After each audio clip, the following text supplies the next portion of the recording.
Hello, everyone. My name is Katie, and welcome to the Greenland Quilter channel. And boy, do I have some fun for y'all tonight, or this afternoon, your time, but it's going to be evening mine. And one of my guests is on here because she's in Sweden. So, yeah, I have lots to talk about, lots to show you guys, and we're going to be just having fun, and it's going to be a laid back atmosphere. And we're just going to go with the flow, and each of my guests will be doing a little mini trunk show.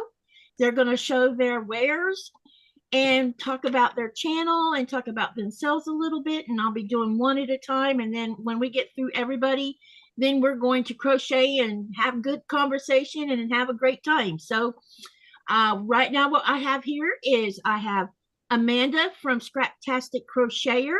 I have Andi from Crafty Witch232. And I have Miss Chaunda from Under the Needle. And Chaunda and I have been getting together on and off for the last 2 years now, Chaunda? Been a minute, yeah. Yeah.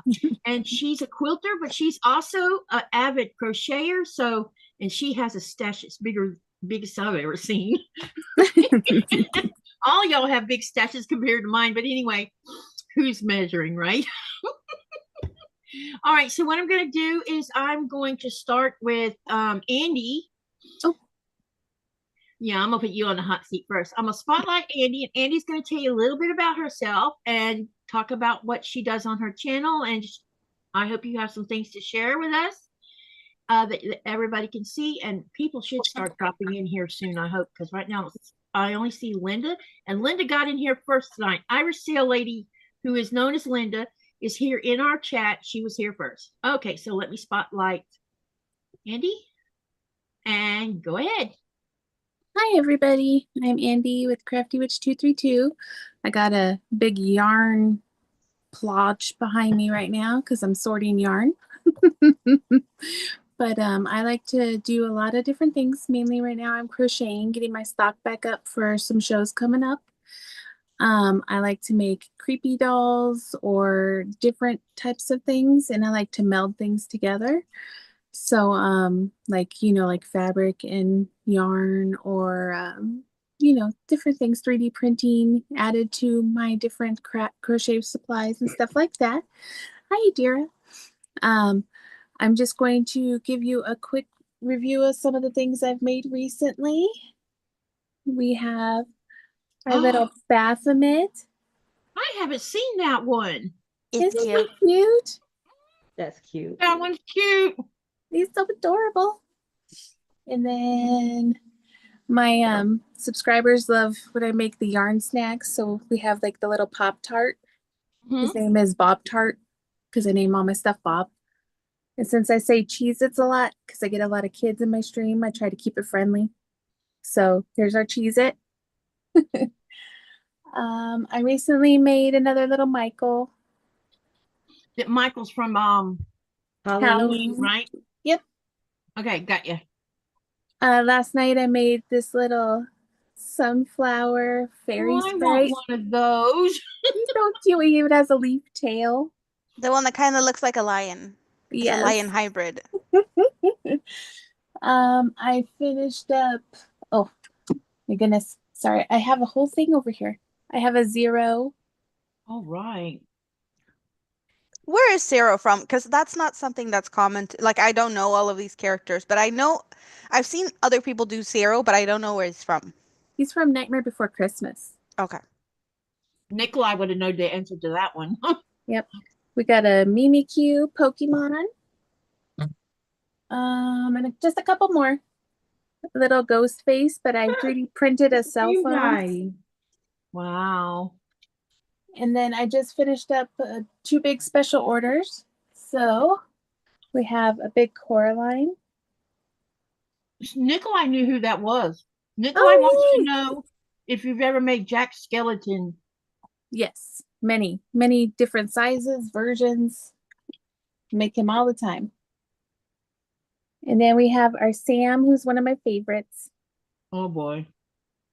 And he's so cute. Mm-hmm. And then the last one I'll show is, I have a bunch more over here in my corner. I make these little fairy houses. that. So I just like to make stuff, and a lot of times I'll include the people on the channel to help me, and I take them to my fairs and I sell them, or I do special orders for people. So that's what I've been doing since last time. What do you plan on working on tonight or today? I'm making a purple pig for a special order, and then I'm going to start working on a shrug as my first wearable. Is it for you? That's gonna be great. The shrug is for me. Yes. Okay. Now what I'm going to do is I'm going to move on over and I'm going to put Chaunda on the hot seat. Hi, my name is Chaunda. My channel is Under the Needle Quilting and Crafts. And I do a lot of quilting, but lately I've been doing more crochet just because it's a bit more portable. When I'm quilting, I'm kind of stuck in one space where my machine is because I don't do anything by hand when it comes to sewing. So I like the crochet because I can be in my bed or be in the living room or be in the car, and I can just be anywhere. And so it's just really versatile for that reason. I actually like to make a lot of blankets. So I'm going to show you guys a few that I've made. That'd be great. Okay. Oh, okay. I've got, wait. So this is one that I made. This is a waffle stitch blanket. I had never done this stitch before. Ooh. This was done with Lion Brand Ferris wheel yarn. It's just really colorful, and that's why I like it. I did hold 2 strands at a time making this blanket, and it was just a fun way to use up some yarn that I had sitting around for a while. That's beautiful. This is another blanket I made. This is also held with 2 strands of yarn together, and it's basically I like to hold 2 strands because I have a ton of yarn and I need to use it up. Some of it I've had for a long time, some of it I haven't, and I just kind of want to use it, and this is a quick way to do that. This is a very heavy blanket. It's not a weighted blanket, but it feels like it could be. Mhm. So that was a fun one, and this was easy. This was just double crochet, just something to do that I don't have to think about when I'm in front of the TV. I like the colors. Thank you. Colors are It's beautiful. the only way I've been able to use that Lion brand, not Lion brand, the Yarn Inspirations all-in-one granny yarn. Oh, yeah, yeah. That's what I used to make that. That's what the color is from. This is another one I like. This one lives on my couch. This was done with Ooh. Bernat blanket. I like this one a lot. It's also very heavy, very warm. A lot of post stitches. How many? I forgot to ask Andi, and I'm going to ask Andi and you the same question. And Amanda, how many years between all of y'all have you been crocheting? So, Chaunda, how many years? Uh,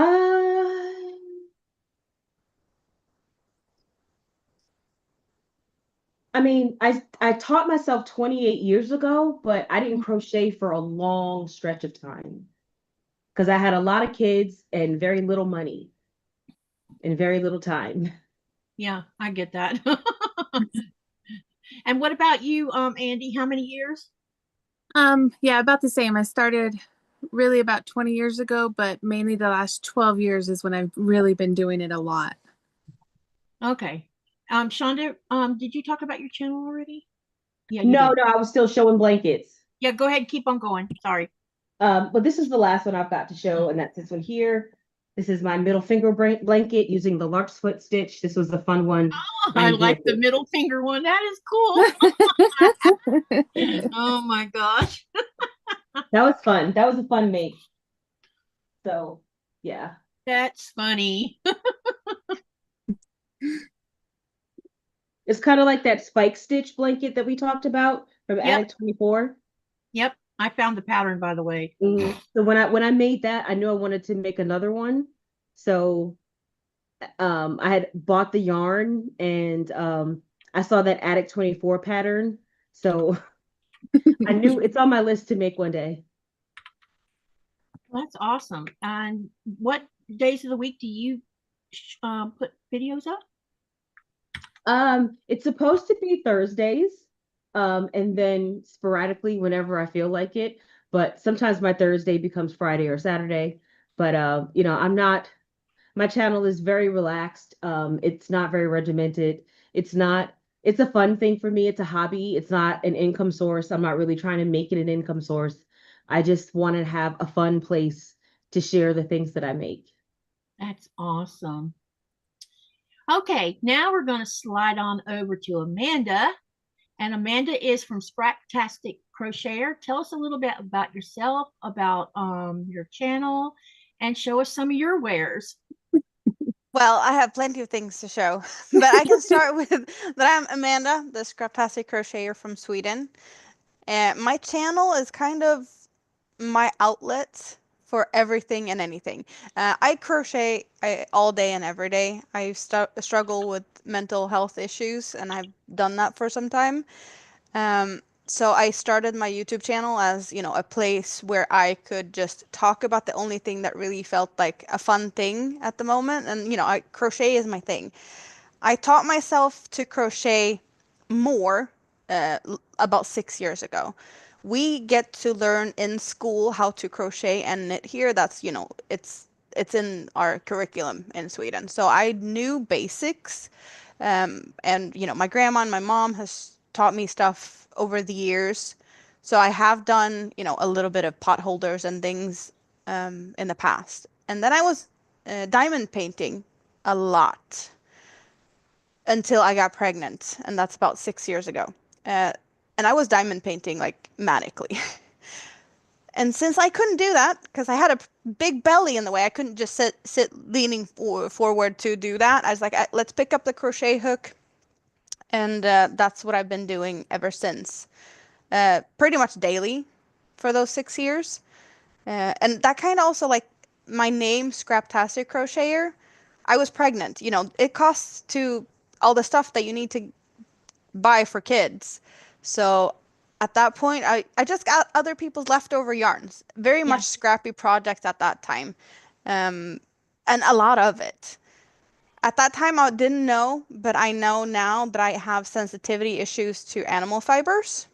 So I don't do that anymore. So a lot of the projects that I did back then, like really big scrappy blankets, really big awesome projects, I don't have them anymore. So I can't show like my beginning stuff off because, that's just gonna make me itch and sneeze. So is that all animal fibers, or is it related to lamb? No, I can tolerate some better than others. I am highly allergic to alpaca. Okay. I am not allergic to lanolin, which is what you find in sheep's wool.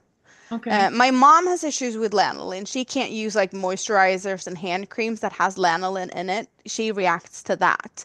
And there's no lanolin in alpaca. That's why people say, well, alpaca is hypoallergenic. Yeah, well, you can do it if you're allergic to, if the lanolin is what's causing you issues, you should be able to do alpaca, which isn't my problem. So I can do superwash merino is what I found that I can tolerate best, but I do not use it unless I, really, really want to. I try to avoid it. I have plenty of, wool socks. I have other people has made me wool socks, and I can definitely wear them as long as they've been washed. I don't have any issues, but I just can't work with the fibers, unwashed or all over in the air. But if I have just wash them, it's fine. So I wear that quite often, actually. So what do we want to look at? Because I do a lot of things. Do we want to look at blankets, wearables, toys? Like, what are we? Pick a few out of whatever. I noticed behind you, it looks like you have some cardigans or something. Is that what Oh, that is? yes.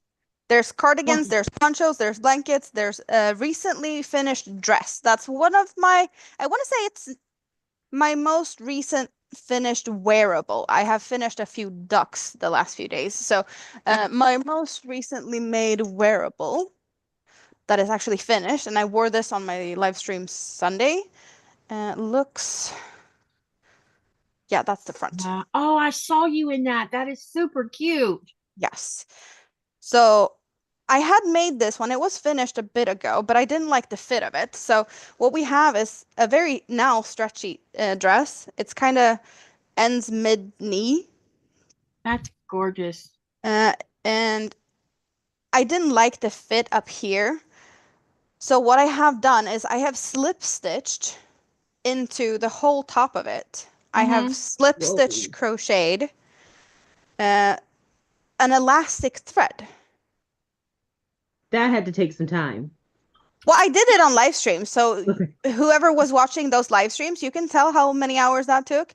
But now it's very elastic, and this is the only, I mean it, this is the only wearable piece I have where I actually don't need to wear a bra. That's how good this keeps things in place with these elastics. Great. And it's gorgeous. Nikolai had a Really question nice. for you. Have you used muskox yarn? I have not. I have not. Okay. So I do not know if that would work. So for this, I actually used a cake yarn. As you might be able to tell, like I love cake yarns. I love cotton and I love cotton acrylic blends. But this one I actually have the exact, this is how the yarn looked like. Oh, nice. So That's this is a nice. cake I used to make the dress.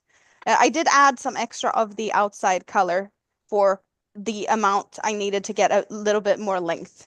But, you know, you can take this and make a dress like this. This is my own pattern, so I winged it. There's no pattern or actual pattern for it. I winged it. I often do that. There's plenty of things I should write down as patterns or make tutorials, and it just never happens. I am crappy at that. I have 2 patterns that I have written, and they are on my Ravelry. So there's that. I have 1 tutorial that I have uploaded. But let's look at mini me. I have a mini me. She's 5. I made this this blanket for her 3rd birthday. Oh, I love that. That's beautiful. The colors are so pretty. Is that Colors are mandala? This is this a whatchamacallit? And I have used 4 cakes of dahlia in some color. So this is a hooked on sunshine pattern, which I adore her patterns. So this yarn that you used, it's like fingerling yarn? Or is Yeah. Okay, yeah. got you. All right, got you. So that's most of the yarn I use is just 1 or 2 weight cotton yarns to make things like this. I do use other yarns as well, but this is pretty much, you know, the go-to of my cakes. It's 1, 2 weight, not that much 3 weight, at least for these things. It's heavy enough as it is. I'll tell you that much. So I don't really need to add weight. And that's 4 cakes of that one. So I have a baby blanket that I made with 2 cakes, same designer. But you need to see how big baby blankets turn out with different size of, a different amount of yarn or different yardage. So this is the same designer, just another pattern of hers. I never remember which one is what, but I want to say that this might be a doodad. I love that ombre effect going on. Yeah, that So looks great. here I used 2 cakes, one from inside out and the next from outside in.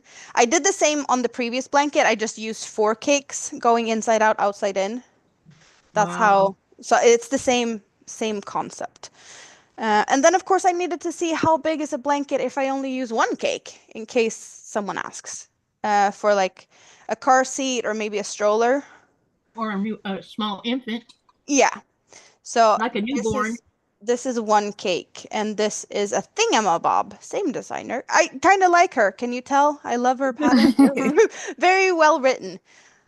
But so these are kind of like, I swatch how big is a thing if I make it out of something. I don't even know where to go from here. We can go for asterias. People seem to love asterias. I have this one. I have doubled up and used 2 cakes at the same time. So this one is actually a bit bigger than what I normally do because I have made a bunch more of the same. But they are just 1 cake and they are smaller. in comparison Wow. to the other That one. is I nice. love that one. Yeah, I do too. That's beautiful. So I like to do mandalas type thing as well. My Christmassy one. And this one has a nickname that I don't know if we are talking about that nickname here tonight, but this has a fun nickname. We end up in the sewer or the gutter a little bit sometimes on my channel when I do live streams, which is what I mostly do. I do live streams. I didn't say much about that yet, but live streams is my thing, and the audience gets to be a part of a lot of fun stuff. We have the scrap basket, the first scrap basket. This is actually kind of made by you. I crocheted, and everyone else decided colors, like when to cut, what color to pick. Oh, that's super not. I like the bag. Wow. So yeah, this is I'm just doing the crocheting. I do not get to pick colors. I do have a few things, like if there's just a little bit left of the scraps, I was like, we're not going to cut this. We're just going to keep going until we run out of one color. But other than that, like people pick and choose, and this is what we have. So, That is so fun. but I'm working on Scrap Basket 2.0 now. It's kind of a messy thing on a tray. So that's hidden behind here. Do you guys like wearables? Is that a thing that you prefer to do, or like what do you like to do? I'd like to see one of your open down the front cardigans. Okay. I have a t-shirt here in a cotton yarn, but we can show. Wow. This would be one of my first hexagon cardigans that I made. It's my own pattern. So I do have My goodness. it's a half and half in a soft mint and eggplant colors. That looks nice. The only thing that isn't, we have the purple here and the mint there, and the cuffs are also the same. The only thing that I haven't mirrored is around the neckline and down at the bottom, this part. I could have made this part just the purple and mint on this side, but I never did that. I just made purple all the way around it. It was just easier to do it like that. But when I did this, I also did it again in a different yarn. Wow, but I did the same colors. On this one I just did it a short version, and on this one I have added a little bit at the bottom. So I have a long one and a short one. But other than that, they're like the same pattern. And there was a time where I was trying to record a tutorial for this. There's still some footage somewhere. It never got uploaded. So there's that. I'm just terrible at stuff like this.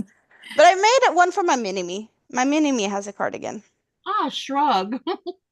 So this is another of the hexagons, but I added some squares down the middle on this one. And I'm kind of making a new one for her now, and it has a fun story, actually, because I have been running a lot to the dentist. Not just recently, like I have a lot of stuff to do at the dentist. So I need something to do at the dentist. And so I crochet on another hexagon cardigan when I'm at the dentist, like in the chair. I even posted a short that my dentist helped me record of me crocheting as she's working on things. So that was uploaded like a week ago.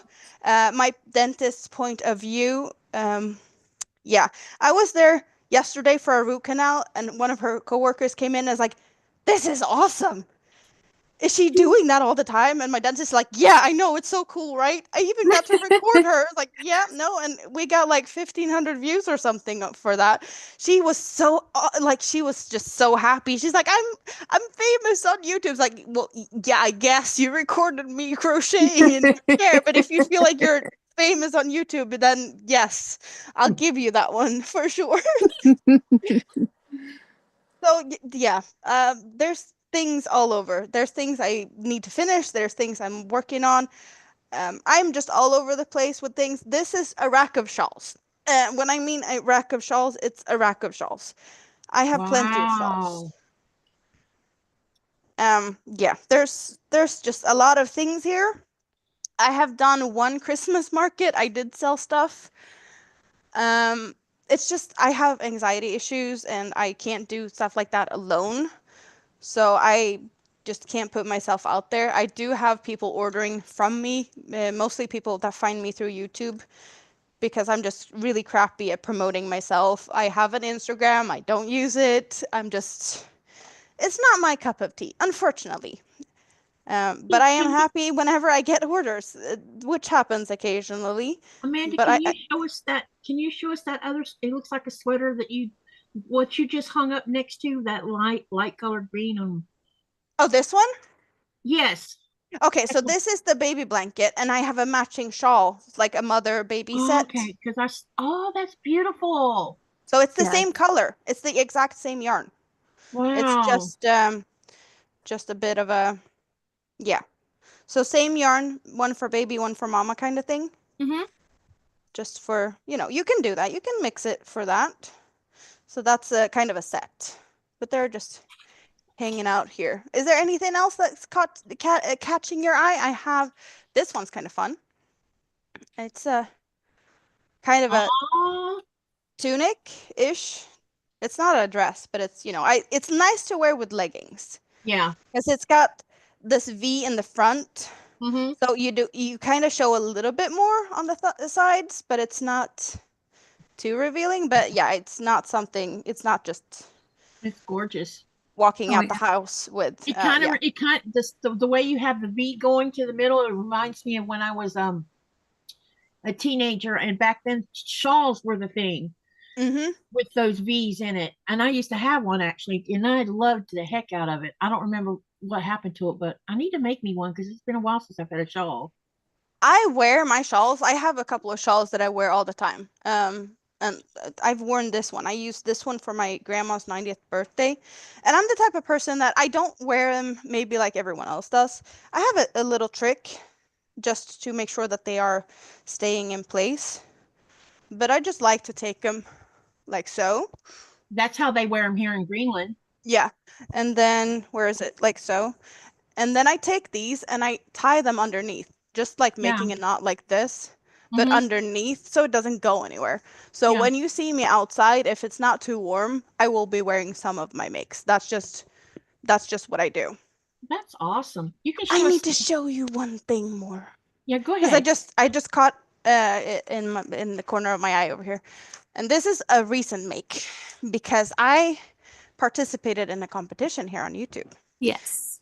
In a competition called Hooker versus Hooker. I'm not sure if you're aware of what that is, but it's a competition on. There's two YouTubers that has made this collaboration. Where they do it's a competition that's every month. They are inviting one YouTuber or a podcaster and a subscriber to participate in a crochet challenge. We don't pick anything, really. We're just there to participate. They will randomly decide two people who will be picking the project and the yarn color, as well as it's a random selection of podcasters or subscribers. So anyone can sign up to participate. And I got picked to be competing for April. I'm still in the bag to be, able to participate in picking a project and color for another time whenever my name gets pulled out of the bag. But what we were supposed to compete with was a floral themed accessory, and we needed to use one shade of each: blue, purple, yellow, and a neutral color of our own choosing. So I made a bag, and I made a round bag, and it looks like this. Oh, that's cute. That also reminds me of back when I was a teenager, and that was a thing. Oh my gosh. So this is those are coming back. This is very floral. That is so cool. That's beautiful. And we have, when we know what it is, we have a month. So from the first to the last of a month, that's what we get to, work on the projects. Yeah, it's gorgeous. So yeah, that's one of also my more recent finished things. I don't always manage to finish stuff because I just have so many things going on. But now the ducks that I'm working on, well, they're kind of quick things. So I'm Wow. probably gonna whip up a couple of ducks. I did these two. I made them, was it yesterday? No, Sunday. I made these Sunday. And then I made these two today. And I need to make another small one and another of this size now. That's what I was thinking of doing while we're hanging out here. So I might, need some help in picking colors because there was no, I pick colors. So you might as well just help me pick the colors and I don't have to think about it. Or the chat can pick the colors. Anyone can pick the colors. That's awesome. Can we revisit something real quick? You Sure. mentioned that crocheting is taught in school. Mhm. Can you talk a little bit about that? And is that part of the culture of Sweden that this is being taught in school? Well, yeah. Knitting, however, is more of a thing here. Knitting Okay. is definitely the more common thing here. It's more popular. Crocheting is getting bigger, but knitting has a really strong culture in, Norway and Sweden, I think that's all for the Iceland as Norwegian well. states. I Yeah. would guess with you as well. Yeah, with Greenland, yes, it's funny because I'll tell you something, it kind of hurt my feelings. They had a uh I don't remember if it was the second summer or the third summer after I had moved here. They had a show and it was all knitting and it was right after I finished my mandala actually, and which would have been 2015. So I went in there and I said, "Can anyone show their wares?" And she said, "Sure." I said, "But all your stuff's knitting. Can someone who crochets?" She flat out told me no. Hmm. And I'm like, golly. And it was the way she said it. She was a little snobbish about it. I'm like, I have met knitting snobs before, but, um, I'm like, you can't just limit shows when you're in a country where that's all there is, you know? That's why I don't shop at my local yarn store because they're total, my yarn store is not a yarn store. It's more of a fabric store and they have yarn. Yeah. And the owner, she like, because I came in there one time because they have a lot of, swatches and, Hmm. just knitted cardigans. So, oh, this yarn turns out to this. And I was like, you don't have any item in here that's crocheted. Yeah, we don't know how to. Uh, and, no one really does it anyway. We barely have any crochet yarn. And they pointed me over to like the mercerized 8/4 cotton. Like, oh, that's our crochet thread or crochet yarn. I was like, I I can never crochet heard with, that there was a eh, difference between that. yeah, Wow. no, no, but I guess also a part of that, we're talking about the knitting culture and the crochet culture. Crochet is mostly, thin cottons. That's what people use here for doilies. It's very common Yeah. to just crochet doilies. That's what the older generation here does, lacy doilies. But that's not the thing anymore. That's not what people No, do it's all the not. time. You're Um, right. It's but not. but yeah, the older ladies that do crochet, they tend to do that here. So that is still very like traditional. They have not learned the newer things. They might do a pot holder or so. But yeah. So back to the school thing.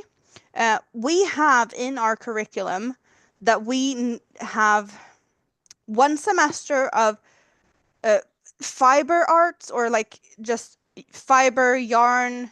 Um, like we learn how to use a sewing machine, knit, crochet, um, embroidery. Like we have a whole semester with one class each Nice. week for a whole semester. Okay. Or like we can do that in the fall season, and then for the spring semester we have wood and metalwork. Cool. So Oh, so nice. we have we need to have that as well as just crafts and arts type of things, but this is specified just for it's called syslöjd, so it's basically sewing. Well, yeah, what would it be? Is Sewing. there much of a quilting industry in Sweden? I honestly didn't really know about quilting at all until I found my way into YouTube's and stumbled over people doing that. So I have not seen that here at all. There's Okay. probably people out there. It's just not like in my sphere of people. And I've not seen any like quilted blankets. Now I know, so now I have learned or like gotten to know people here, or you know, learned about more of that. So there's a little bit, but I can't say that it's a big thing here. Okay, okay. I was just curious because I know I've been to Denmark enough that there's very little quilt shops around. There's like maybe 3 or 4, but they're strung out throughout Denmark. But now there is fabric stores, but it's geared more toward making clothes or making housewares or curtains or, and it shocked me a little bit because their cotton section was so very little compared to everything else. It was crazy.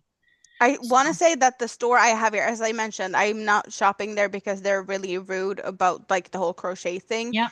They do have fabric, but it kind of feels more of that this store is actually a store for curtains Yeah. because they help you sew curtains. They can come home to you and hang up the curtains and install them and all of that Yep. stuff. So Yep. it's kind of like that's their main thing. Then they have fabric and then they have yarn because that's the only thing I have in this town, really. Sounds like the same shop I visited in Denmark. It was a really big shop, but it really had very little to do with what I was looking for, Yeah. you know. Okay, all right. Well, it makes me happy hearing that they have schooling for crocheting because that's the first I've heard of that one. Yeah, no, And we learned that in school. That is, you know, maybe that's it's what contributes to the happiness of Sweden because Sweden ranks in the top 5 of best places to live. maybe. Okay. I'm also the bougie crocheter because I like to drink out of wine glasses no matter what it is. At this time we have what is it? Lemon, raspberry, and blackcurrant lemonade. It could be Coca-Cola, it could be anything, but I'm just bougie. I like wine glasses. So, you know, just because you see it doesn't mean it's, you know, adulty. Yep. It's just Okay. me. So what I'm going to share some things, and then throughout the live tonight, all these ladies are welcome to share anything they want to share. Because Amanda has some funny things that she likes to make. But I'm going to share a little bit that I dug out of my stash stuff. And I spent a long time trying to find something, and then I just accidentally stumbled onto it yesterday. So I knew I had it in a box. I just couldn't remember because I keep a lot of. We have a cold room, and Amanda probably knows what a cold room is. Yes, but did I lost my hook? Did I lose my hook? I don't know. So we have a cold room. So a lot of my yarn stash is in totes in the cold room, along with some of my projects that are either finished or unfinished or whatever. And I keep it in that room because it has no heat. And we keep a lot of things in there, our DVDs, canned goods, flour, anything that you want to keep out of the dark that you don't want light hitting. Put it that way. Okay, so I'm going to spotlight myself now. I want to show you 2 things first. I found my hook that my aunt gave to me. Some of y'all have heard the story and some of you have not, so I'll repeat the story. When I was 11 years old, my dad took us up to meet his sister. Now, this is the only time I ever saw my paternal aunt, his only sister. I come from a family of, how should I put this nicely? Let's just put it this way. My dad was a mean man. Put it that way. Okay. So family was just, I don't know why, but family was not important, I guess. So anyway, the first time I met her, when I got out of the car,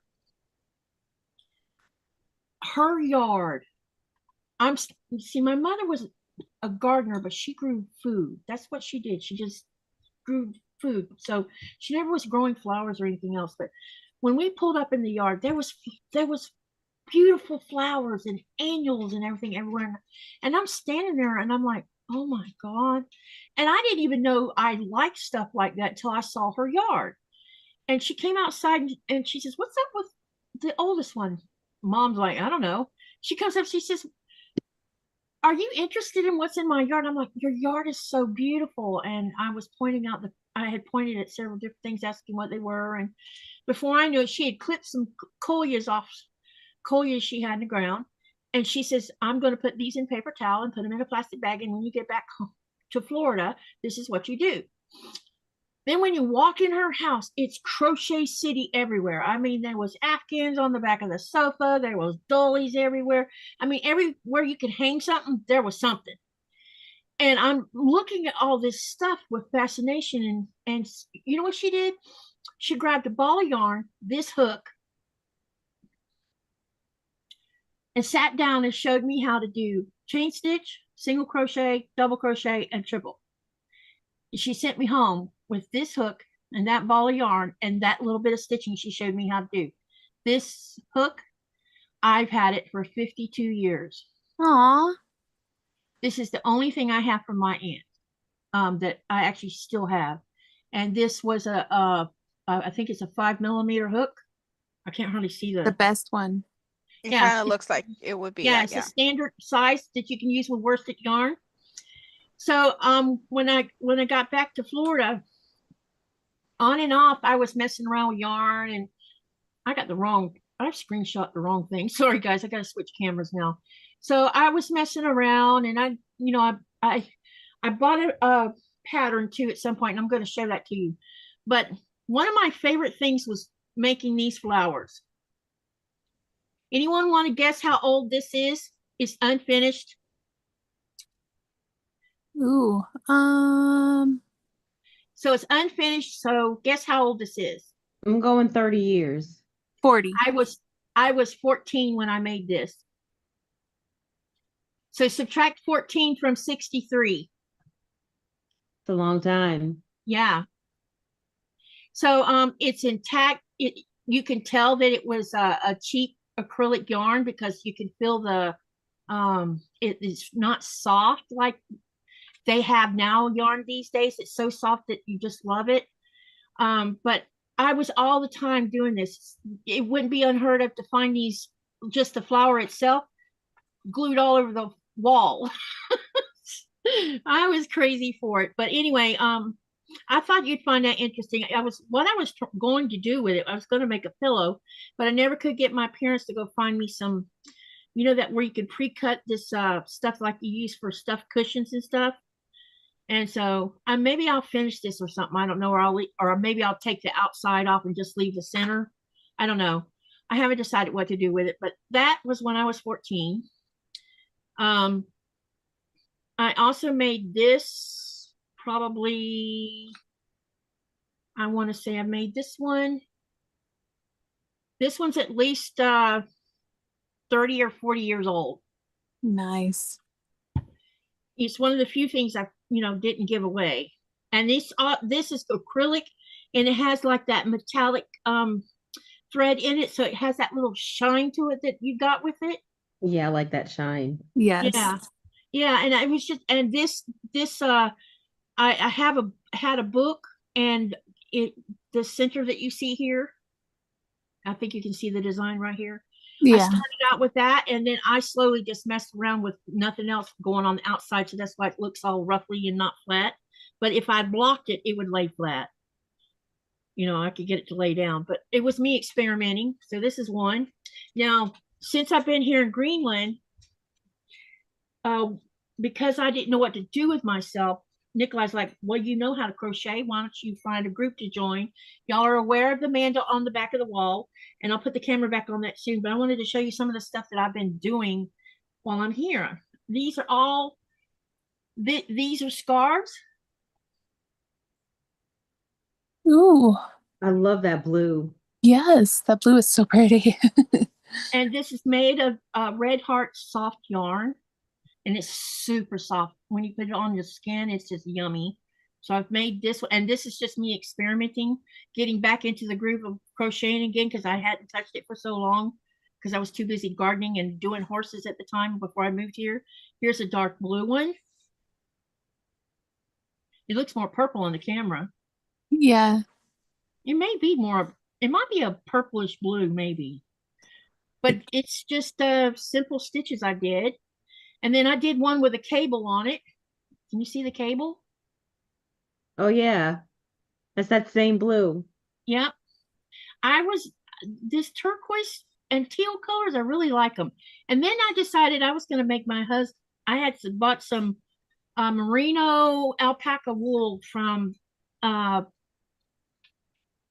Faroe Islands. And it's super soft wool. See, I can't wear regular wool because it makes me itch. But this one is really soft. And I decided to make him a scarf, and I made this little polar bear.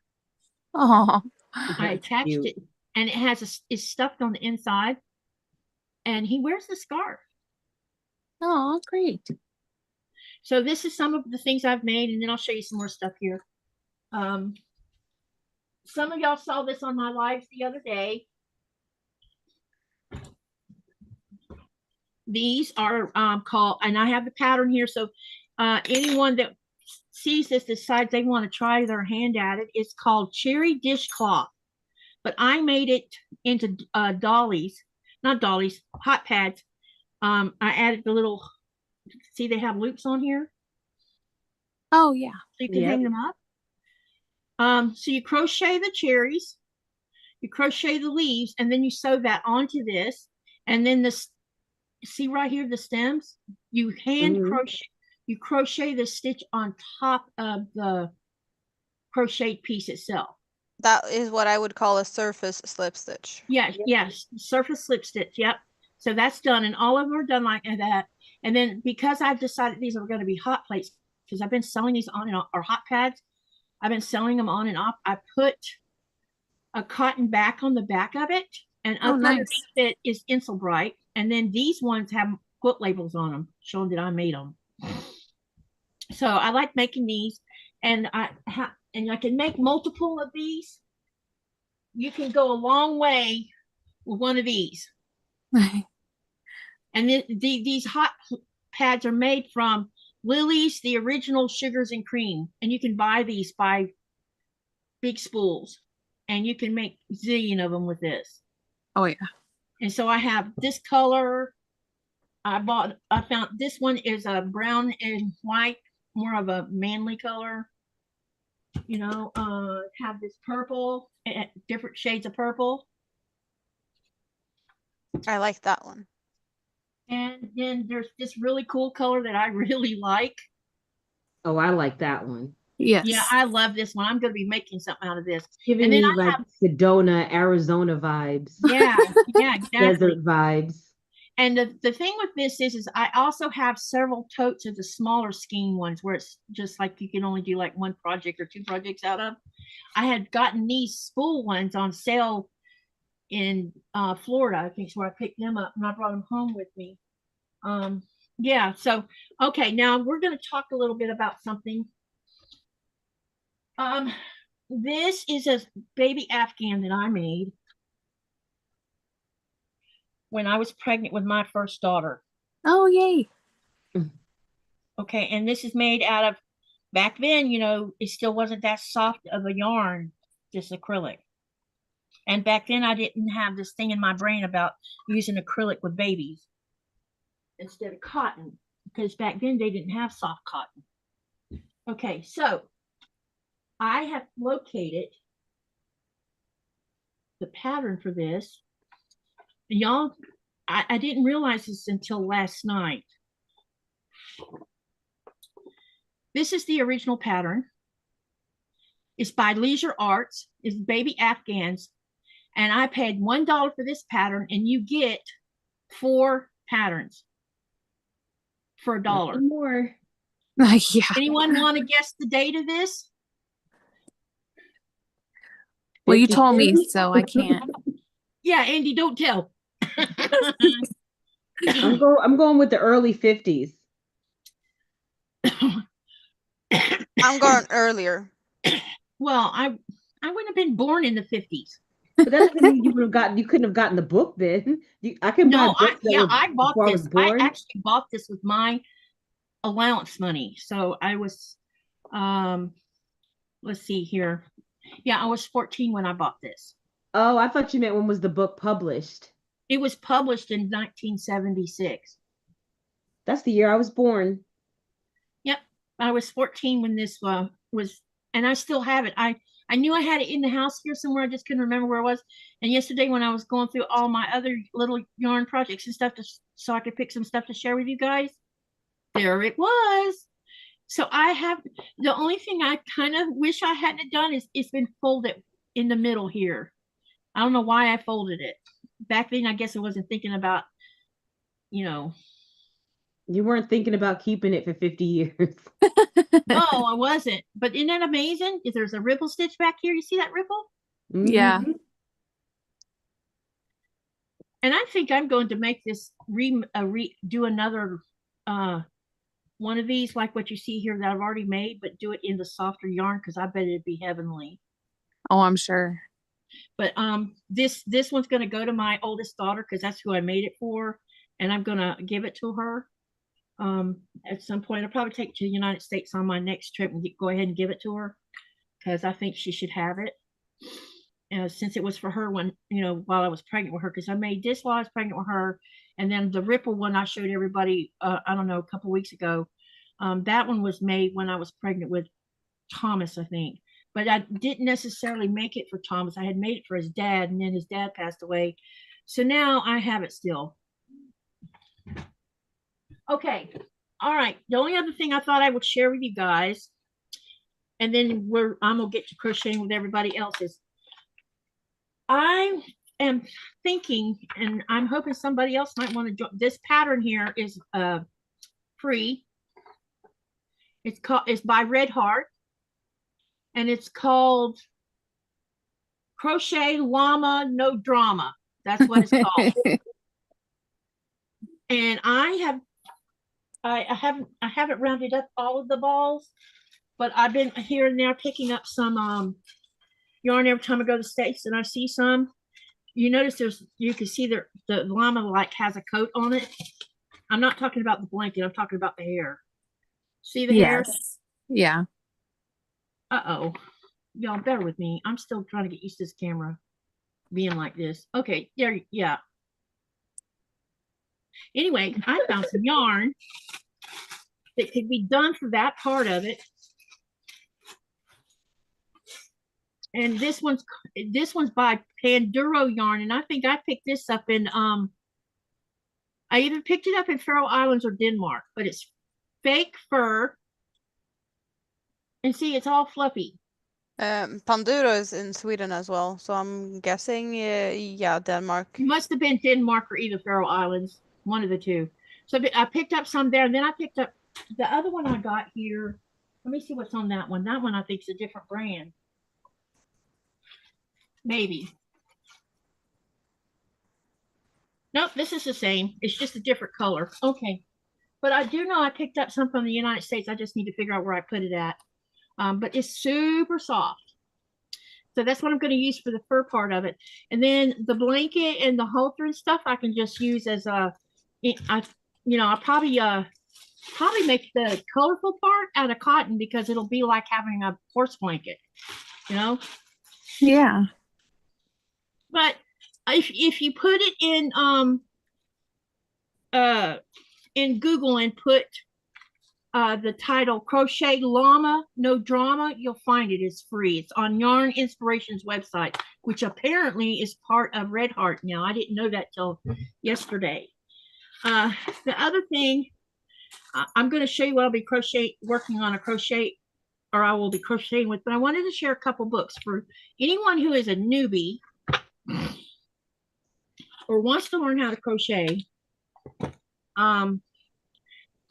Last time we had our crochet live, I shared a couple books, and I'll keep doing this while we're doing these because we're doing these once a month crochet things.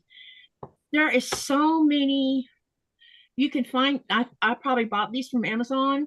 There's so many places you can find things like this little pocket hand, companion here, and this one's by Interweave. Actually, and Interweave is a big company that hosts crocheters and knitters, and they actually have a website and everything. And inside of this book walks you through different kinds of stitches, and it tells you what to do. And this is something you can shove in your crochet bag and take with you on an airplane if you're trying to just learn something. It doesn't take up much space. It's and the book itself, I paid $20 for this one. This one's kind of pricey, but then here's one by Interweave as well. It's called 101 Crochet Stitches to Crochet, and they're cards. Instead of, if you don't want to deal with a book, you can just take a card out and it tells you on the back what to do. I Yeah, have a that's nice. similar card deck to that with granny squares. Yeah. And it's all like basic single crochet, basic half double crochet, basic double crochet, basic treble, back loop single crochet, front loop single crochet, back and front loop, shallow single crochet, back loop half double. See, it just goes through each of these things. You got a waddle stitch, which I didn't even know that that's something new. Multicolored parquet, linked half double, herringbone double. How many of you know all these stitches? Oh, I don't. Ridge chevron stitch, fan trellis stitch, sedge stitch, ruled lattice, sharp chevron, open shell and picot, single crochet cluster, granula, I probably said that wrong, stitch, simple chevron stitch, corded ridge stitch, floret stitch, embossed pockets. I've done this one before. That's interesting. Crumpled griddle stitch, single rib, which is front post stitching, solid shell stitch, crossed double crochet. I've done that one before. That's fun to do. Cross hatch, trinity, cross bill. See all these stitches, you guys? I want to do this one. Look at this. I like that one. Isn't that That's cool? a lot of It's called texture. side saddle cluster. That looks like a yarn eater for sure. Yeah, Oh, yeah. definitely. Diagonal shawl stitch, track stitch. That looks like a really long treble. Yes. And oh, there's a repeat of this. This one's called a side saddle. Wait a minute. What was the other one? It was just called side saddle something. Yeah, side saddle cluster. So this one is the side saddle shell stitch. Interlocking block stitch. I And want I to do want to block do stitch this. badly. Yeah. That's on my list of things to make. Yeah, and look at this stitch here. This diagonal spike stitch. I'm out on that one. Because I'm imagining you'd have to be so delicate with the piece you create. Yeah. Because Yeah. those little pieces in the front, like that's going to snag everything. Yep. Now we have broomstick lace, boxed puff stitch, picot fan stitch. This would be fun to make. It's technical, but it still would be fun. Zigzag popcorn. Uh-oh, a name I can't say. Astrakhan stitch. I guess I said that right. I don't know. Twin V stitch. Shell network. Blackberry salad. Fancy picot stitch. Popcorn waffle stitch. Interweave stitch. This looks really cool. That does look cool. Bar stitch. Another one of those post stitches. Picot trellis stitch. Mesh ground. Key tab stitch. Did you know there was this many stitches? I didn't.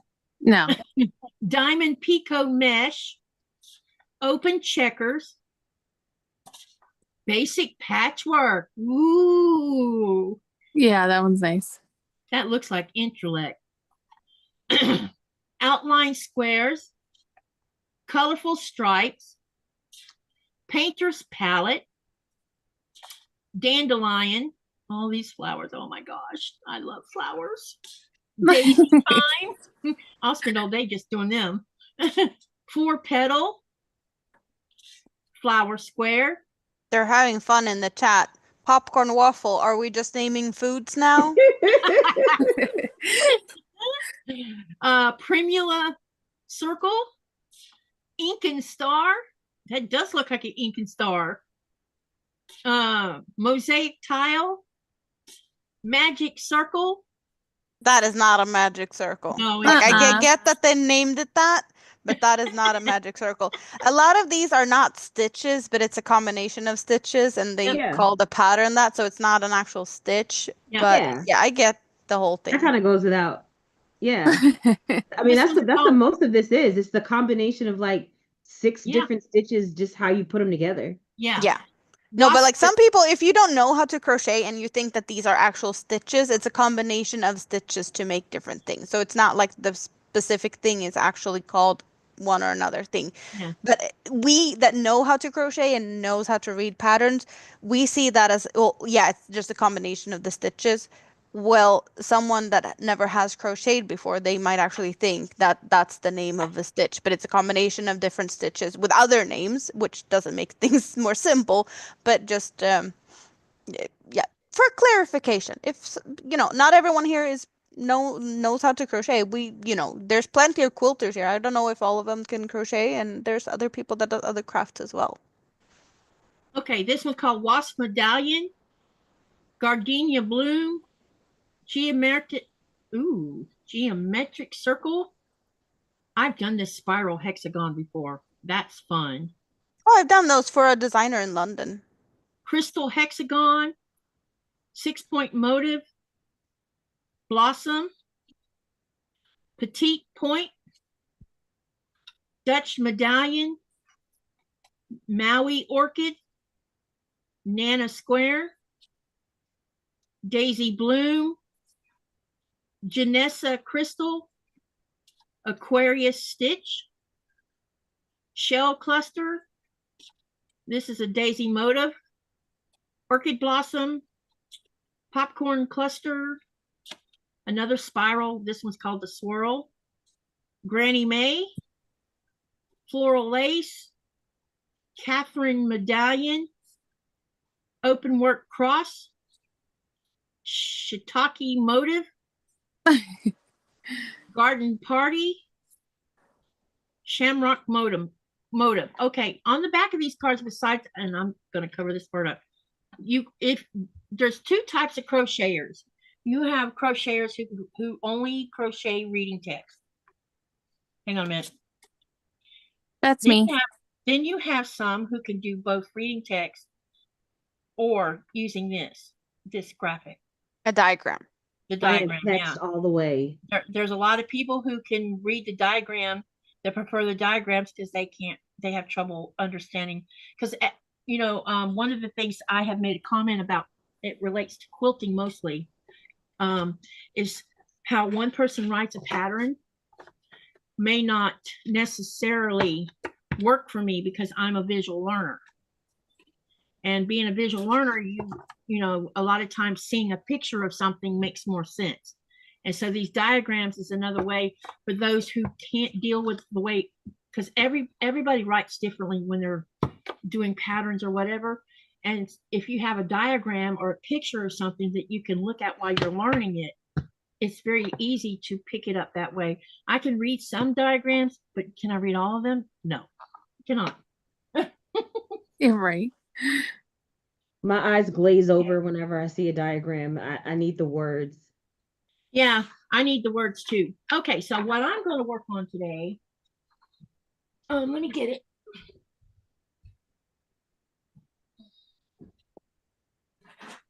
I've been working on and you can find this pattern. I guess I need to put it up to the camera where you can see it. This is by Addict24. I'm sure some of you know who she is. She is prolific with her crocheting. It's called Addict24, and the name of this pattern is called Springtime Basket Crochet Along. And this is an older pattern. I don't know, 2023 it says. And what happened was, I had bought a yarn kit from Wear Wool House, which is in this bag. Okay. This is all yarn, and it came as a kit, and it had what they call a Northern Lights afghan pattern that came with it. Problem was, when I pulled the pattern out, it must have gotten wet somewhere. The yarn wasn't wet, just the moisture must have got into the pattern, and it stuck to the plastic that was sent in, and it ripped off all the text. Oh, that's Yeah. sad. Yeah. And I'd already had this kit for a long while. And so I couldn't, when I went to look on the website to see if they even had the pattern, it wasn't there anymore. So what I decided to do was go over to Attic 24's website and find one of her patterns and just use the yarn in the same order I would have used it for the Northern Lights. And I made me a little color card here. This is something that helps me not use the wrong color at the wrong time. And it looks like it's missing a color right here. Kind of weird.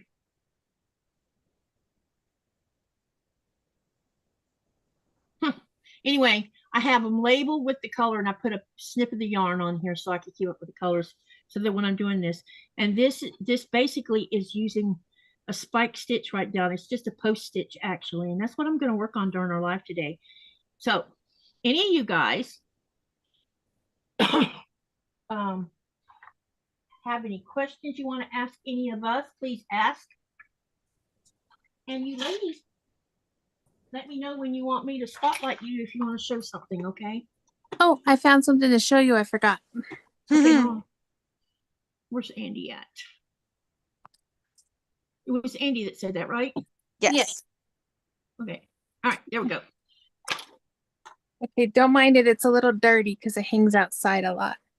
Okay. But I remember totally interpreted that differently, but go ahead. Yes. But remember I told you I think it was my great grandmother's. I don't know if you could see it. Her her stained glass block Wow. that I had. Okay. That's beautiful. That is nice. And I told you I would show it to you next time. Yes, you did tell me that. That's gorgeous. It's so pretty. Yeah, it is. I thought that you would get a kick out of that. Definitely. Yeah, that's pretty. That was it. I was just like, I can't forget to show her. Yeah, I'm always wanting to see stuff like that. Let's see. I can't remember if I used a 3.0 or a 2.0 hook on this. I have a feeling it was that one, because I liked using that one. No, this is a 3.25, and it probably was the right size that I was using. All right, so anyone want to ask any questions in the channel? Please ask. We would love to answer them. And did anyone else come in that I hadn't seen come in? Oh, there's plenty of people that has been popping in and out. Hi, Linda. Hello. Yeah, let me go back through the list here because I think I missed a bunch of people here. Well, some of them I had already said hi to.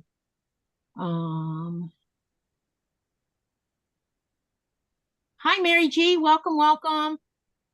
If you have a channel, remember to type exclamation selfie, and I'll be sharing Amanda's channel and Andi's channel and Shaunda's periodically through the live.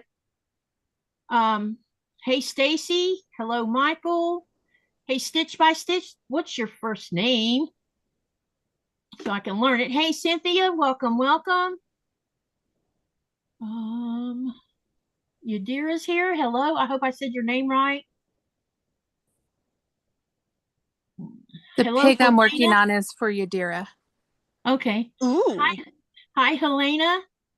Hello, Jim Jewel. Michael, I already said hi to Michael. Hey, Mary G. Mary G says she loves sugar and cream, but never seen the big ones. Yeah, I bought them from, I have a feeling I bought them from Hobby Lobby's, probably where I picked them up at. Because every time I go to the United States, I visit Hobby Lobby because I like their store. I like their store over Michael's. Sometimes I'll go to Michael's though. Michael's has yarn too. Just not as big of a selection. Or they used to have a huge one, but not this last time I looked. Their selection shrank. My Hobby Lobby has one small aisle of yarn, whereas the Michaels has like 5. Yeah. It's weird how it's different in different areas. looks like I already did the dark purple on here. So the next one in line.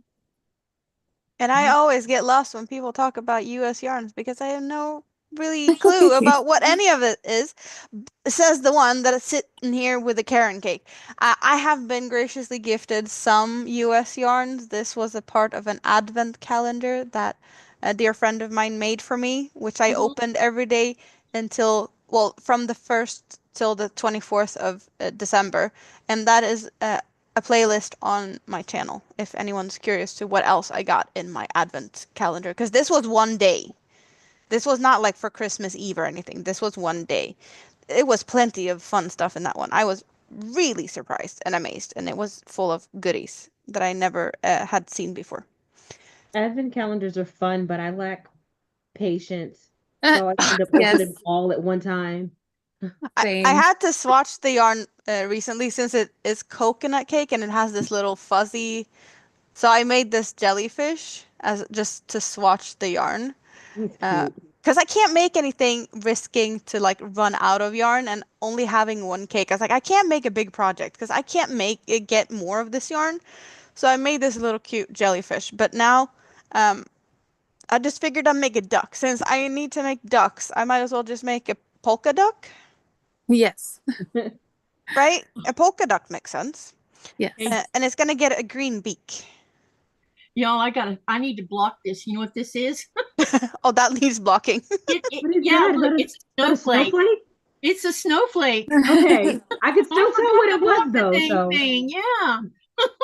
And it's made from whoever was said they didn't know what pearl cotton was. This is DMC number 3. Pearl cotton, which is what my mandala is made out of. And I really like this particular cotton because it's super soft and it's not hard on my fingers. Now number 10 pearl, I have a difficulty with it because it feels like it cuts my skin. It's very strange, but I don't crochet with that much. So let's add this next one. Yeah, I have trouble with cotton yarns because they dry up my hands like crazy. Yeah, the cotton's pretty. Even with this lily yarn here, it's worsted, but you really have to make sure you're using some of it. I would not suggest using perfumey unless you're into that smell. I can't stand the smell on my yarn, so I use something that's not perfumey when it comes to hand cream. Yeah, I try to use like something like this one, like the ultra healing, but it doesn't have the extra stuff. Is very good. Yeah, I like the Jergens too. I put hand cream, but I never use it. I don't know why. Like I have hand cream right here, but I never use it. Keep one in my purse. I keep one at my desk at work. And then when they start to go off, the smell starts to change and I throw it away and get a new tube. Yeah, you sound like me. You get put off by the smell. Yep. I've gotten sensitive about, every so often I'll pull out some fat quarters that I've been sitting in a tote. And I noticed they had smell on them when I opened them out of the, when I ordered them and they got here in a box. And when I opened the box, I could smell it. People who cut fabric have had hand cream on their hands and it gets on the fabric. And sometimes I've had it trigger my asthma. Oh, yeah. And I'm like, I really wish people would not use scented stuff when they're cutting fabric. I hate when the middle of the yarn won't come out the way it's supposed to come out. When you get a yarn barf? A yarn baby! Yeah. Yep. It's a yarn baby. Actually, this is not even attached to the wrist of the ball. Oh, now that would tick me off. That's so not cool. Oh, yeah. I took out half of a roll of yarn the other day and I had to untangle the whole thing. It was horrible. Well, hopefully we'll see if I have to end up adding to it for this next 2 rows. We'll see.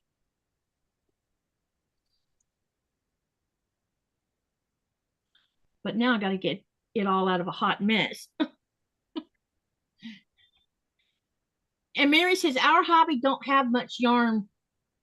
Her Hobby Lobby doesn't have much yarn. Michael's got less to add fabric. Oh, yeah. It's interesting because the one I go to the one in Hanford because Hanford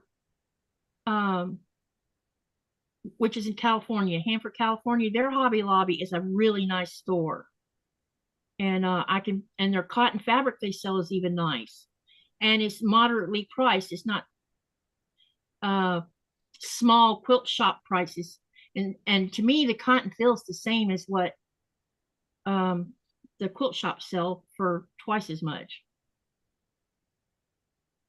Yeah. Well, most of my yarn, I'm waiting for Hirschner's because they're supposed to pick up the type of yarn I use.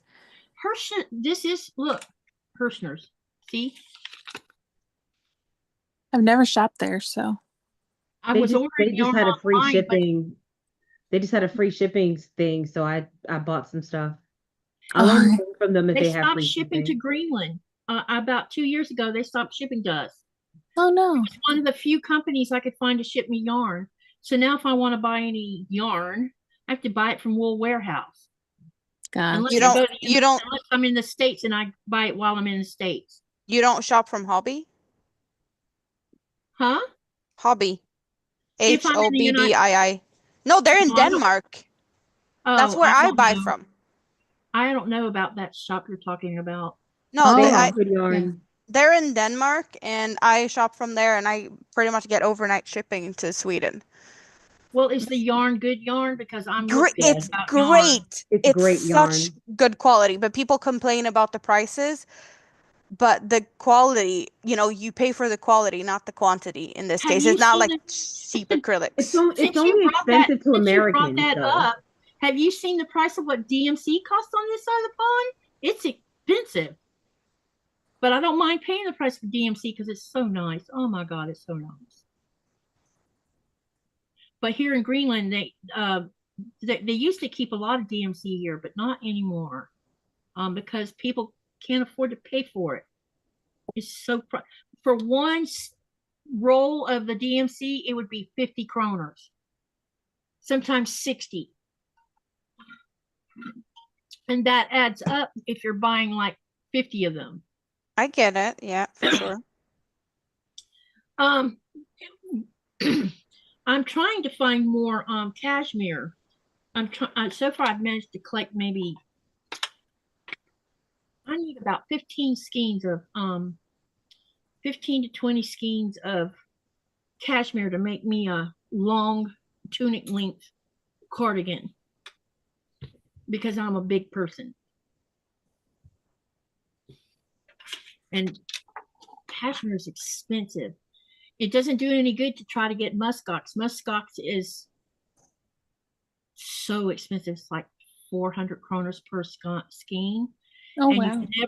you can never ever get enough of it to make a big cardigan. Mostly they make scarves, hats, the little wrist warmer things, and sometimes you'll even see a glove or two, but mostly it's hats and wrist warmers and things like that.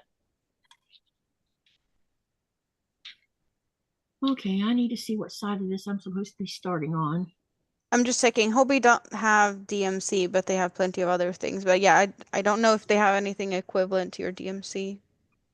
Well, Denmark does, because I can buy it from there and it's cheaper in Denmark than it is here. Well, I don't know about the thickness, but Hobie has something they call rainbow lace, but that might not be what you want. I don't know. I don't know the DMC, like the specs on that, like how much yardage per.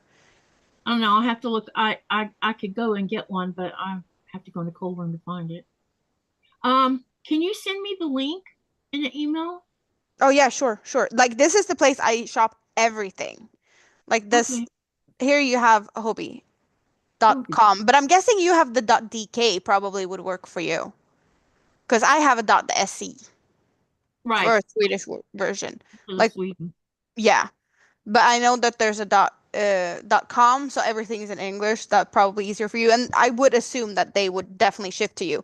There's a big thing going on right now. They have decided to stop shipping to Australia, New Zealand, Japan, Hong Kong, because of shipping prices. But they're still shipping to like the US and Canada and yeah. So they will ship. They will ship to non-EU countries. Oh, yes, yes, yes, yes. because we're not part of the EU. You want to know why we're not part of the EU? I couldn't tell. Norway isn't a part of the EU either. We're not part of the EU because EU wanted control of Greenland's fishing rights. Mm. And the Greenlandic people are like, no, we're not doing this. You're not going to exploit the one thing we make a living off of. Because, see, my husband is a sailor. He's been working for Royal Greenland for 30 years now. And, there's not very many people that can sit there and say they've worked a fishing job for that many years. Royal Greenland has good shrimps, right? Yes, and that's what his ship does is shrimps, Northern Atlantic shrimps. That's what I have in my freezer. And you know what they taste like. Oh, yes. Yeah, Yeah, that's what I get in my stores here in the freezer. Yeah. All their stuff is good. And the ship he works on is called the Agamalek. It's a big, huge 75-meter factory shrimp trawler. And for those of you that doesn't know what a factory shrimp trawler is, I know you know what a trawler is, but when you hear the word factory stuck in the middle of it, what it is not only do they haul shrimp in on the deck below the main top deck of where the gear gets pulled up in, there's these big chutes, and they drop all the shrimps into the chutes, and it goes down in this factory, and they process it. So processing means it'll either be sea cooked and then flash frozen in certain size bags and boxes, or like Nikolai sends home to me because I don't want the sea cooked. I want the raw flash frozen. And like he sent a 12-kilo box home of shrimp, and it comes in 1-kilo boxes. So there's 12 1-kilo boxes in that case, and it's flash frozen while the shrimps are still alive. So it's totally fresh. And those get sold to places like Japan, Italy, China, Sweden, and a couple other countries. Yeah. I don't do any seafood. I love seafood. I always have shrimp in my freezer. I have a thing for shrimps. I love making shrimp scampi or gumbo with it. I have shrimp in my freezer at all times. Same. Yeah. And shrimp is so expensive in the United States. It's crazy. I mean, not if you know where to go. This is true. You're like not too far from the coastline. We have there's like they actually like butcher their own cows and pigs and stuff like that. We have like I forget what you call that. I can't, the name of it is escaping me right now. One of y'all know, I'm sure. But Slaughterhouse. so they sell meat by, like, you can buy half a cow or a whole cow or a Oh, that's quarter cow. cool. But then they also package meat for like individual sale, and then they'll do like bulk buys where, like, right now I can get like, I think it's like 40 pounds of chicken breast for $75. Oh, wow. That's a good deal. I like buying by the bulk. That's what I do here. I buy whole chickens by the case, chicken legs by the case, pork tenderloins by the case, and chicken wings by the case. Yeah, we do a lot of chicken wings. So we buy bulk chicken wings, and so we'll get a lot of our meat from there. And then not always, but sometimes they'll come on some shrimp, and then they'll have it for a good buy, a good purchase price. I wish we could. They're not going to be as fresh as like what you guys are eating, Yeah. but it gets the job done. Yep. I wish we could buy a whole or half a cow from somewhere, but that's not something here that's a big thing. No, I have to remember how I'm supposed to see. Chaunda, where are you at? I am in North Carolina. I am right outside of Raleigh. Yeah, I'm just trying to figure out where that is on the map. That's just, yeah, me and the states are not the best of friends at all times. Some of them I just can't place in my mental map. But yeah, I think I might know-ish where it's at. So yeah. Yeah, I'm more on the eastern side of the state, so I'm about an hour and a half from the coast. Yeah, so you're a little bit up, above Florida.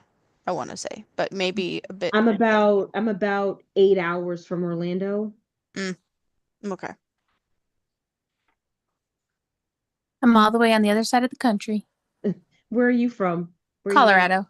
Oh, that's one of the places I haven't been and want to I would go. love to see Colorado. I hear it's beautiful. Oh, it's very beautiful here. That is on my list of places I want to see. It's definitely, I'm born and raised. Just love it here. So pretty. Yeah, I was born and raised in New York, and you couldn't pay me to go back there. Not even for a visit? Oh yeah, for a visit, yeah. But Okay. like not to live and raise my kids. Like, no. Absolutely not. Although like I had a fantastic childhood. Like I loved being a kid in New York. I had so much fun, but it is just astronomically expensive to live where I grew up. Oh, I'm sure. Yeah. Another duck made. Oh, it's Aww. cute. Look how adorable. Look at the Polka beak. duck. It's a duckable. Yeah. So I made this one during the time, well, since I stopped talking earlier, when she kicked me down to not talk, that's when I started to make this. So how long did it take? Just not that long. But now I have a polka duck with a minty green beak. I figured, Cute. polka my is God. minty and minty is minty. So I love the little halo on that yarn. yeah, Yes. it's a coconut cake. So it's like all weird fuzzy. I don't know how to describe it, but it's really weird. I like it, but it's very odd. It's kind of like this yarn I'm using right now. It's hold on. Ugh. It's like a little furry, but it's not furry. Right? Yeah, you have a furry but not furry yarn. Exactly. Yeah. Very true. I agree to that. Hey, Laura, sup? I miss and hello, Dorothy. Sorry I didn't say hi sooner. Oh, I didn't notice. Hey, I Lori. I I mean, was Laura on and television Dorothy. here. I didn't see Dorothy up there. Yeah, we had a couple Oh, people. Dorothy had to go. Sorry, Dorothy. I'm sorry I missed you. I need to go look at a picture, y'all. Hang on a minute, because it's been a while since I've messed with this little Afghan. I need to see a picture. Oh, here we go. I thought I printed that picture out. I think I'm starting to get my ducks in a row over here, Oh, nice. but I'm not It's like sure. they're in order. They're in order of height. It looks like from the. No, I need to do that in that case. Okay. That one's slightly smaller. But I'm starting to get my ducks in a row. There you go. So for next duck, I need help with colors. Yes. Speaking of, is Yadira still here? We not shall sure. see if Hang she on, let me answers. see. Let me stick her name in here and see if she's here. What do you do with the ducks? Nope, she Well- looks like she's left.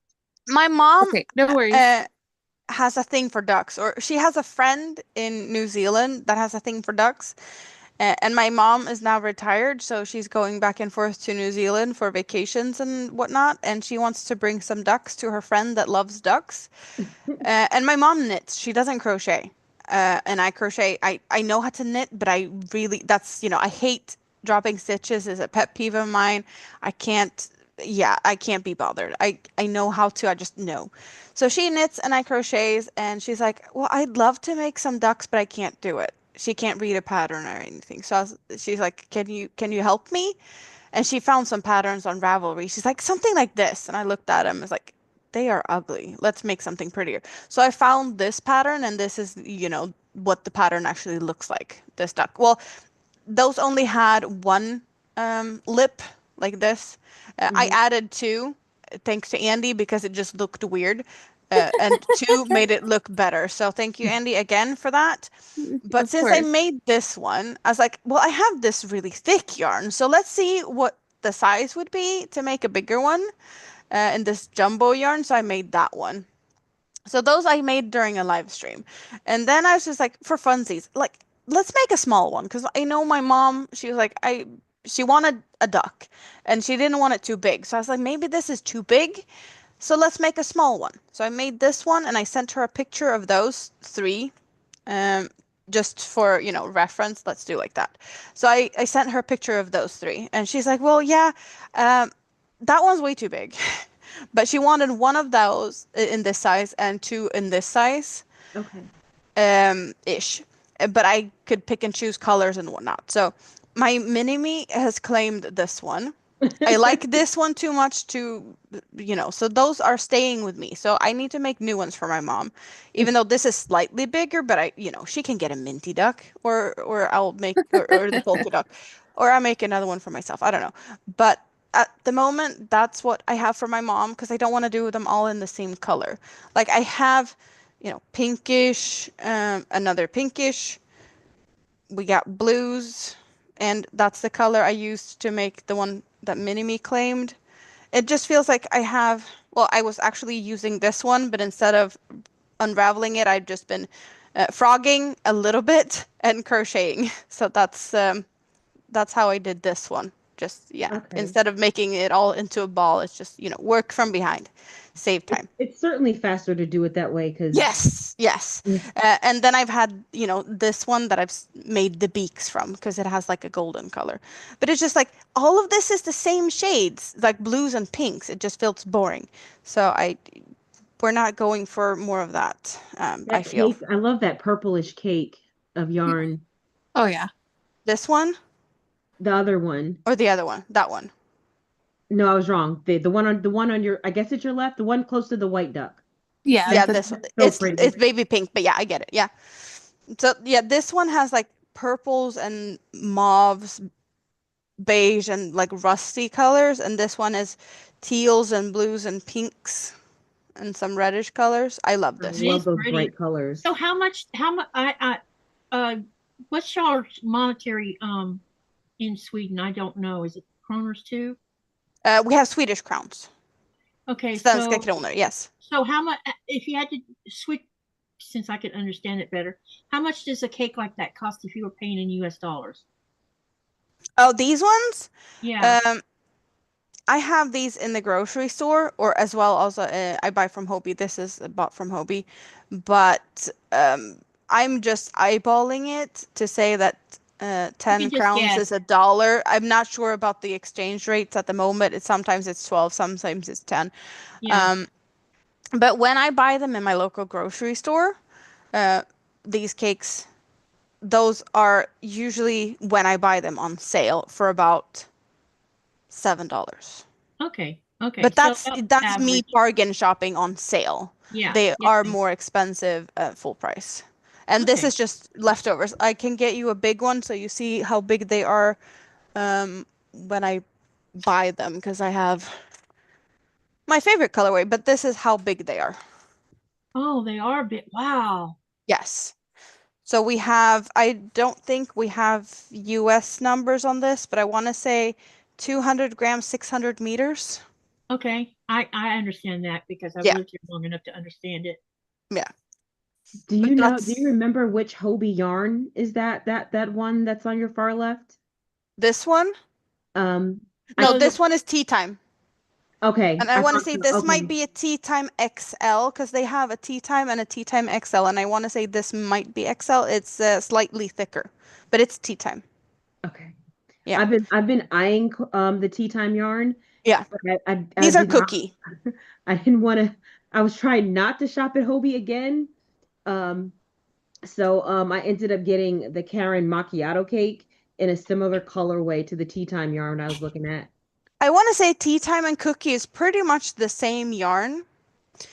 And the cookie yarn is the same yarn. You can even find the same colorways. A red heart roll with it melange or Serdar jewel spun. Okay. It's the same. Like this colorway is you have both a Serdar jewel spun in this color as well as a red heart roll with it melange in this color. I think when people say Hobie is expensive, I think they're mostly Americans that are used to being able to go to Joann's with a coupon or something like that. And so it does seem like it's more expensive, but it's actually not. Something that might be, you know, mind-boggling to some people as well. I don't think Katie is going to be feeling that it's a weird thing, but for me, like people say in the US, they think Hobie is expensive. To me, Hobby is my inexpensive place to shop yarn because the prices of yarn in Sweden is higher. Yeah, it's the Yeah, same, we same get such problem here we cheap have in goods in Greenland. America. Like Yarn's pricey. we get really cheap stuff here. So like, and then But like a most lot of of the our, things you have, I wouldn't touch with the, because some of your acrylics, I have been like, no, they're so cheap, plasticky, squeaky. Like I've tried some US Yeah, yarns you're that is, talking about that really cheap stuff. and I was like, no, don't, please, no. And some of them, like I have some that is really cool, but it's like, it's not soft. You guys think this is soft? Like, what are you talking about? You need to try other yarns. I do have a Super Saver Jumbo Stripes. I don't know what you guys think. Is this a soft yarn or what do you feel? no, Like, that's our what's your bargain feel? basement yarn, but I love it. I learned on Red Heart Yeah, Super no. Saver. Now, see I that Super Saver Red Heart is not going to feel very soft to your hands, but if you buy Red Heart soft yarn, it's exquisite. I Because hate working with feeling that yarn. this, I feel like I'm not sure I can work with this. It feels like sandpaper on my hands. Yeah, Yeah, that's why I I don't hate buy Red Super Heart. Saver. I Yeah, don't. I love Red Heart. but I love the soft Red Heart. I love it. I do have Super Saver, and I use it sometimes. But when I discovered the soft yarn line that they have, I'm in love with the soft stuff. I hate working with Red Heart Soft. One of the blankets I showed in the trunk show, the background color was made with Red Heart Soft. I hated using it the entire time. Was it too thin for you? It's kind of splitty and just soft. It's just almost too soft. It's like puddles in my hands. Like I Yeah. hate using it. But for regular Red Heart, yeah, it's rough off the skein. But once you wash it in fabric softener, it feels like everything else to me. If it wasn't for Red Heart, I never would have learned to crochet because I wouldn't have been able to afford to use anything else. So Red Heart Super Saver will always have a soft spot in my heart because without it, I never would have discovered this craft. I can definitely see like the value in that and appreciate what you're saying. I feel sorry for you guys if that's what you have to like play around with because that's No. It was like, I mean, that stuff was like $2, $3 when I was learning. Like you couldn't the barrier to entry was just really low to learn. Like you could for $5, I could get a crochet hook and a skein of yarn and learn this is without the any major cheapest investment. this is the cheapest acrylic I can get my hands on locally. And this is buttery soft compared to what you guys have. This is just an acrylic yarn, nothing fancy at all. It currently has a couple of eyes in it I have a basket of these skeins with eyes in it. But this is like so buttery soft. And it's still, I want to say at the moment, it's 10 skeins, sometimes on sale. 10 for, is it $15? How many yards is that? So it's 50 grams, 100 meters. Yeah. And I want to say that this is probably more expensive than anything you have anyway, because you see that this is not a big skein. 100 meters, it's, a little, I want to say it's like probably 120 yards or something ish, maybe. Yeah, that sounds right. 109, 120, something like that. Yeah. So 10 of these for $15. Yeah. It's still not Definitely too more bad. expensive than Red Heart, but I don't know. For me, yeah, Red Heart is rough out the skin. It's not as rough as it used to be back in the day, at least not in my opinion. But um, for me, once you wash it, like I said, wash fabric softener, and to me, it softens right on up, and I can't really tell the difference between it and a more expensive acrylic.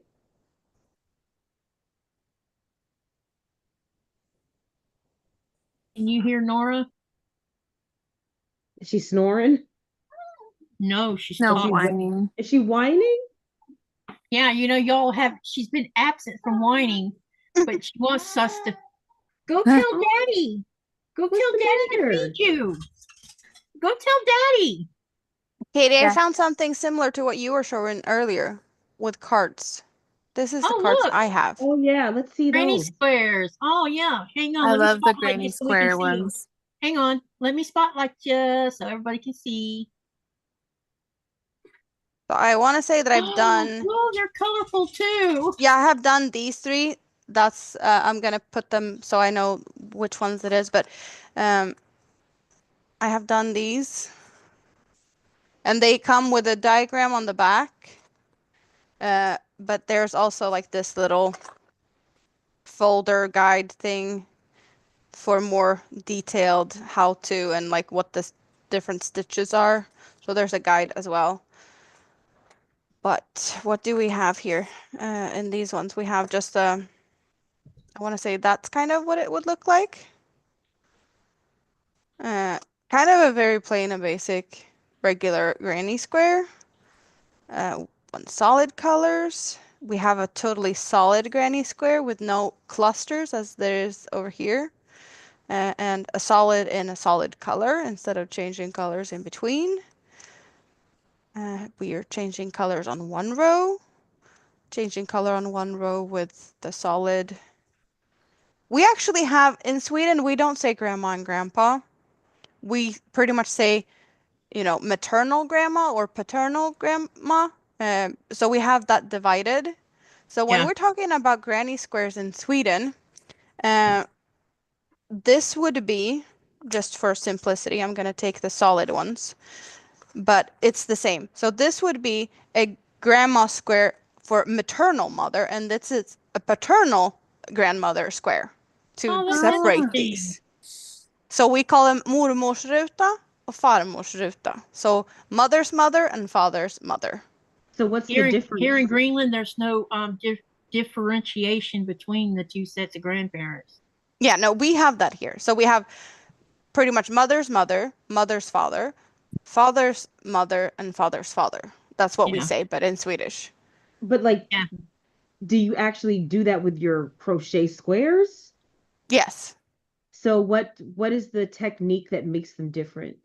Well, if you see this one has clusters, these are granny clusters. Okay, so if it's clusters, Ah. that's maternal, Yes. And and then no paternal clusters are is the paternal. solid with no clusters. Gotcha. Interesting. An interesting little tidbit of information. I So never would have known that. it's both granny squares, but we just see them differently with the because you see it's different type of granny squares. Most people would say this is a granny square, and some would just say that this is a solid square, not a granny square. Gotcha. And some would say that like these with designs, this is not a granny square either, even though it's called granny square card deck. Because this is, I want to say this is what people say, most people talk about Yeah, when they that talk looks like about the granny standard squares. one. Yeah. Yeah. And the other ones here are just like different type of fancy squares, not necessarily granny squares. Yeah. Here we got one that has a divided half and half on the That's pretty. diagonal, or with 4 colors. Oh. Nice. I like Did you And then that we one. have Did you buy that from the same store you buy your yarn from? no, this was a birthday present. Oh, okay, got you. And then we have the similar but in the solid, just like the ones we just looked at with 4 and 2 colors. And we have I did want to get one of those sets. I know that you can get them here just on Amazon or anywhere else, but Yeah, you Yeah. should be able to get them on Amazon for sure. I want to say that there's actually 2 different type of decks of these. I like these ones. That has a really fun color combination. Yep. This is a fun one. that would For be a being something fun. simple. That would be a fun challenge if we did that. If we made a bunch of those granny squares. This Hey, one? it would be fun if what would be fun. I don't know how Chaunda feels about this, but maybe we could do I'm not saying start it right now, but we could pre-plan. Maybe we could do like after July, do a late year, like the last 6 months of the year, and do granny squares together as a solo or crochet along, and then in December show off our finished afghans. Puff stitches. I hate them. Oh, And that so would be fun. Yeah, puff stitches. I haven't done a granny square afghan in so long. I've never Yeah. made one. I've These would never made require one. sewing yarn tails. I'm not sure I'm game for it that much, but yeah, yeah, like I could do something. I might just, minimize the yarn cutting. Mine would all be solid. I know. I was gonna say either mine would all be solid or variegated. Yeah, This is a exactly. fun one. There you go. Variegated yarn. Yeah, For the and it would win. still Yeah. be fun doing it. Of- Yeah. For sure. Here we have with the solids on one side and the clusters on the other side. That's kind of fun. So is that maternal and paternal? What would that be? Yes, exactly. Okay. Oh, okay. That would be maternal and that would be paternal. That's interesting. Cool. Yep. There's some I love really looking at granny squares. Hate making them. Yeah, I because get it. I've Pass it made a off, pass it skull off. one. There's a skull and a sunflower one. Those are the only Yeah. ones I've ever made. There's so many different, there's like 50 in this deck.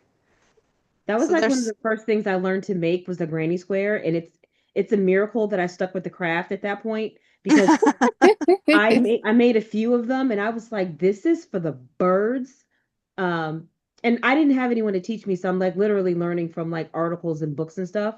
So I didn't know it was an option to not change colors, but just Mm. leaving in all those ends, changing all those colors for a new Yes. crocheter was just not, it was not fun. I have some square projects. Not that many. I have like a top that I was making for my mini me that isn't finished yet. With a square that I actually made myself. It's my own pattern for a square. In what bag do I have her dress or top? I think it's over here. So I do have my own square. Yeah, here. It looks like this.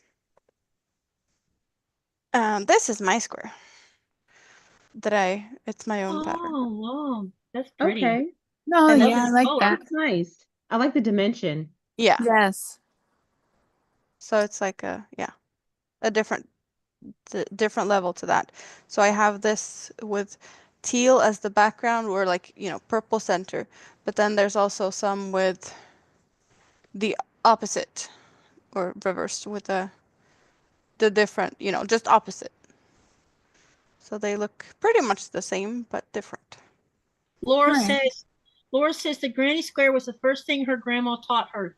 She was 4 years old at the time. Wow. That's cool. Wow. That's awesome. That I don't is know if awesome. this is ever going to be finished, but yeah, it's like it's supposed to be a top and then Mini Me wanted a dress instead and then well, I don't know what's going to happen. I kind of forgot I had it. I guess it's just nothing's happening to it. What And I'm shape is that? only I like that doing stitch pattern. Yeah, Yeah. it's kind of like a granny cluster. The thing is I'm only doing 2 double crochets Okay. instead of 3. So it is a little bit of a different. It kind of makes it a smaller or like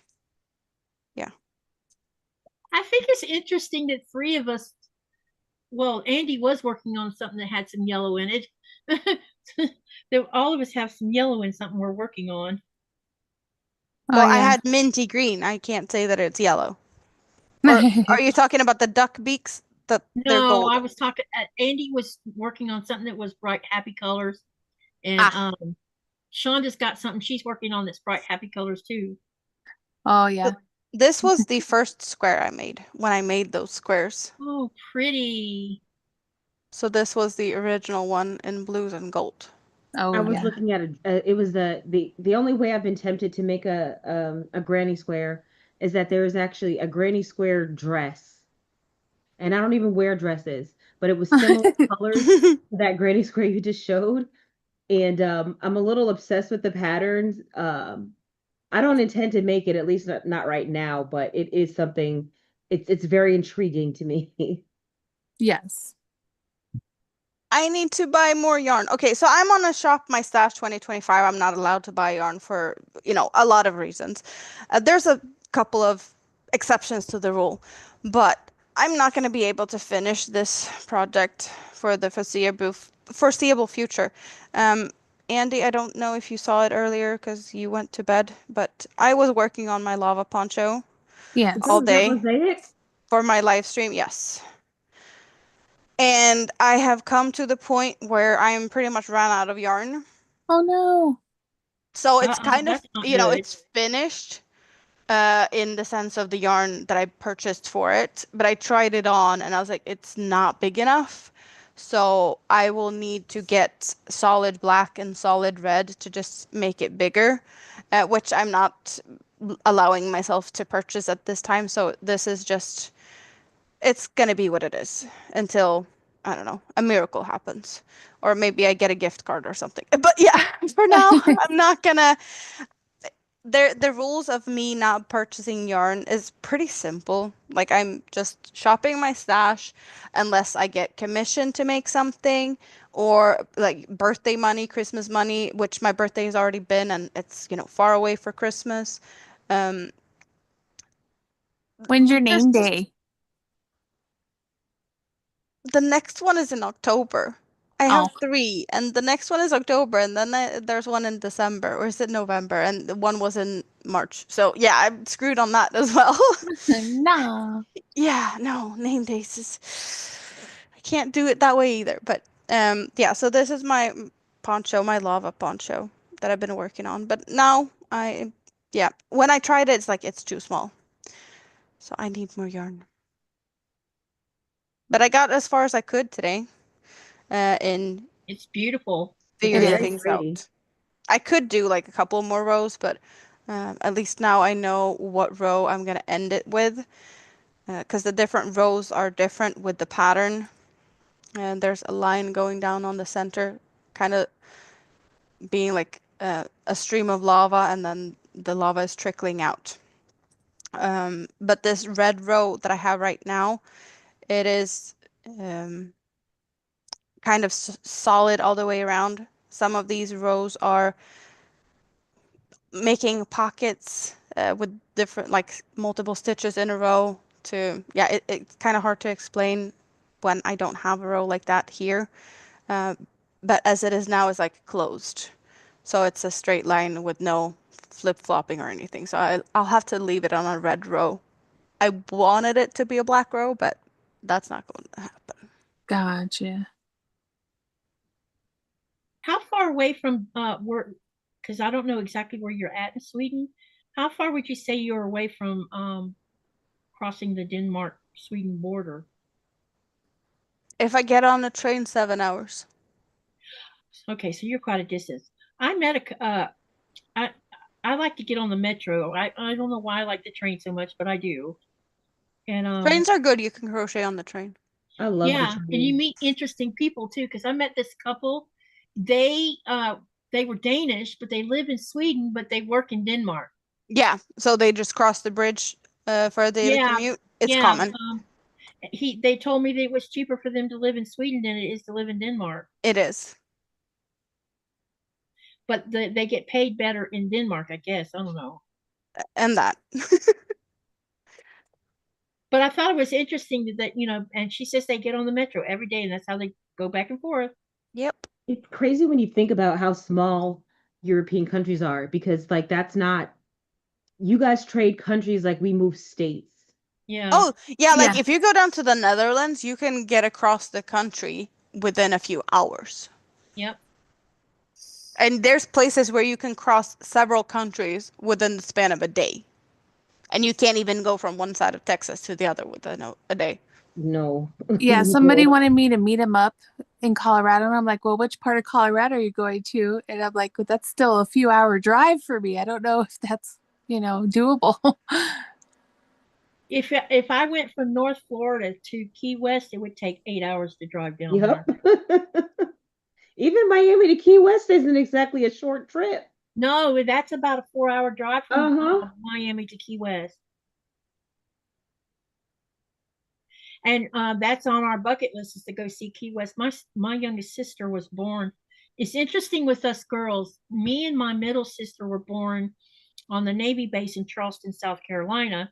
And my younger sister was born in Key West while my dad was stationed down there in Key West for a while because he was in the Navy. but I don't have any I mean, I don't even know what either place looks like. I think that Dad ended up stationed in San Diego sometime after Karen was born. So I only have vague memories of San Diego. I've told this on my quilting lives. In 2001, I took my kids to San Diego, and we spent a week and a half at a friend's house. And he took his kids and me and my kids to the San Diego Zoo. And when I'm walking through the San Diego Zoo, I'm like, it felt like deja vu. It was crazy, and it was disturbing, actually. So later that night, I called my mom and I said, "Mom, have I ever been to the San Diego Zoo?" "Yes, I used to take you kids every week, you girls every week." "Why?" I said, "Because I just took my kids to the San Diego Zoo, and I felt like I'd been there so many times." It was the craziest, because I don't have recollection. Because when we moved to Florida, from San Diego, I was 5 years old. So I only have like brief glimpses of like the Navy base, the house that we lived in for a little while, the traveling between California to Florida. I couldn't tell you which state it was that we spent the night in on the side of the road in the station wagon. I mean, it was a very, I only have vague glimpses. San Diego is one of the places that I would live. It's like one of my top 5 cities that I would live if I was like independently wealthy. Yeah, it's so beautiful there. I mean, when I went over there, it's weird, California. I hardly have any asthma trouble when I'm over there. Go to Florida and it's psychotic.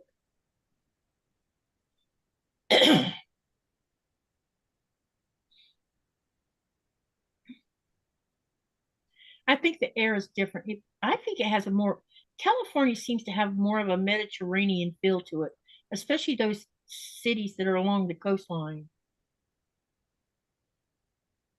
And I thought San Francisco, y'all can say what you want. It's a big, huge place, but I thought parts of it were beautiful. I love it. And my husband was in his heyday when I took him to see the Golden Gate Bridge when we crossed it. And actually, that was when I took him that day, because I picked him up from the airport, and we weren't going back to Hanford until he saw the bridge. And I went through San Diego to get to the bridge from the airport. It was the most insane, crazy, nerve-wracking drive to go through San Francisco to get to the bridge, but it was worth it, because when we crossed it, even I was in awe of it. I mean, it was truly an amazing thing.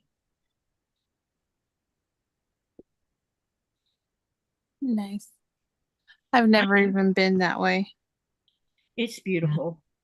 Oh wait, no, I went to California once. Sacramento's beautiful too, because I told you when I went to a quilt show in Sacramento, and that was a couple days before I had to pick Nikolai up from the airport. So I went to see the quilt show, and once you pass that, there's this exit that says San Francisco one direction, and I can't remember what went the other direction, but once you pass that, it is like day and night by how the land looks. Suddenly it goes from being all brown farmland to this exotic, beautiful green stuff.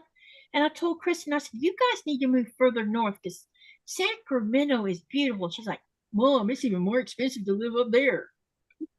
Oh, I'm sure.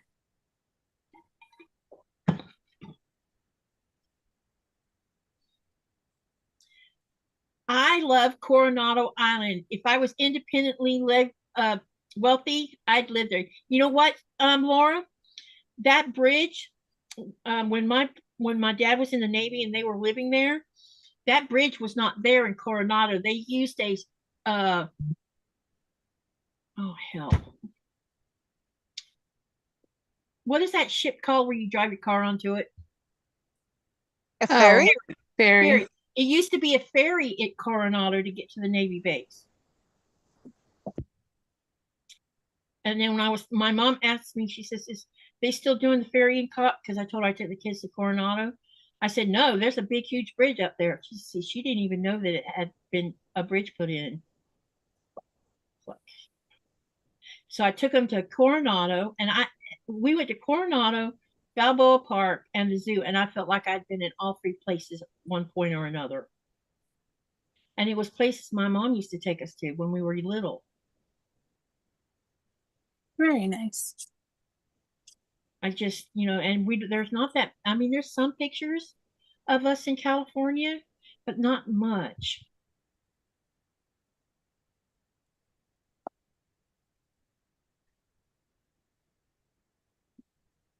So I'm trying to figure out what color to make the next duck. So I'm just putting some colors up on the table, and I need you guys to help me out picking colors. Show us the colors you did already so far.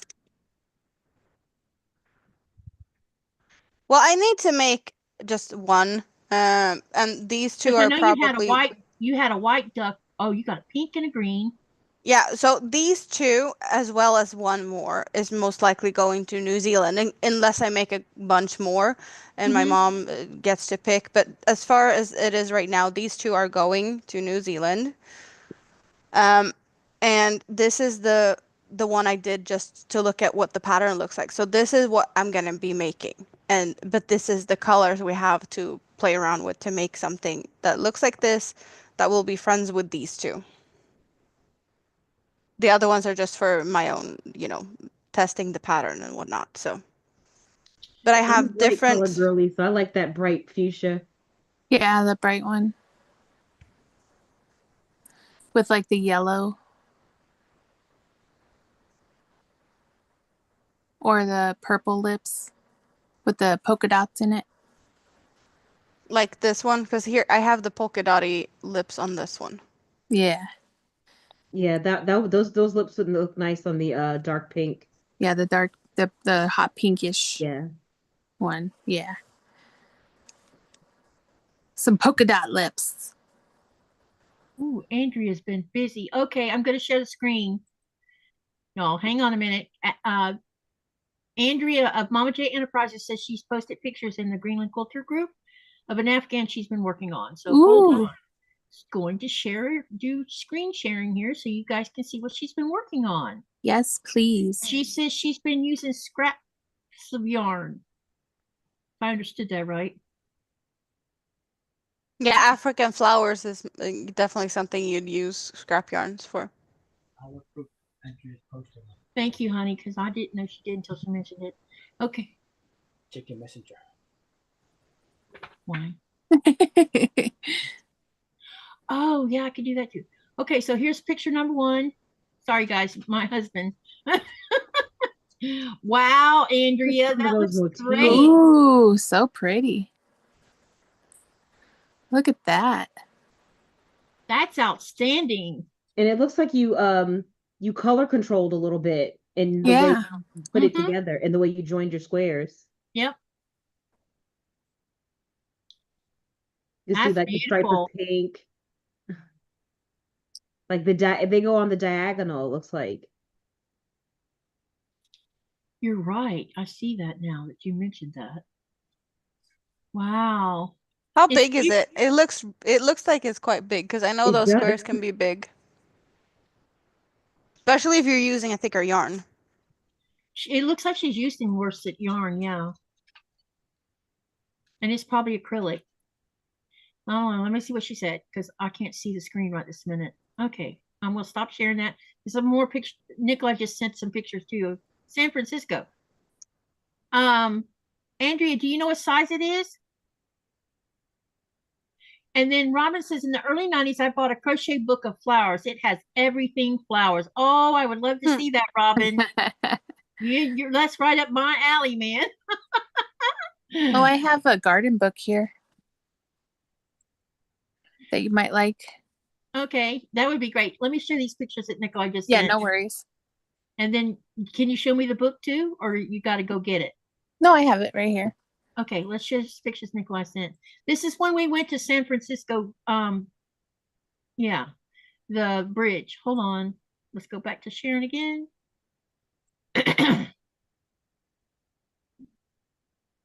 See what's behind us? Let me know when you can see the picture. Oh, yes.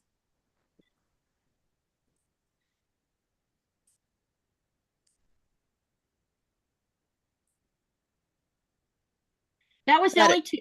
Yeah, I guess that was the only 2 pictures. That's a crazy bridge. It Oh, yeah. is. When you cross it, I have a video. I'll try to figure out how to. I'll share the link on my community tab because it is on my YouTube. I think. I think. I mean, I don't know. I don't remember now. I don't know if I posted it or not. But if I didn't, then I'll post it because I did. We did a video. He ran the camera while we were crossing the bridge. It was beautiful, man. I'm just like, oh my gosh. All right, Andy's going to show us this garden book, so let me spotlight that real quick. Oh, Oh, Kawaii. those are Is that how cute. you say it, or is it Kawaii? Kawaii.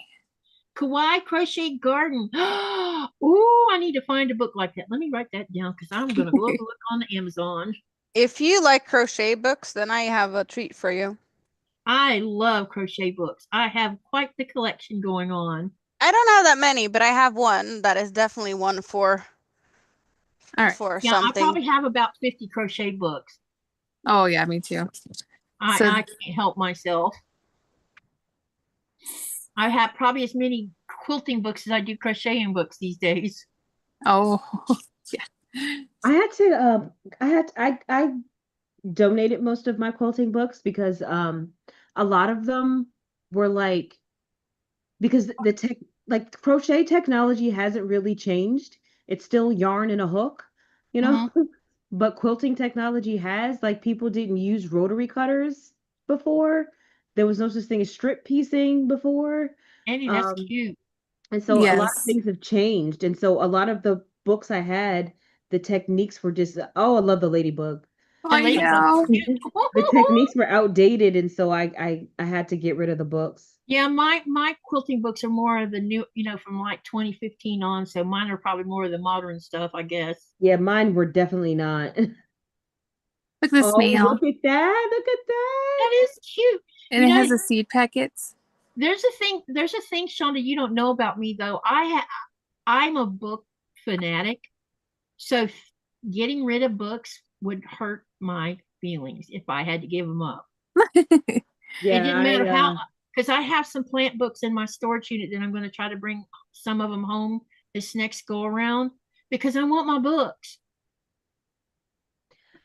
I Some of them date back to my teenage got rid of a years. lot of books. I had a lot of because I pretty much read everything digitally now. So it was tough, but when I was like making decisions, I had to get rid of like a lot of my books. Not just the quilting books, but like novels and stuff as well. Oh, look at all those cute little things. There's nothing better than reading a book and sniffing it. Oh, yeah. I like the You sniff yarn. can't sniff digital. Okay, I Just love the saying. forget-me-nots. Oh, that's so cute. Oh, look at those that. little That is flowers. adorable. That is so Oh, cute. that's so cute. Oh, look at the mean face. Oh, Yeah. that's adorable. Wow. I The guess iris we'll be bulb. looking up that book. Oh, yeah. I mean, Those are it's just cute. so cute. And I have one more here that's more just plants, but I mean, they're just Aw, so, They're so so cute. they look yeah, like such fun. they are. Yes. Go tell Daddy that you got to go outside. Go tell Daddy. So that's pretty much those ones. But yeah, it's a kawaii crochet garden. Wow, that's adorable. Thank you The for hanging sharing violets on the that. front is cute too. Yeah, Yes. it is. Oh, wait, let me check it back. Oh, wait, no. Oh, So sorry. there's Hang on. another. Oh, sorry. No, you're fine. Let me respot you. Go ahead. Sorry, I thought you were done. So then there's this other one I Oh, got. there's hanging basket their- ones. Oh, Yeah, they're little potted plants. It Oh only has my 12 of them, but gosh. these are the 12 that are in there. look What- at what- the bonsai wait, hold- tree. Can you There's move the your cacti. not monsters potted plant?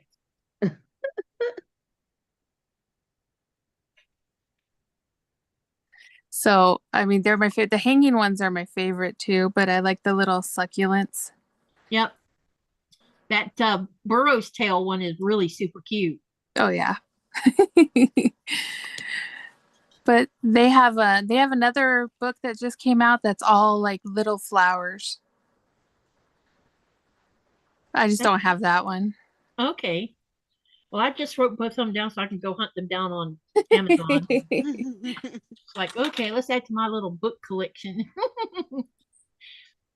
And Oh, I yeah. have a book for Oh, you. looky here. Amanda has a book to share too, so let me spotlight her. There we go. Crochet Monsters. Oh, look at the little blue Oh, one did with you the get the horns. monster one? I love I the have the monster one. one.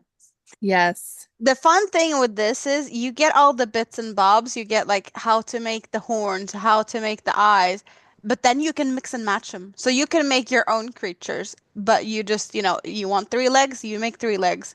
If you want, one eye, you make one eye. It's really, really fun because let's just, like, how cute is this? Yes. Aw, Or this like forest creature. I'm just, that's because awesome. book is so full, but you get, Oh, look at the teeth. yeah, you get how to make certain things. And then you just mix and match them. So that is really fun with this. Here we got one with fluffy hair. Yep. Or someone just hanging Oh my down. goodness. Look at the teeth. I know. And he's got droopy ears. Yep. Wow. I'm obsessed with that book. I also have the Impkins one. There's an Impkins that goes with that one, and it's the same type of thing. It's Yeah. so cool. I love the Imkin hats. I don't have that book. This was gifted to me, so I don't have, all of whatever, but it's so much fun. It It's, looks like fun. I haven't done any of these yet, but I need to. Yes, they're fun. See here, it says like options. Triangular scale, rounded scales, triangular spikes of varying size, or skinny spikes. So she has it divided into like, this is just back scales. And then there's the different sections so you can figure out what to mix and match. Oh, that's a big guy. Yeah, but Yeah. this is also a very big book. It's So very heavy. it looks like it. I'll have to look that one up too. Megan Lapp, she's done a bunch of different ones, so just her name is gonna give you some fun book Okay, suggestions. gotcha. Andrea answered whoever asked the question, what size is her afghan currently? It's 4 foot by 8. She says the squares are about 6 inches before she put the black borders on them, and she just makes the blocks as she has scrap yarn to use up. Then she said she also has some that she used classic quilt blocks and made crochet blocks out of them. I will dig them out sometime to show and tell. My favorite is a log cabin afghan. Oh, cool. And then Laura says, my grandma always made up crochet patterns as she went. I never knew the names of the stitches, but knew how to do them. I had to buy a learn to crochet book in order to follow the pattern. And then Andrea says, I had tons of crochet quilting and cookbooks before I lost them all in a hurricane. Oh, Harvey, wow. You don't need to have me big anymore. I lost my books, but it's losing books because of something sucks. Yes, we can look at my squishiness, but you don't need to have me big. Yeah, I'm doing it. Y'all, I'm sorry. one of the No, things you you stay find out big. about me is I forget to turn that off. Sorry. Oh, Gosh, the temperature must have dropped outside. It's gotten chilly in here. I'm gonna go grab a sweater. yeah, it's storming here, so my dogs are all Definitely cuddled. storming here. Let's see, what's the temperature here today? All by right, the you dear. way, let's see what the bot says it is versus what my laptop says it is. 2 more feet for the pig, you dear. Nora? Yeah. Is there something wrong with that lamb? Nah. You sure? Yeah. How bad was it? That's like Not her usual? Yeah, not unusual.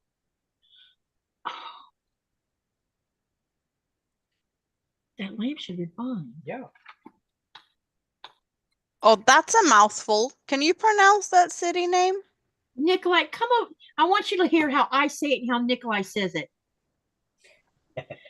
Because I don't know how to make the guttural sound. There's a sound that comes from his throat. You say it first and then I'll say it. Outtown. Yeah. Kakordok's how I say it. but the Q's are K sounds, not qua. I get so aggravated when I see videos and people are like quack or talk. I'm like, why do you use the Q that way? Because they say KR, ka, ka, kakokto, Yeah, and so he makes a sound in his throat that I don't know how to make. kakokto. But it means white in English. Oh, And you said it how, Katie? Kakordak. So that T is a D sound, and the Q's are like K sounds. So the But T is the D sound, kind of like Iceland. They have a Yeah, it's like P's here are like B sounds. T's are D sounds. What else? Q's are K sound. Here's a good one. You know what teases me the most is anything that has a double L or an RL, because they both have the same sound. So you say Isisu, and I'll do it next. Isisu. Can you hear that little slurry sound he makes? Mm-hmm. Now here's how I say it. Isisu. It sounds like I'm using an S sound. I hear an S, that sound, but actually they're pushing air out the cheeks to make that sounding. Isisu. So if I would say that city name with a Swedish pronunciation, or how I would say it in Swedish, Kakortok. Yeah. It's close. Yeah. That would be, but because I wouldn't do the T into a D, that would be still a T for me. Yeah. It's strange with some of the stuff, but other words like thank you, Koyanok. It's easy to say, or you can be lazy and say Koina. Koyan. Or Koyan, yeah. The other one is you can. He taught me the proper way to say how are you, which is Kanok Ibit. There's two P's in that second word, but it's a B sound. But you can cheat and do the lazy most southern way of doing things and say Ayungi.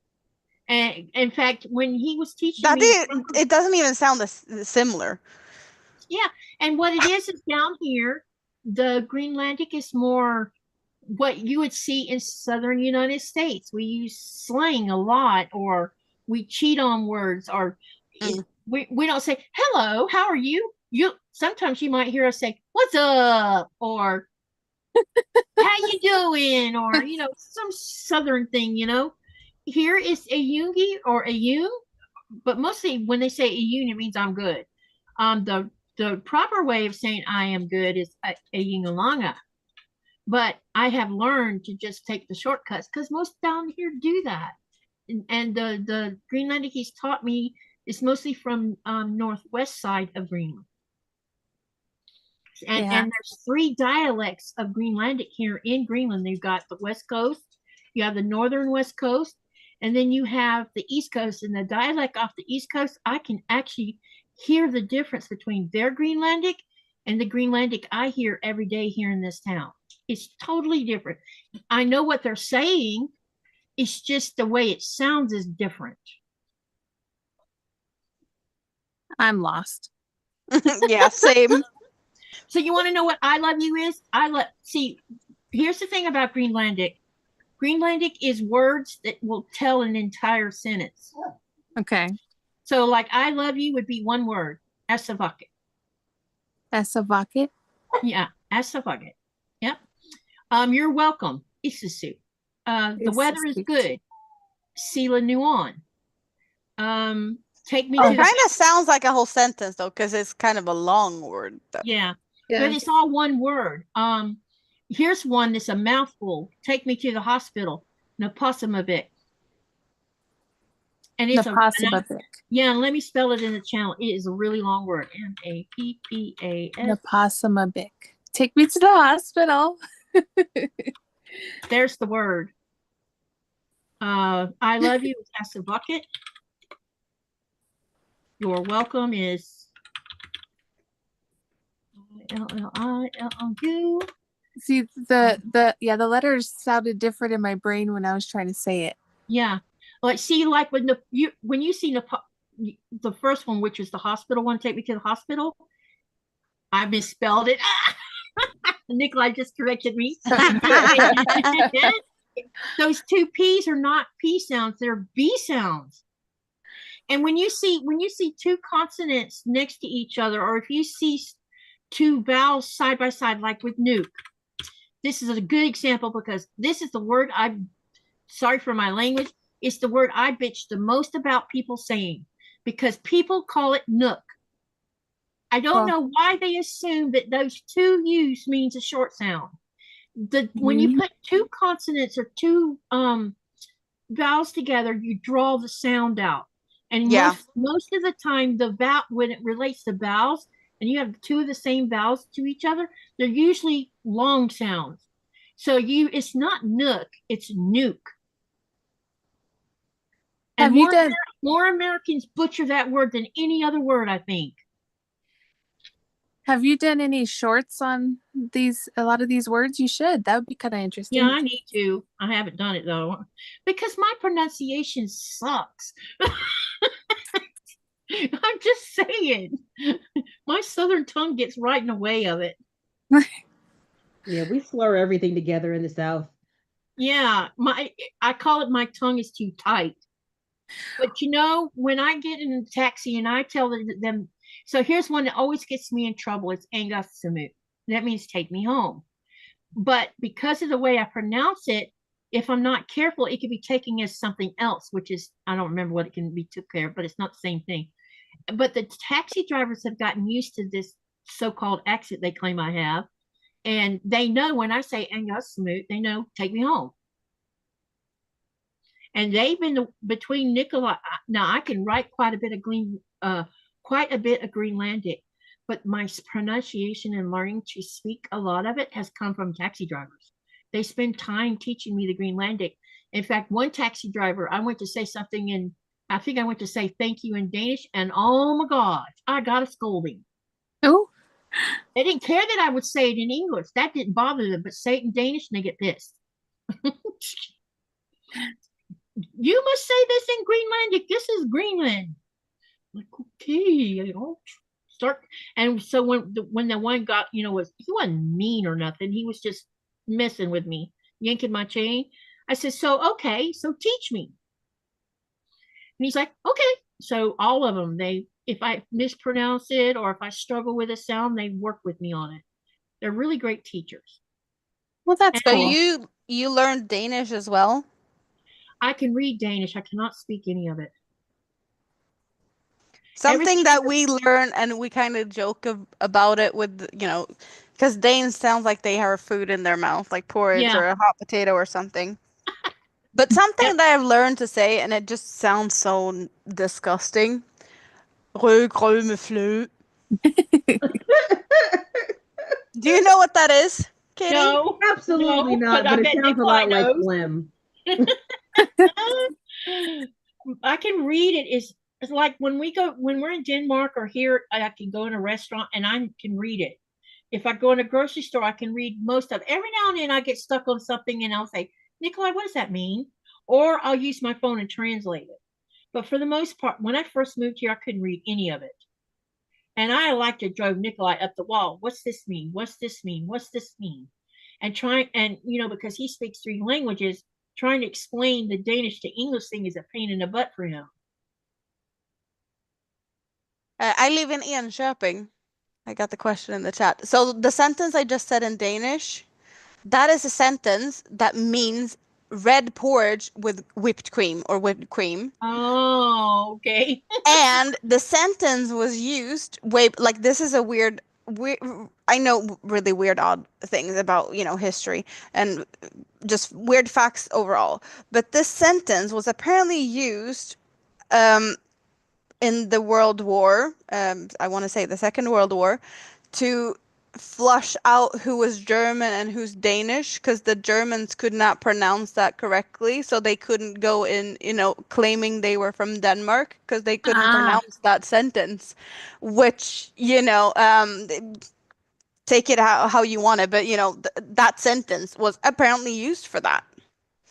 That makes sense. Sounds like what Americans sound like when they try to imitate Swedish, like when we don't, like when we're trying to, like, not poke fun, but like, Guggen, Flugen, Fragen, Fragen. You know, like we Yeah, would do the Swedish like that chef. if we were trying to do like fake Mhm. Swedish and we don't know the language. Swedish chef is definitely yeah. That's I just think one nothing.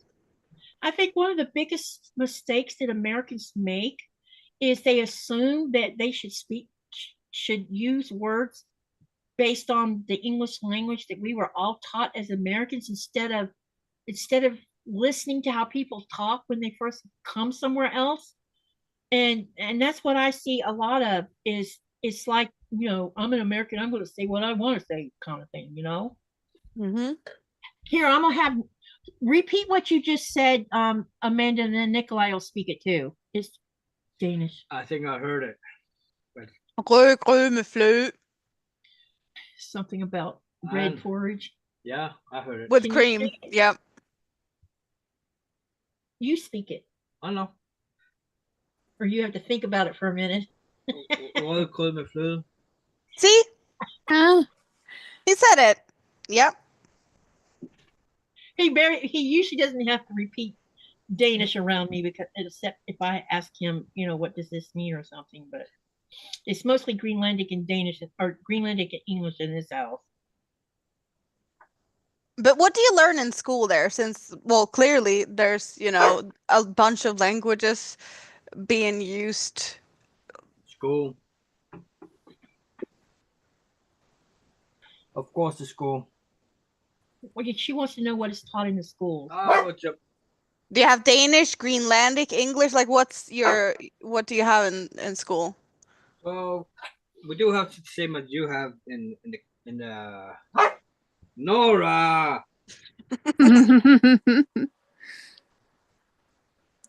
It's like cooking classes and of Mhm. course, and that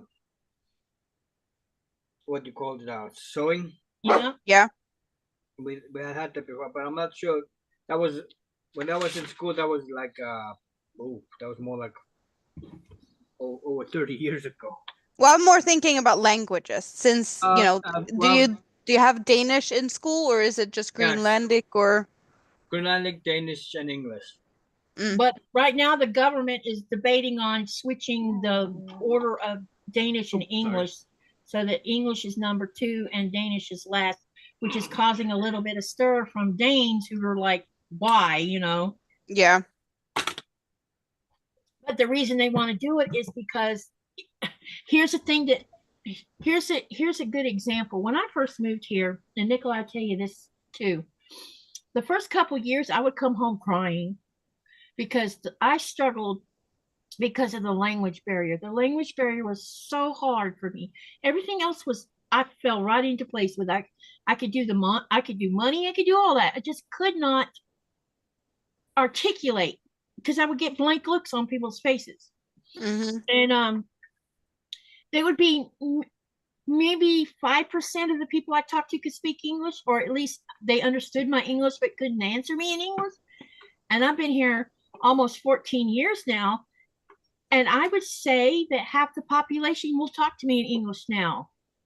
So I think what's happened is they could read English, they could understand what I was saying, but they couldn't answer me because, I don't know if you have this saying in Sweden, but in the United States we do. It's like when you learn Spanish. If you don't use Spanish, you lose it. You learn it, you lose it if you don't practice all the time. And I used to could speak Spanish and read Spanish because I took it in college. And I could still read some Spanish, but I no longer can speak any of it, hardly, except the simple stuff. And I think what's happened is because people know who I am in the town, and we've got tourism going on, and that has been a big thing. These kids need to learn English so that they can guide tourists, and because English is all over the world.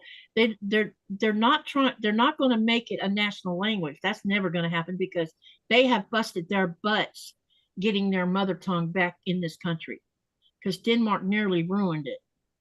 And so they're really strong about their native language, and I agree they should be talking their native language. So I know what you're getting at with that. Like, if you don't use it, you'd lose it. Yeah. We have, when we put our kids in school, English is introduced in 2nd grade. Yeah, it's So introduced in the 5th year. yeah, so we have English from almost get-go. My mini-me, she's 5. She's not even in school yet. She And she knows how started. to count in 10 Yep. to 10 in English as well as in Swedish. She can count to 50 in Swedish, but she can count to 10 in English. And she, she's aware of English words. She knows what an ice cream is. So we can't just, use English like my parents did when I was young. My Mhm. parents could be like, use English instead of Swedish so that me and my brother wouldn't understand. But now I have a 5-year-old that knows way more English than I did in her age. So, I can't use that trick on, talk above her and use another language. Then I'd have to switch to another language that I don't know. I have totally forgotten all the French I learned in school. I can say one thing in French, and that is pretty much I'm sorry for being late, because apparently I guess I was late to a lot of French classes since that sentence is stuck in my head. But that's pretty much what I can say. All I can say is like, thank you, and where's the bathroom? Yeah, I remember some of the German I took, and I know some small Spanish words, but that's it.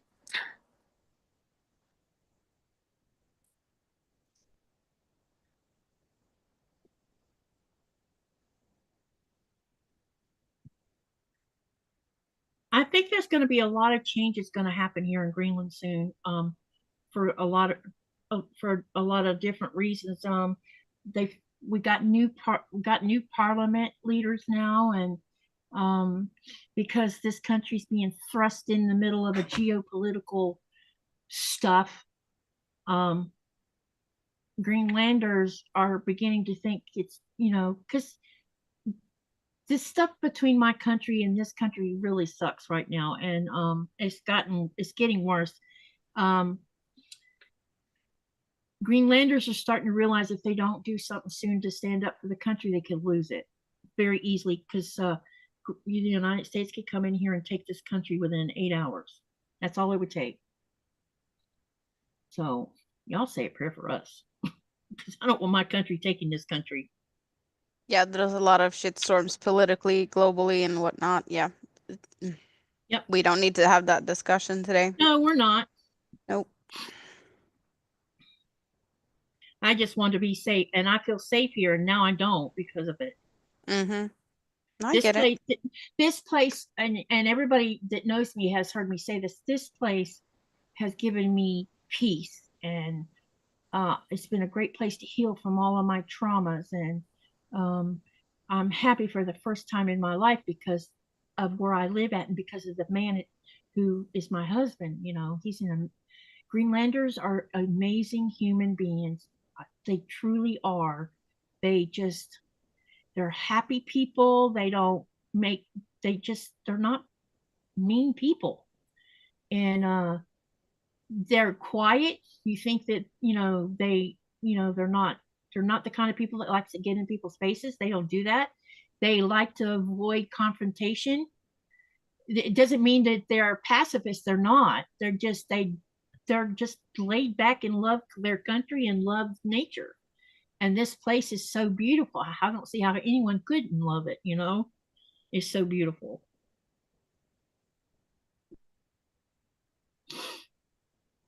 Understandable. So why does Sweden? What is it about Sweden that makes Sweden one of the happiest places to live, Amanda? Oh, that's a good question. Finland is the top, I want to say, or Yeah, well, just knocked y'all Finland, out. Sweden, and Denmark has been like alternating. Yep. The thing is, there's so many different things. We have a totally different view on a lot of things.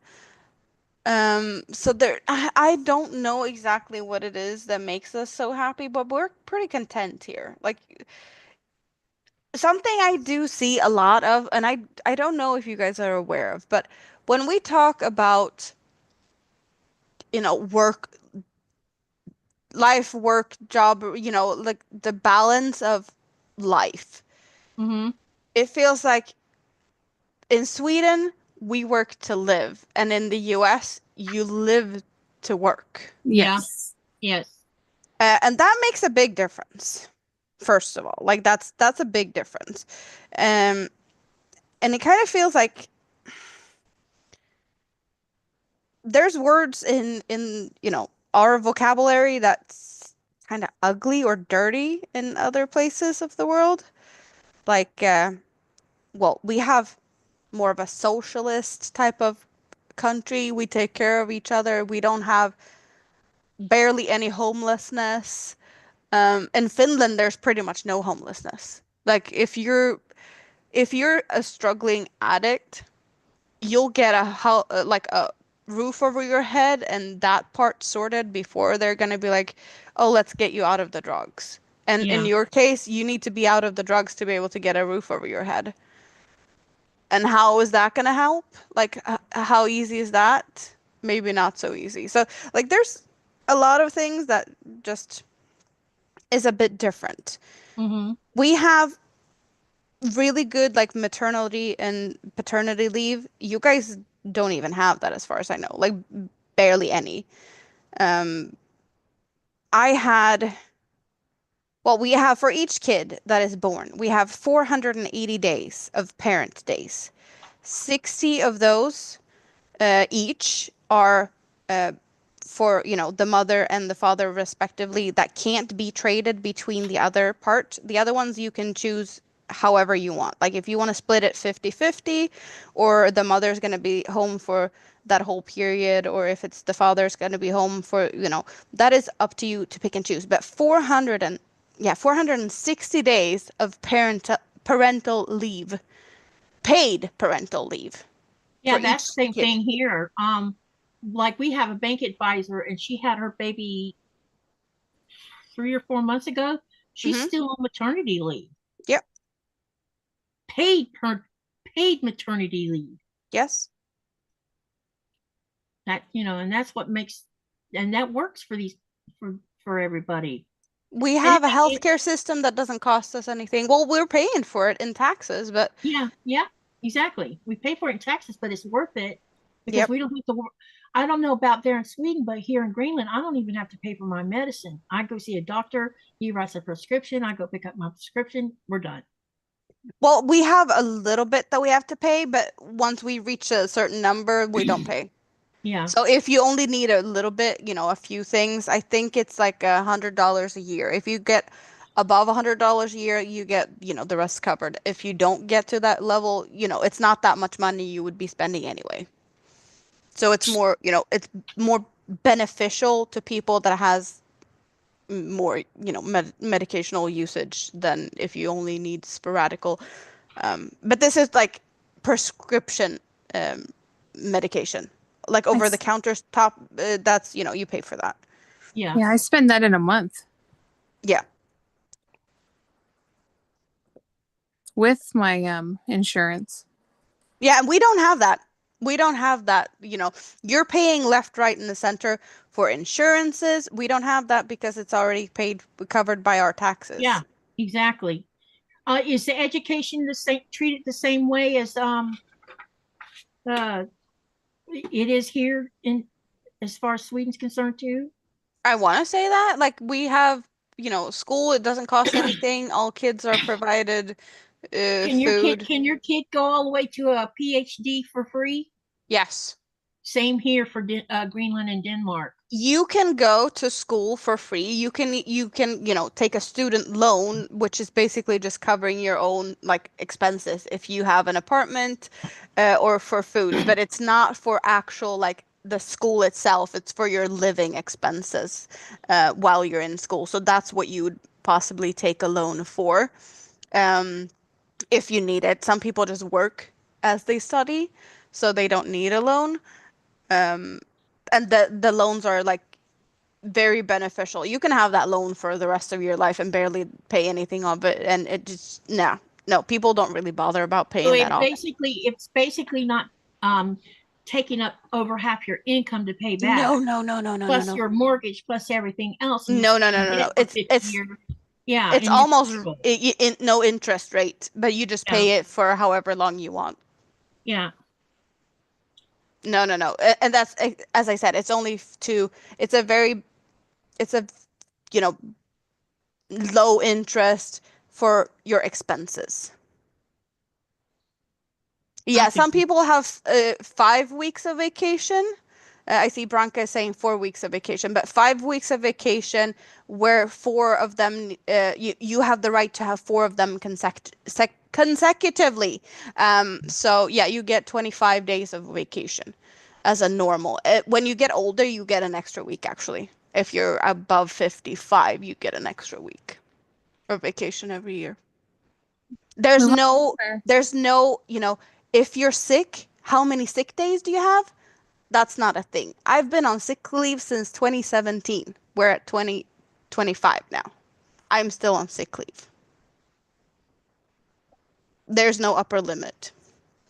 It just needs to be, reasons. That's crazy. I had to work Wait, through that's full all of my salary cancer since treatment and 2017? everything. Yeah, that's how it is in the United.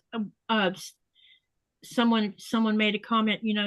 You'll get if United States had green and they'll get health care, and I'm like, what? Really? You think? I don't think so. I'll lose my health care. Mm-hmm. Because I didn't have health care. So here's an example of what happens when you're. My first husband worked at a company for 17 years, and so we had Blue Cross Blue Shield health insurance. When he died, that health insurance went with him. Yep. So that left me as an asthmatic, chronic asthmatic, prone to pneumonia without health insurance, and all 3 of my kids didn't have insurance either. Here, they take care of my asthma and I don't have to pay anything. How much do you guys pay for your house insurance or living insurance? So with the house, you mean here in Greenland? Yeah, well, I'm talking about I want to hear from every one of you. Oh, in America. Yeah, go ahead. No, but all of you. I want to hear what you are having Well, as far as our house is concerned, we don't have taxes on our house. The land, as you know, is not, you can't buy the land. The land belongs to the Greenlandic people, not an individual person. But you can build your house on this land. Our house insurance is about, I think, 3,800 Danish kroners a year, something like that. And as far as mortgage, I'm not going to say how much our mortgage is. No, I'm just looking at insurances now because that's what we're talking about. Yeah, the insurance is not bad. Not at all. It doesn't suck us dry. Well, we have really good insurance through my husband's job, but I believe he still pays like $500 a month for both of us. What's y'all's copay? And what does that cover? Does that cover your house? If you're in an accident or if you Oh know no, that's something. just health for our house and our cars and all that stuff. It's an extra 200 a month.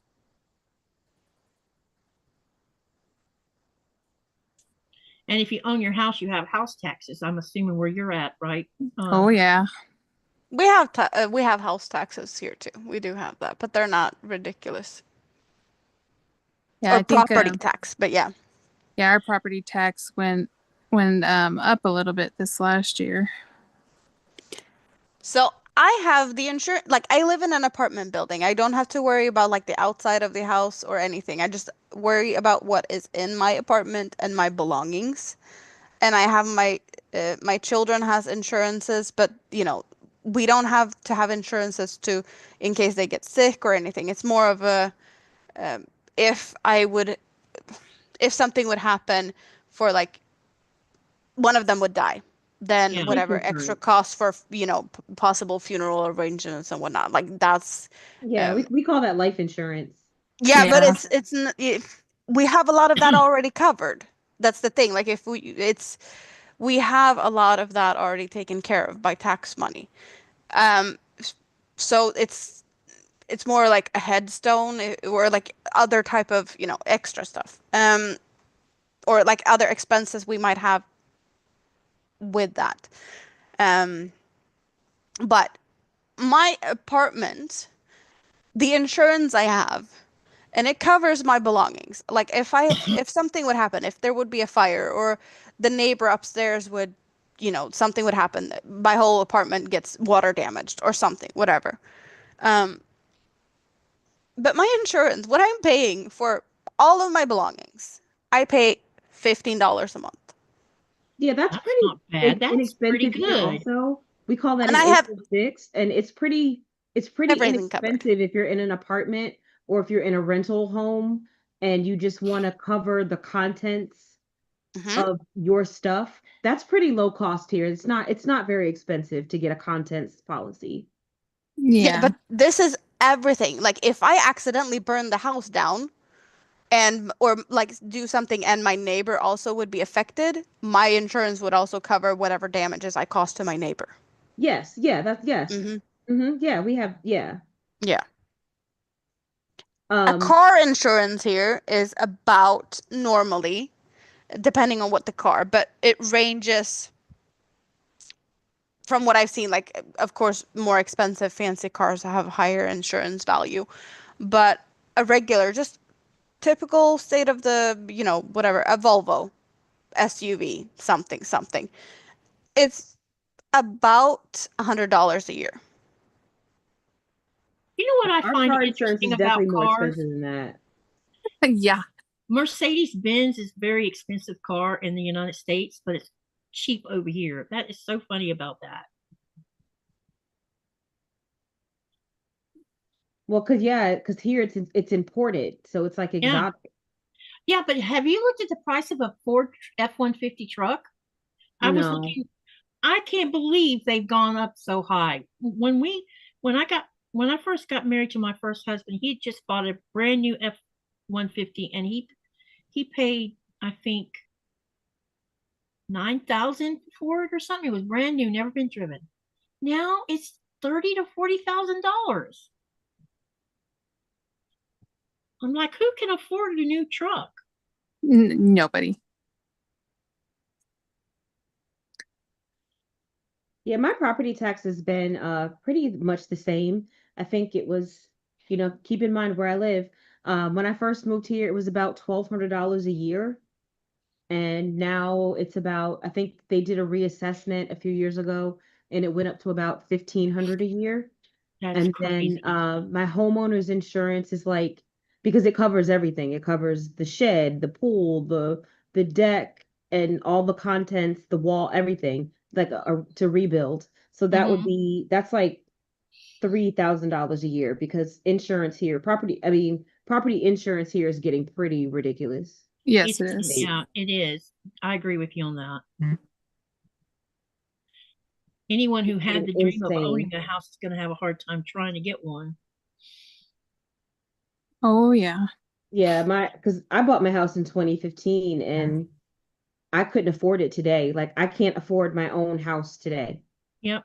Couldn't even afford to rent it. Right. Right. Back when I first moved out of my parents' house and I was looking for an apartment, and Lake City's not, back then Lake City wasn't some big, college town or anything where rent was astronomical, but a little 1-bedroom apartment was $600 back then. And I'm like, how do you pay for a $600 a month apartment on a minimum wage job? Yep.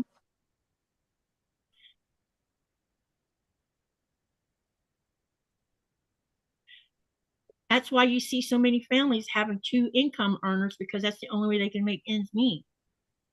Oh, yeah. Well, and that's like I said, when I had cancer, I couldn't not work because if I didn't work, I didn't get my insurance. Yeah. And then we still had to pay, all the bills. And, we couldn't do it without it. I find that very interesting that you just, you switch insurance, or like when you work, you have insurance, and we don't work, you don't have insurance. Like, how does that work? It's through our job. Yeah, you just go without insurance. When I didn't have insurance, I would go to the local health department, and they would see how much my income was, and if my income was within a sliding scale, I could pay a lower doctor's fee to see the doctor. But my medicine, on the other hand, because asthma medicine is not cheap, you know, the inhalers should only cost $20. I don't know why. There's so many asthmatics in the United States these days. You would think they would make it more affordable, but no. Over the counter, you have to pay $50 for an inhaler. Well, because I guess I don't get it with. Well, at the time when I got sick, before then I didn't have any insurance. I had just gotten insurance because of the Obamacare. So I got it through my job. And if I didn't have that insurance, I wouldn't have qualified for the assistance, because even not making that much, I made too much to get assistance. Yep. No, but Exactly. like what I'm trying to get at, like if you don't have a job, you can't get insured. Yes, you No. can. It's just going to cost you more money. So like, because you don't have a pool to, unless you get it through the government, unless you get Obamacare or the Affordable Care Act, whichever you want to call it. So like, if you're employed, you can choose to get insurance through your employer, or you can choose to get it on the market, or you can get private health insurance. So there is a way to get health insurance if you are not employed. It's just a way, way, way more expensive to do so. So when I lost my health insurance, and because the two jobs I had were not considered full-time jobs, so they didn't offer health care. And because I was 45 years old and never, you know, and had 2 college degrees, I couldn't get a job at places like Walmart or McDonald's or anywhere else. So I was doing substitute teaching, and I was also proctored to college. And because those 2 jobs were considered part-time jobs, you didn't qualify for health insurance. And because I was single and wasn't raising any kids underneath the age of 18, because all of mine had left home, I couldn't even get Medicaid at Exactly. all. You're just flat out, you don't have insurance. No. So if you have to go to the emergency room, which is 10 times more expensive, you end up with this big, huge hospital bill that you're 30 times more expensive. And Yeah. you can always purchase private health insurance, but I nobody couldn't can afford afford it. it. It was too Nobody expensive. can afford it. Couldn't afford It'll it. cost you like $2,000 a $1,200 a month. month. Who can Yeah. afford that? Yeah, exactly. You have to be rich to even afford it if you don't have a job. Yep. But it's a way to keep us like at our jobs though. It's like sometimes you're trapped at your job because you need the insurance. Yeah. Exactly. And then, you know, because a lot of people weren't hiring full-time workers at all. They were only doing part-time, so they didn't have to offer insurance. Yeah. Robin, I'm not surprised about the seniors selling their houses in Florida because of home insurance. And the HOA fees are getting astronomical down there I would too. never buy a house in HOA. I don't No. know. Me neither. No, hell Me no. neither. There's some areas though that where they're now required though, so it's horrible. If I have to, no, it would I not. avoided HOA at all costs when I bought my house. Yes. Okay. But it's a little bit different because it's a bit more, it's not quite as built up as like some other cities. So there was plenty of availability of places that didn't have it, but those opportunities are shrinking. I mean, it's bad enough that we all have rules and stuff, but I'm not going to buy a house where someone's going to tell me what I can and can't do in my own house. Right. Exactly. You didn't cut your bushes properly. Okay. Or you got a garden in your backyard and we don't like it. Yep. It's none of their darn business. Now we do have restrictive covenants, but it's like not changeable, and it basically says you can't have a farm and you can't build another house on your property, and that's Well, that pretty makes much, sense. and that's reasonable, and that's Yeah, really that's reasonable. Yeah. that's really all it says. But there's no monthly fees, there's no board. It's just something you get at closing that says, you can't have a farm. You can have a couple chickens if you want, maybe a sheep. You But can have hens, but not roosters. That makes sense. yeah, but you can't have a whole farm, and you can't put another piece of property. You can't put another house on your Yeah. property. And I think that makes sense. I could live with that. Yeah, that makes sense. It's these other stupid rules, like you got to have a fence a certain way, or you can't have a certain kind of garden in your front yard. my I have a story to tell you guys. My friend that lives in Syracuse, y'all, some of the channel people have heard me talk about Michael and Melanie. They bought a little house in Syracuse. I can't remember the area they're in. The neighbor, a couple of the neighbors had a hissy fit because he ripped all the grass out of their front yard and he turned his front yard into a workable food producing garden. Oh yeah. Oh, I And know he's they were like, you're mad not going about to that. yeah. And he says, he told him, he says, you're not going to tell me what I can and can't do in my front yard. There's no covenant that says I can't have a garden in my front and backyard. I don't want to water grass because that's ridiculous. I want to grow food that feeds me and my wife. Yep. I know they were hot. And he's still growing food in the front yard and in the backyard. Good for him. Everybody needs to learn how to grow their own food because you never know. You might have to. Exactly. Yep, you're right. I really want to grow some cabbage. I am going to try to get some mustard greens planted this year. I think got a it's bunch warmed of up stuff enough. planted. Do you? What'd you What'd you plant? get planted? I got the cucumbers and all the peppers and then the tomatoes. And then I got to get my zucchini. But then we've had like a week of rain here, so I'm waiting for it to lessen up so I can transplant the marigolds and all that stuff. When I lived in an apartment, I here? used to Mary container Jo. garden, but I'm afraid to do it here because the squirrels they'll just eat it all.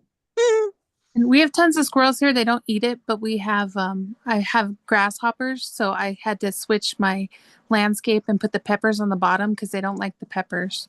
Okay.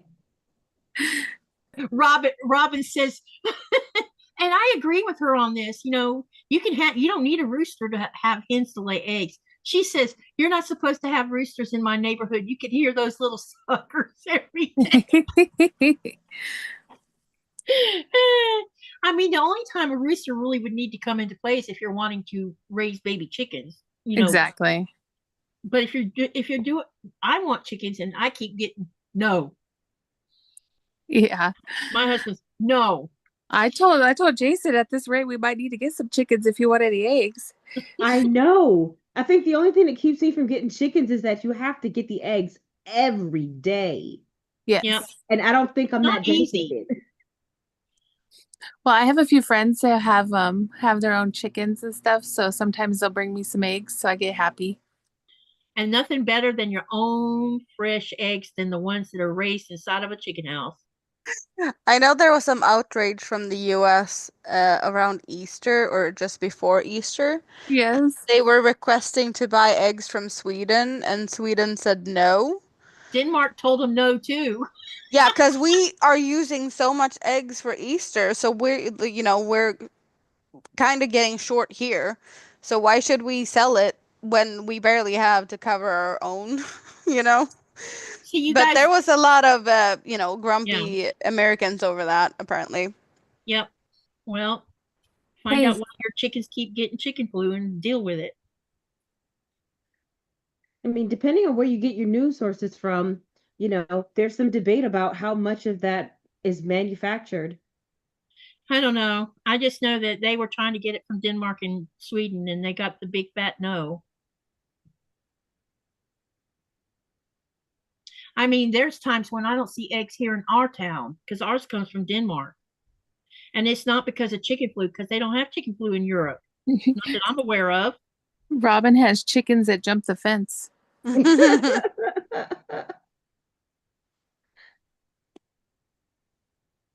they're not easy to catch either. So no. My dogs would totally chase them around. Oh yeah. The noises alone would have me cracking up if there was some dog chasing a chicken around the yard. Oh yeah, I have enough trouble with the squirrels that want to play on the fence. Yeah, our squirrels, they will eat anything. Anything. They do like pumpkins.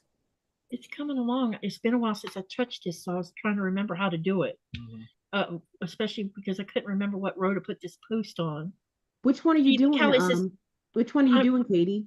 I'm doing the one called it's Spring Frost Blanket, the one that has that spike stitch. Okay, I'll be weird- right back. It's weird, Chaunda, because down here where this was been done for a while, the posts are not. You see how I got this ridge going on up here? I don't know if you can, it's like bending toward me. It's because it's fresh, but all of them I've done previously are all laying flat, and I'm like, now I know what it is. It's because I haven't messed with it for a while. But what do you think about the colors so far? I love the colors, especially that last one you put on. Yeah, that color is called grapefruit. Maybe I'll switch and do that one. I was looking at the Dahlia one. Dahlia one's good, and the other one that's fun to do if you want to do any of hers is the one called Sweet Pea. That one I saw that one too. Yeah, I have that one in progress, but it's sitting in California right now. Yeah, I know. I should have brought it home with me. It's sitting in California, and it's about 50% done. And that one is pretty easy to do. And I've actually bought the colorway for the Sweet Pea one from Wool Warehouse, so all that's with it.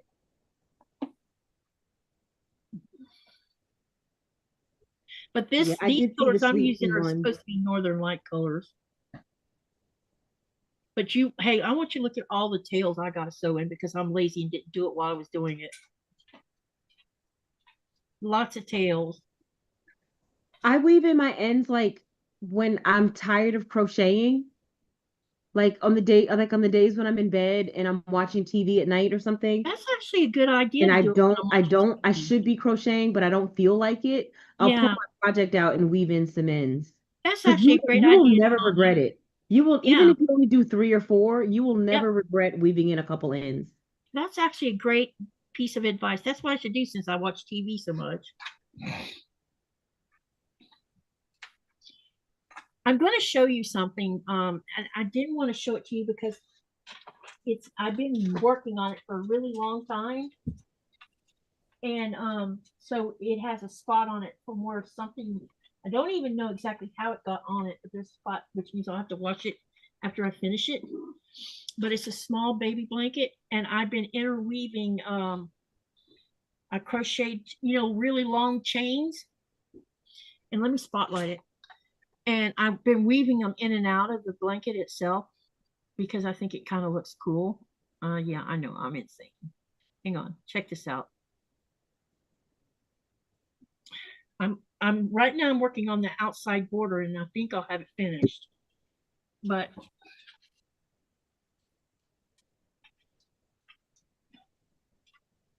oh, look at that. See the yellow, wait a minute. Is that some kind of like bobble border? Yeah, hang on, let me put it up close. It has a bobble border, but you see that yellow going through there? All that is very long chains that I wove in and out of it. Oh. And then what I did is I sewed where I like sewed them into this outside border here right before you put the border on. So there's no way for that to come out. I love that border. So all I'm doing now is just getting that. I'm going to put probably 2 rows of the yellow on the outside, and it'll be finished. But it's just a small child's blanket. Or a leg warmer. Put it on your legs. But most of the stitches in here were, they're like, I don't know if you can see the stitches.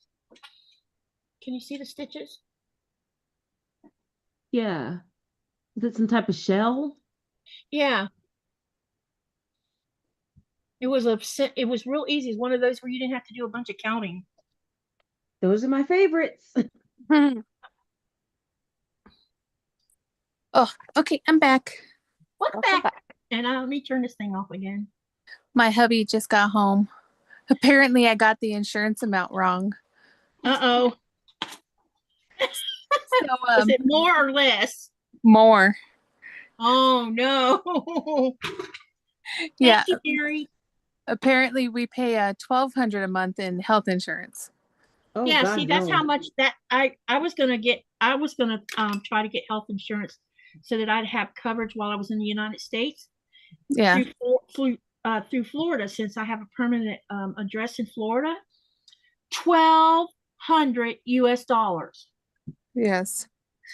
But the good thing about ours is I know that he pays the top tier, so we have a low deductible, so that's good. You want to show it to her? Hello. I think mine is Hey, about. Andi, I you think want to see what mine's like Andi? $350, and only because I have kids.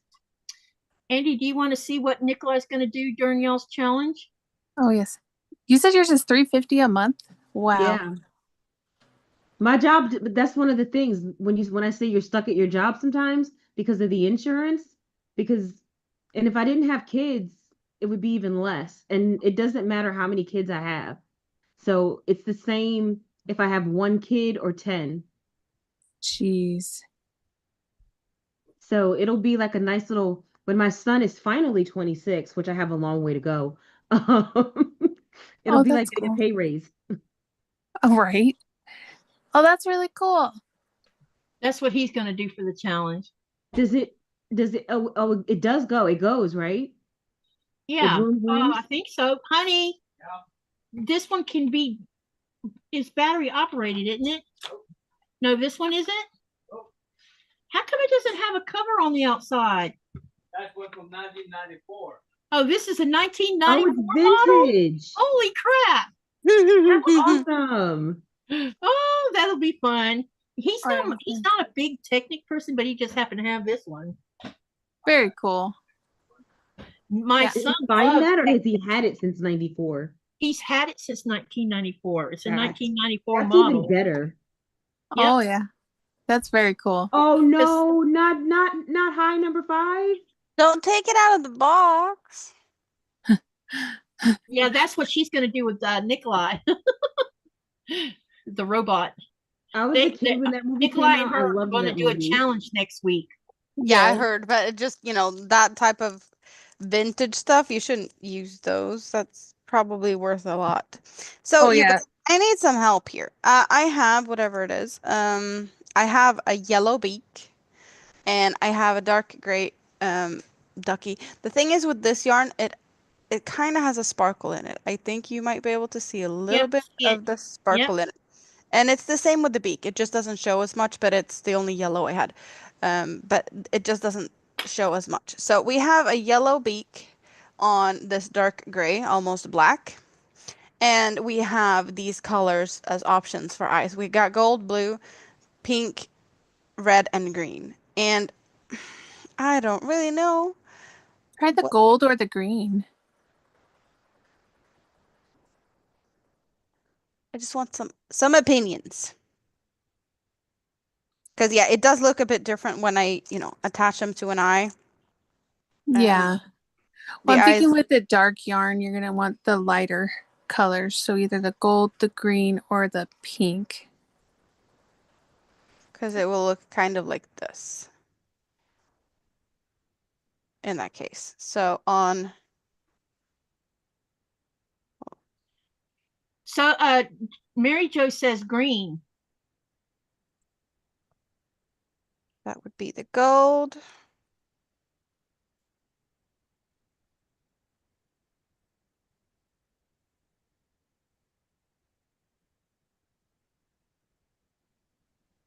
Do those eyeball things cost a lot of money, or are they?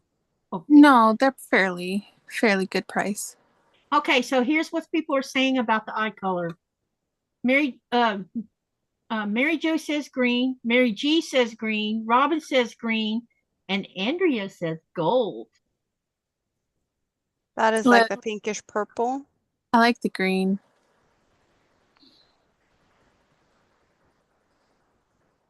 Well, we already have all the greens, or votes for greens, so I'm not even going to bother to go through the rest. We're going for green. Thank you. Yeah, I think the green looks better with that yarn. And I wanted to remind everyone, if you haven't voted on the poll yet, would you please? Because we're going to talk about that poll soon. The one I made you change? Yeah.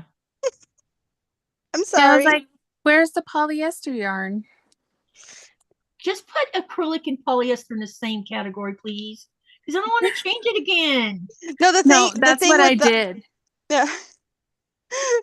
The thing with that, she had put some, the whatever pearl cotton, and I've never heard about pearl cotton.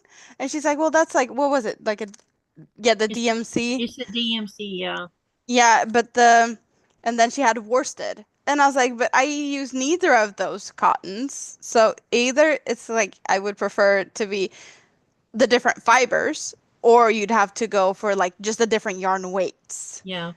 But that was, yeah, it's like And I couldn't do the yarn weights because it doesn't allow you to put, it limits what you can say for each option. The pull where the all of the above option. yeah, that was. Or I put none of the above, I think is the last option, yeah. Or I don't, or some, what did I put on there again? The last one was none. So Yeah, none. The question is what type of yarn do you like to use? And I put acrylic is option 1, option 2 is cotton, option 3 is animal, and option 4 rather, sorry, is none, meaning you don't use yarn. Yeah, I put acrylic because I figured it was the closest to polyester. Mary Jo, choose the one that you use the most of. Yeah, it's kind of like if I did the poll, which I can't do the poll because I made the poll, I would choose cotton because I use cotton more than I use acrylic. I'm an acrylic girly all the way. I mean, right now I'm crocheting with acrylic, but for the most part, I've turned into a cotton kind of girl. Only because I've gotten where and if I was making a kid's blanket, I think it's going to be in cotton because I don't want to worry about fires. Right. It's like my quilting. I make sure that the batting has cotton in it if I'm going to give it to the kids, the grandkids, because acrylic will melt to a person's skin if there's a fire. Yes. something that is a bit, in Sweden, when we talk about making things for kids, synthetics are definitely frowned upon because microplastics, just there's particles that too. and Yeah. fluff, baby breathing in, all of that stuff. Yep. But here it's also like most people like to use wool, but then it's a colder climate here. Yep. I don't want to crochet. I have some alpaca in there somewhere. I also think I have some merino, and the merino is so soft. But Yeah. silly me didn't buy enough of the merino to make what I wanted it for. Yeah, merino is definitely something that is, yeah, kid. it's so soft. It'd be perfect for a cardigan or a child something, And this, from what I understand, though, you can wear wool in the dead of summer and not sweat like you would with acrylic. Yep. Acrylic makes me feel hot. This shirt I have on is cotton. It doesn't breathe. Yeah, it doesn't. This shirt I have on is all cotton. But I have some of the, I don't know if it's rayon or what the heck it is. I swear to God, sometimes they make me sweat. I don't do a lot of wearables, but I do want to make something nice. So I did just buy a bunch of superwash merino wool to make some kind of wearable. I don't know what it's going to be yet. But again, most of the time I like to make blankets and stuff like that. So I don't really, and I need to be able to wash them and dry them and not, and in the dryer. So I'm gonna need, and I need a lot of yarn, a lot of quantity. So for me, like for that, I gotta stick with acrylic. I want a cashmere cardigan so bad. So Chaunda, why would you not consider cotton? Me? I don't like working with cotton. I mean, like, so like this I'm wearing right now, this is a cotton acrylic blend, and I'm fine with that. But I don't know. It's not that I don't consider cotton. It's just that for me, you mean like for making a blanket or a wearable? Wearable. Yeah, I would definitely consider cotton. I just specifically saw, a really good price on some superwash merino and was like, oh, that would make a really nice sweater or cardigan or something like that. And so I paid the money and got the yarn. But I would definitely consider cotton. I just didn't find a deal on cotton. So Mary G said she wanted to vote for 2 of them, and Mary Jo said she wished there was an all of the above option. Yeah, I know, you guys. It only allows me to do 4 options, and I wish it would allow more, because sometimes it's but supposition when people might say, well, I use this, this, and this, but you know. Let's talk about the we'll go ahead and talk about the poll. Okay, so the question was, what type of yarn do you like to use? Acrylic was option 1, cotton option 2, animal option 3, and then I put none because there is going to be someone here that doesn't use yarn at all. Listen to this. 51% use acrylic. 32% use cotton. Only 3% uses animal made, and 16% said they don't use yarn at all. Wow. I wonder if the reason you don't use animal is because wool. People hear wool and they're like, no. I'm allergic to most animal. Oh, Like, but that's right. You were saying that earlier about like you get irritated from the animal stuff. yes. Yeah, I have allergies too. I'm allergic to cats, and that's about it. But the wolves don't bother me. Yeah, I don't have issues with cats or dogs. The regular wool that's just a standard wool, it makes me itch. But if I buy like alpaca or merino wool, I'm fine with that. I don't itch.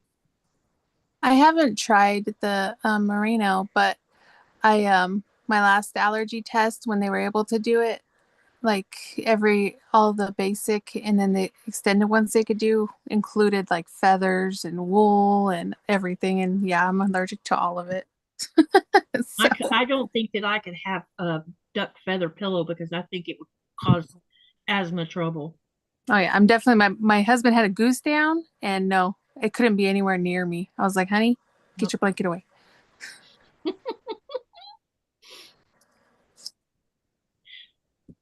Nikolai bought me one of those duvets, and he had it here when I moved here. And when I got on it the first time, I'm like, I can't do this. He's like, what? Number 1, it's too heavy. Number 2, it's too hot. Just give me my thin, soft blanket with silk trim on it, and I'll be happy. Yep. And half the time, I don't even sleep under that.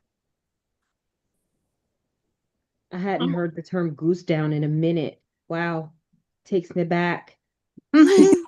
Growing up north, and we used a lot of public transportation, a lot of walking. So everybody had a goose down jacket. And then I moved here and there's just no need for it in North Carolina. It's just way too warm. Too warm. Yeah, half the time in Colorado it's too warm, the other half is too cold.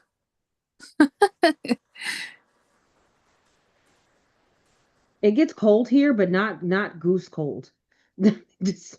Especially not if you're just going like from the house to the car or from the car to the store. It's just I can tell you that while I was in Raleigh, Chaunda, I got, I came with hardly nothing. I left my snow clothes and everything behind. And let me tell you what, I was wishing a couple times I had my jacket because I was cold. Yeah, it does get cold. It can get cold here, just not goose down cold. I'm like, but I think that Parker would have been. I've switched. I went about 5 years ago. I ditched my heavy parka completely because I've adapted so much to this climate here, and plus it's a lot warmer here than it used to be, and so I've switched to a lighter parka, and there are times even that parka's too warm, but I can't wear a fleece hoodie zip down the front because that's not warm enough because the wind just goes right through it. So the lightweight parka I have to keep my hands on because at least it keeps the wind off my skin. But I only wear snow pants when I have to wade through snow. The rest of the time it's just thermal leggings that I wear. And I think that's mostly what you see around here in Greenland these days is us women wearing leggings. That's all I wear. It's the most comfortable thing on. I was making a comment yesterday in someone's live that I need to find a home for 3 pairs of brand new denim jeans. And they're like, you don't wear them over there? I'm like, no. Well, they should keep you warm. I'm like, wrong. Denim does not Wind keep you goes- warm. Denim does not keep you warm. I discovered that the first winter I was here when I was wearing, I'm like, I'm cold. He says, I told you this is not warm enough for this area. I'm like, you won't believe me now. I live in leggings too, Andi, but leggings and jeans. Leggings are my go-to these days. They're so comfortable. And I also like yoga pants of all things. And Nikolai's calling me the Floridian. He says, I have made a Floridian woman into an Arctic woman. Yeah, because now I complain about being hot all the time. How long did it take you to adjust to the temperature, Katie? Yeah, I actually, when I say I'm hot, I really am because I'm sweating. It's like, this house is too warm. It feels like a sauna. I know when I first moved here from up north, I never wore a jacket because even when it got cold here, Mm-hmm. Comparatively, it wasn't cold. But at some point, the adjustment That happened. changed. Yeah, that changed. I think the reason I was cold in Raleigh is because I hadn't been around moisture for, humidity. And it was Definitely chilly. had that. It was chilly during QuiltCon anyway. Plus, it was raining. And I'm like, I really regret not having my jacket. Uh-oh, I look, bring a you jacket guys. almost everywhere in North Carolina because our weather is so friggin' temperamental that I keep a jacket in my car at all times. That's a good idea. That is a good idea. Yeah, I keep a extra big giant onesie big sweater in my trunk. So the couple weeks ago when I was staying all night for those Pokemon cards, we definitely needed it because it was freezing. It was like in the 40s. Hey, Jason that's says cold. he's going. Chaunda, Jason says they're going to Raleigh in July in a July-August time frame. Yeah, we're gonna Yay. go visit our nieces. It's gonna be hot. It's gonna Yes. be hotter than 10 hells in here Be in hotter July than and August. Hades. Ducky It's gonna be done. hot and humid. Yay! Oh, the duck is cute. You're coming along with your little duckies. She's got a little duck army. Yep. Probably Well, got I the said it. I pattern need to get my memorized at ducks in this a point. row. Jason says at least we don't live in Arizona. They only have one season. Hot. You're right about that. He says here in Colorado, it has gone from 90 degrees in the morning to a bomb cyclone, and then a bomb cyclone hits and shuts down the whole city by nightfall. That doesn't surprise me. Oh Those yeah, bomb it's cyclones happened are- twice. Yeah. There's ducks in a row. Cute. Look at all of them. So you've seen me make 2. You were working on ducks, I think, yesterday or something? Sunday, yeah. Sunday. Yeah. I don't know which day. She's always in the future. Yeah, it is Wednesday at 1:54 a.m. So I Yes, am in you're- the future. You're 3 hours ahead of us. Used to be 4 hours, but then Greenland stopped doing that weird time change thing they usually do. So I have ducks in a row. You can barely, no, you can see the black one. I was like, I have a black desk, but you can see the black one or Yeah, we can see the dark black gray one. one. Yep, we see it. Oh, they're cute. Different size. So is this for someone? Well, Or my you- mom. The thing is, my mom has recently retired, and she has a friend in New Zealand where she goes to visit. And apparently, this friend has an obsession for ducks for some reason. So my mom is just they're doing duck exchanges or something. There's just everything ducks. Okay, we need to at least try to get one more stitch in here where I could join this other yarn to it. Ugh, So there will be ducks moving to New Zealand. sounds like a plan. Let's Rita see. said they have 2 seasons, mild and melting. Hi, Rita. I would never live in Arizona. Oh Oh, my God. no, nope, not happening here. Yeah, we went to visit my great grandpa for like 5 days, and I was like, oh,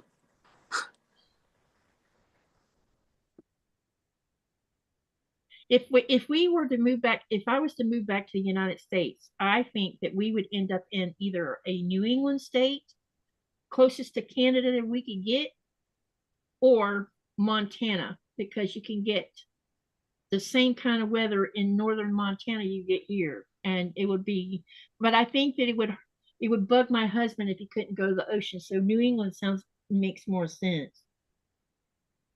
So Katie, since I now have my ducks in a row somewhat, should I get my pin cushion out? Yeah, sure. Do you feel like All you right, need to wait warn a your minute, before you- audience? Yeah, let me forewarn everybody. Yes. For any of you who, how do I put this? Amanda's going to share something with you, and you can take it as you want to, but don't say anything mean in the channel. Just let you know. If you don't like it, just don't say nothing. I have a wicked sense of humor. So go ahead, So- Amanda. I needed a pin cushion for my blocking pins. I have about 200 T-pins. And I kept stabbing my fingers on them every time I reached down into the little metal tins that they were in. They used to be in these little metal tins, right? So I decided that I needed to make a pin cushion. But I couldn't just make any pin cushion. I had to make a pin cushion that, speaks to my sense of humor. And I know my sense of humor is not everyone's sense of humor. But how about a plant pot? It's a plant pot with a very cute shape. Some may think it looks like a mosquito, and it's perfectly fine to think it looks like a mosquito, but it is this very cute cactus. Very Yes. nice cactus, Amanda. And I was making this with my whole stream helping me, like deciding colors for the plant pot, or we're discussing the size of the balls and the length of the actual cactus. And there was also a bunch of men that were sitting and painfully watching as I was filling this up with all my cute pins. Yeah. So What? this is Mr. Cactus 2.0. I have made another one in the past, which is not a pin cushion. So yes, the voodoo option is available for this type of pin cushion.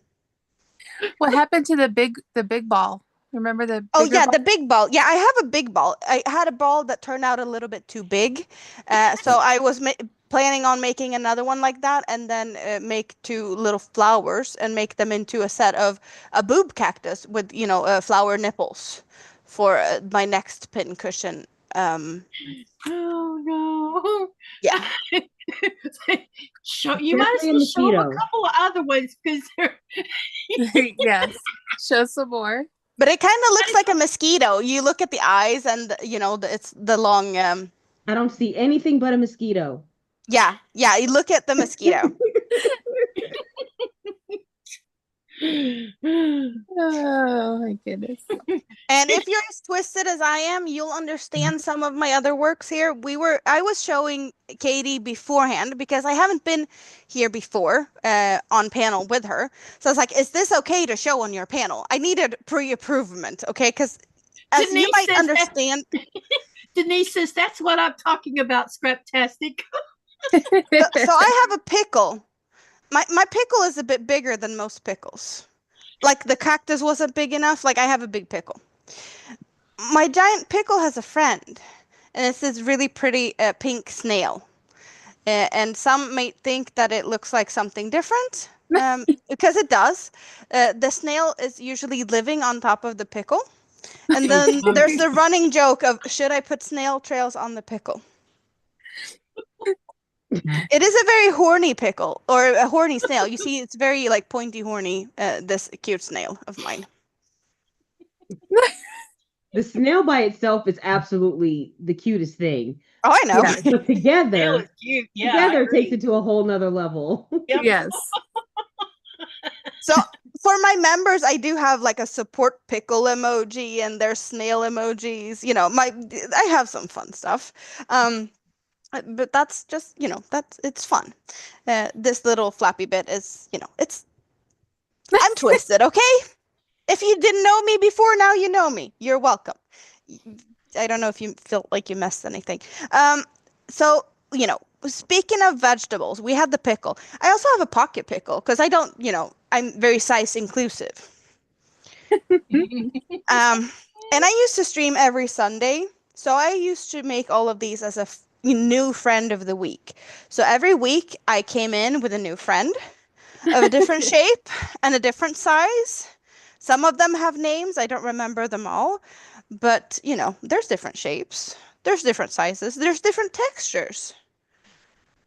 For fun. Where is that? Of course, the famous eggplant emoji. Yep. That's it. Kind of started with that. I also have this long leek. Mary G says a cute snail like the ones in my garden, not like the ones she has in her garden. Don't we all have a pocket pickle? Absolutely. Oh my gosh. The fun thing with this leek, I'm gonna switch my camera around because I can. Like you can have that, but also like I'll just move around a little bit here. Jason says it's a problem-free philosophy.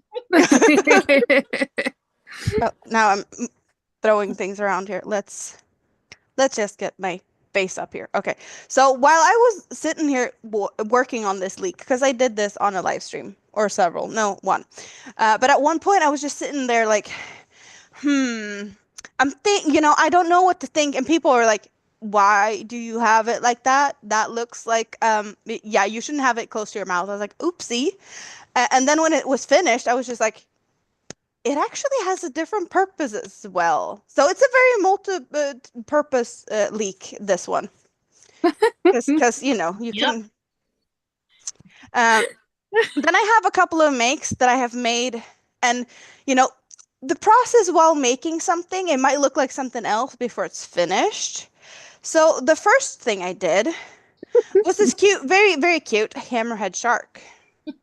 It's very cute. Adorable. Yeah, leaked footage. Yeah, leaked footage. So this little hammerhead shark, it didn't have fins when it started to become something, right? So if you just remove the fins like this, you get a little bit of a look of what it looked like without the fins. And it also has a really nice grip. If you know, you know. If you don't know, don't Google. No, absolutely not. Do not reverse image. No. So yeah, that happened. The hammerhead shark that also doubled as a butt plug. If you didn't know, now you know. I also made this cute little seahorse unicorn. Before it got its fins, before it got its horn, and before it got its, you know, spine, and also before I curled up this little cute curly part. Lori says, one track mind, laugh out loud. And then Jason says, but I don't get it. So yeah, this had another shape. Magic wand, anyone? Yeah. Maybe? Yep. Maybe? Yeah, so I but see it's the resemblance. I see Yeah. the resemblance. Hello, Jess. So that's also, you know, a thing. I made a goddess statue. Apparently, goddess statues are a thing. They apparently look like this. I made mine a little bit, you know, I didn't know extra that's what they were booty. called. Yeah, no, it's got an extra booty. I got it, you know, a little bit extra perky on the on the behind here. But it kind of also looks like it could have been used as a different type of toy. It does. It does have that. Yeah, it does. There are some similarities. Oh, Yes. I was trying to wing a flower. The flower turned into a poppet because I guess my stitch count, or like I was just trying to wing it. It's popcorn stitches. But it also looks like a poppet nipple. that is too funny. So you know, if you feel like you need a, you know, I guess I could also always put it on top of the ice cream cone, but as a cute little hat. Oh, that looks cute like that. Yep. Yep. At least it's family friendly. Yep. And then we have, well, I have a bunch of eggs. I have some fried eggs, and I have a snail with cute these like finger puppet eyes. Oh, They're fun. Snaily. But hello, Spring, the fiber enthusiast. What's your first name? hello, Spring. So I have this. I have my That is blowfish. cool looking. I have Oh, my I like that. blowfish. Because That is yes. very cool. My cheeks hurt. Yep. As they should. I I have am in the house. Tears coming down my eyeballs. Oh my god. So you never know what happens when I'm in the building. Yeah, I enter the building and people Watch laugh. out, Amanda's in the building. Be ready to laugh. Yes. I do have other things too, like that's more family friendly, like Elvis the turtle. Aw. That you know, that's nice. I love And that. Jessica the frog. Jessica the frog is also not I too like bad. the frog. My daughter would love that one. That was adorable. She likes frogs. There's plenty of other things as well, but this is my twisted vegetable garden. Or, you know, there was, I even named a stream like Mayhem in the vegetable aisle or Clean Up in the Well, see, vegetable when I aisle or asked you something about like that. when I asked you about that before the live, you know, is that a culture there? I get it.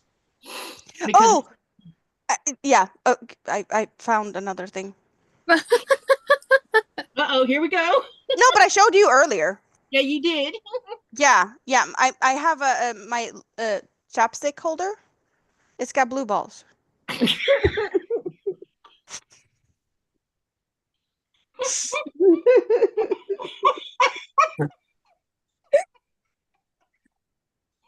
Oh. Oh my gosh. You're welcome. A lady needs her chapstick. Yes.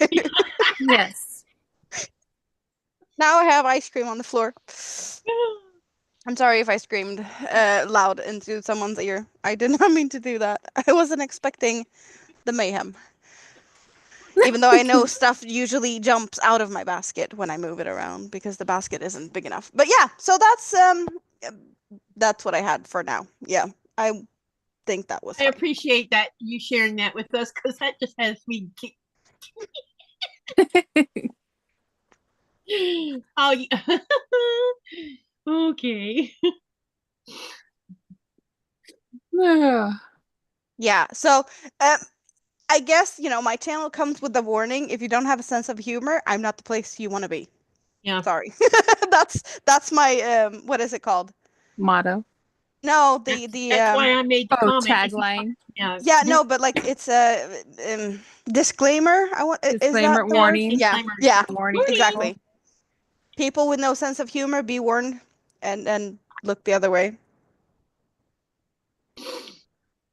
I'm just glad I get it because first time I some of the stuff you were showing, my early adulthood, I would have gave you a blank look because I didn't even know what it meant, you know, but now I do. Well, I know I'm not for everyone, and I know that there's a lot of people in the crochet community on YouTube that think I am too much and that they'd rather go home and read their Bible, and I let them do that in peace. And there I'm perfectly are fine with that. channels for that. You know, that's Yes. the great thing about this is that there's something for everyone. And, you know, everybody's not going to be everyone's cup of tea. And Nope. instead of saying anything mean, just find somebody speed. that's more your Yeah. speed, you know? Yep. I just don't understand why people got to be mean about it sometimes, you know? Yeah, that's why I made the comment. I said, like, if you don't like it, you know, don't say nothing, just leave, you know. Well, Well, I did warn, and I know I need to come with a disclaimer sometimes because Andrea says, be blessed, less stress, and pet some fabric today, or in your case, yarn today. I have another live to get to. Thanks for all the grins and giggles today. You're welcome, Andrea. Bye, Thank you Andrea. for coming. Bye. It's funny, every time you say Andrea, I still want to respond because I'm like, what? What did I do? I think you're innocent, but I'm not 100% sure. Are Who, you me? innocent? Yeah, No, but for some reason, I know. I attract all the kids to my channel, so I have to be careful. Yeah. Because kids like to hang out on my channel. Well, I think they hang out on your channel too because of some of the things you make. They're so cool. Absolutely. Some of the All things those you little make are Cora great. figures and like that Coraline. I didn't even know who that was until you said who it was, and then I'm like, oh, I know who that is. Since I'm getting something else out on my But desk, I'm done with. Nikolai knew who it was before he ever Right. said it. That's awesome. Jess says, oh, I want a chapstick holder. I see a tutorial in our future. And Yadira says, me too. We all need a chapstick holder. Uh-oh, Andrea just says, I just checked and Tammy is not going live tonight. She Oh, has no. caught a bug, so I am here for a bit longer. All right, good. Because we're just poor crocheting Tammy. along, y'all. All right, we got the pig's tail. Ooh, We're fun. coming along. Yep, just gonna add the feet. So yeah, I was trying to say here, I switched project to make just this simple blanket instead, just because I rather not do any more ducks for now. Yeah, And I haven't been working on this for a while, so. No more ducks. so I'm No. looking at all y'all crocheting, and I must be the only one that holds my hook like this. I hold it like a pencil. I hold it like I Nice. have a hammer in my hand. Yeah, I hold mine. actually like to hold it more like this. And these hooks have a little bit of a bump, which I like to have my thumb on, so I can roll it between my fingers I'm to. a roller too. Yep. Keep rolling, rolling, rolling.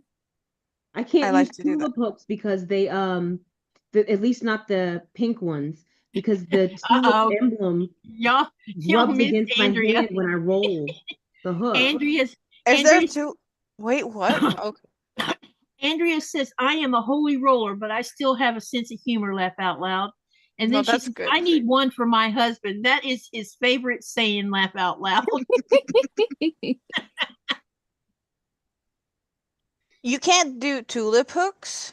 The pink tulip hooks, the way that they put the raised tulip emblem, Yeah.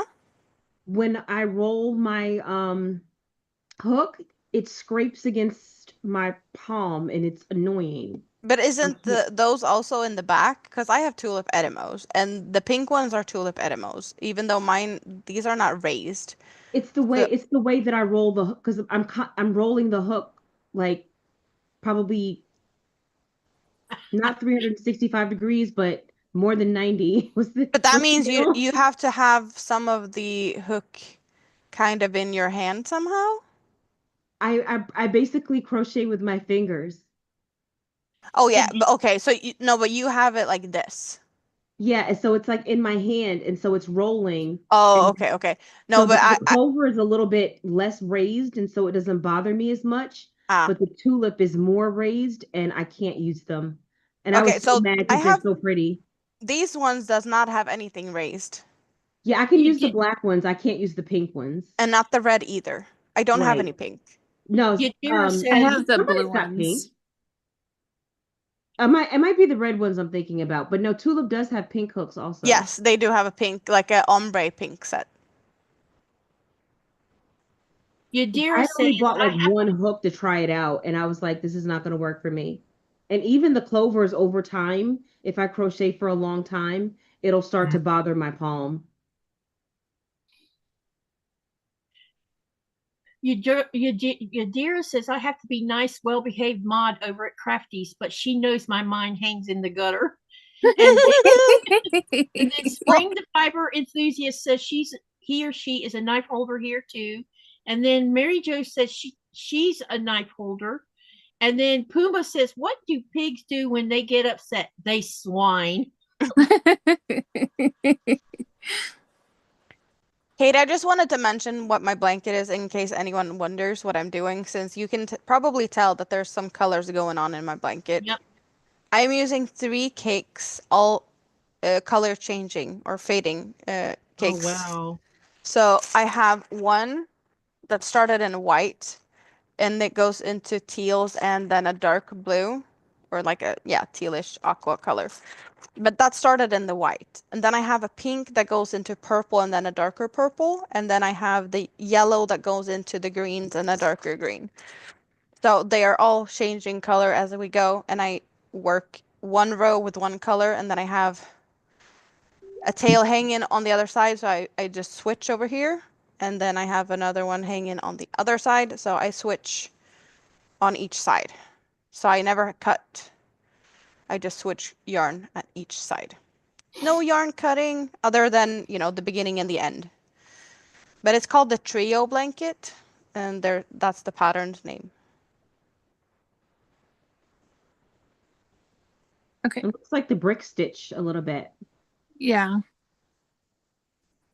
I've got to drop my hubby's home, and I need to eat some dinner. Okay, Okay, thank you for hon. coming. Hey, Chaunda, I'll send you an email about I was kind of hoping we could talk about this afterwards, but you two, you and Andi and Amanda are up for doing this another month, maybe once a month, huh? Maybe. I don't mind. I have a good time. Yeah, me And I'm too. very This is productive. very relaxing. I'm getting something done. Okay, I'll send an email out and suggest a date again. It'll be Okay. the middle of next month when I do it. No, I mean I'll suggest a date now so we can all come together and figure out which date's best. Okay. Sounds good. Thank you for Bye, coming, guys. Chaunda. Bye, chat. Thanks for Bye, joining. Chaunda. Thank you. Bye-bye. Have a good night. Thank you for Have a coming. good evening. Okay. Oh, I gotta sneeze. Hold on. I'm on the second row of this. I'm about to finish this off so I can switch a color. Then I have to go back to the color again.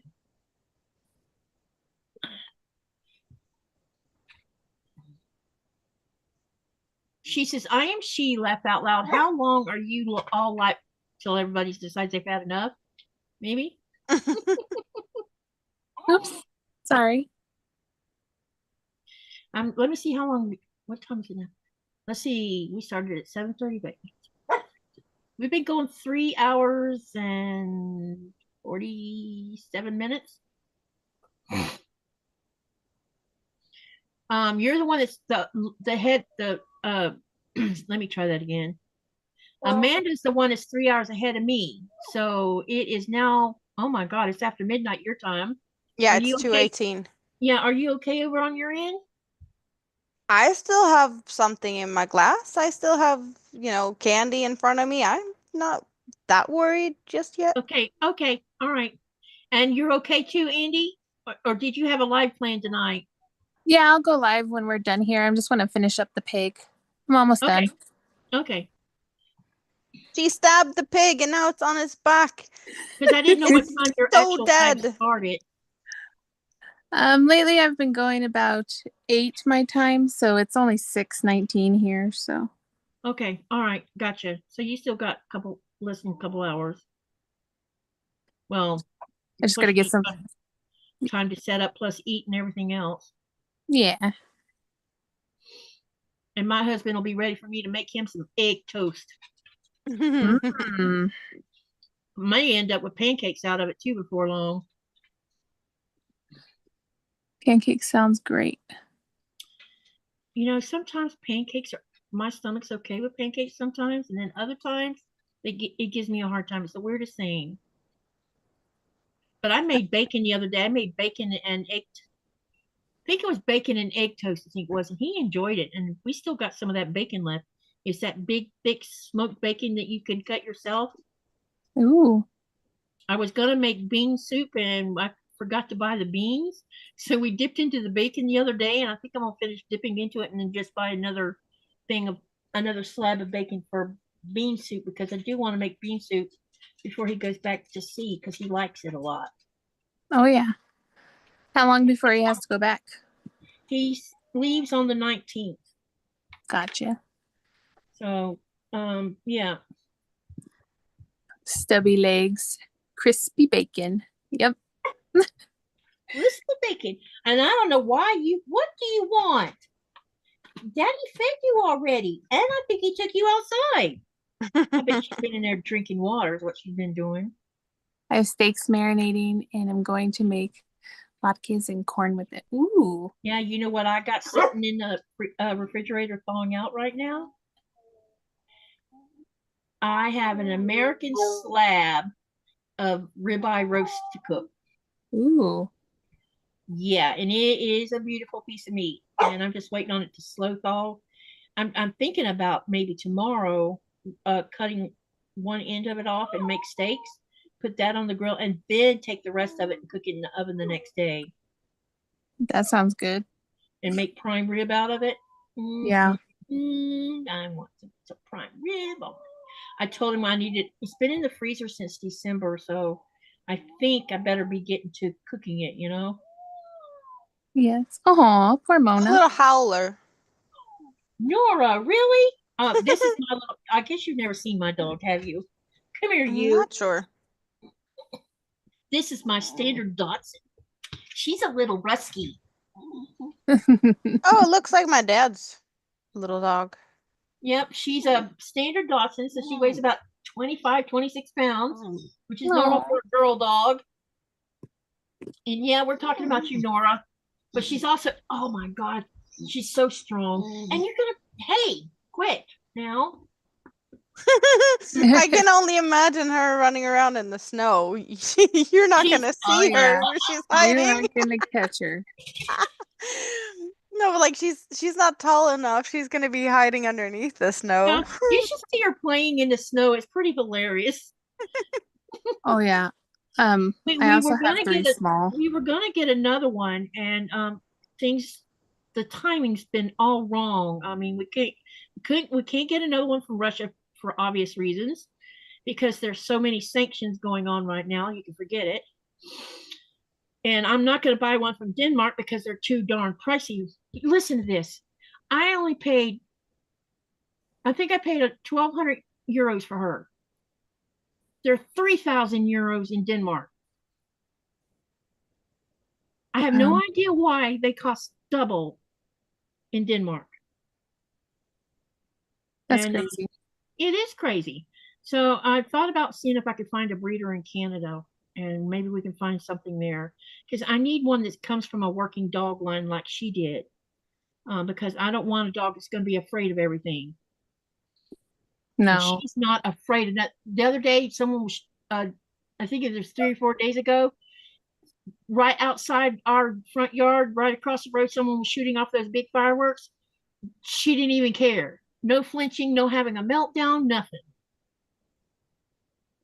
And it was because she was around Coda, and Coda would bark at him.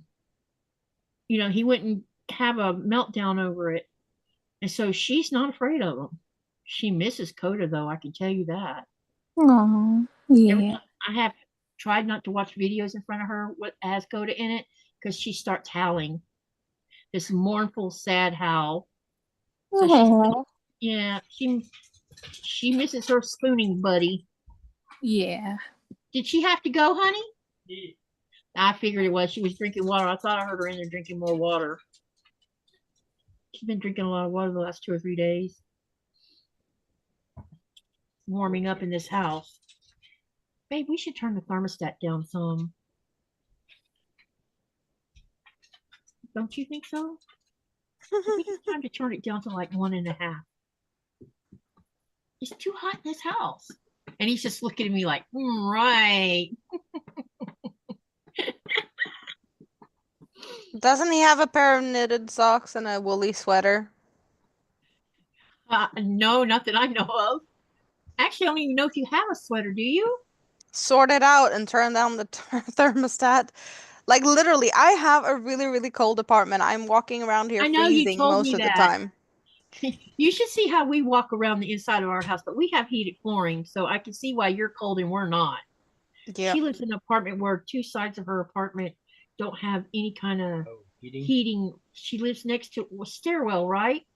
Yeah, there's a stairwell on one side, And and then then underneath there's her is the basement. yeah, and it's called basement. So So her, yeah, go my ahead. normal temperature indoors at the moment is 19 degrees Celsius. See, that would be hot to me. That would be good to me. Good for Nicola. Yeah, me, I'd be complaining it's too hot. I'm not sure that works, Andy. I know. I'm gonna drop it real quick. What's going on? No, she was trying to play out with whatever things you have in Nightbot, but I don't think you set that. What are you trying Command. to share? Well, she should be able to. No, but like I in haven't. Oh, yeah, I haven't put her in the bot yet. I'll get that done today or tomorrow. And then No. when we have our next live, y'all will be able to share it that way. So you get to do it the hard way for now. Sorry. It's okay. I got it. Andy knows how to. I don't even have yours in the Nightbot yet, I don't think. No, you did. Oh, I did. Okay, so Amanda's I ain't got in yet. Okay, got you. I didn't even realize I wasn't sure if I had yours in or not, Andy. See, here's what happens, just so you know, Amanda. Usually I do a pre-record interview podcast first, and then we have a premiere, and then you come onto my live, and by the time you make it to my live, I've stuck you in the bot. But that I didn't have time to do that. Sorry. So tomorrow, Well, there's still time for stuff like that if there's more question that you didn't get answered. yeah. Well, okay. You want to Yes, answer some questions while we're doing this? Well, that works for me. Do it. Okay. How long ago did you learn how to crochet? As a Or kid, who did you learn how to crochet from? as a kid in school, my mom, my grandma, mostly my grandmothers, I'd say. But then I taught myself everything from scratch 6 years ago. So now I can read patterns, read diagrams, write patterns, which I just don't do because it's boring. But I know how to. So yeah, 6 years ago, pretty much taught, other than, the basics I learned back in. Okay, so how old were you when you made your first completed well, we all call it afghans, but blanket, whatever. Oh, Or was your first masterpiece a sweater or something else? what did I do? Nah, Can I you don't remember know. far Nah, back? I honestly don't know. Like I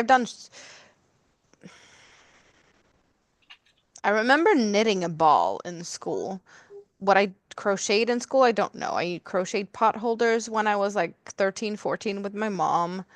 But like with larger projects, was it a shawl? Was it a poncho? I don't remember. Might have been.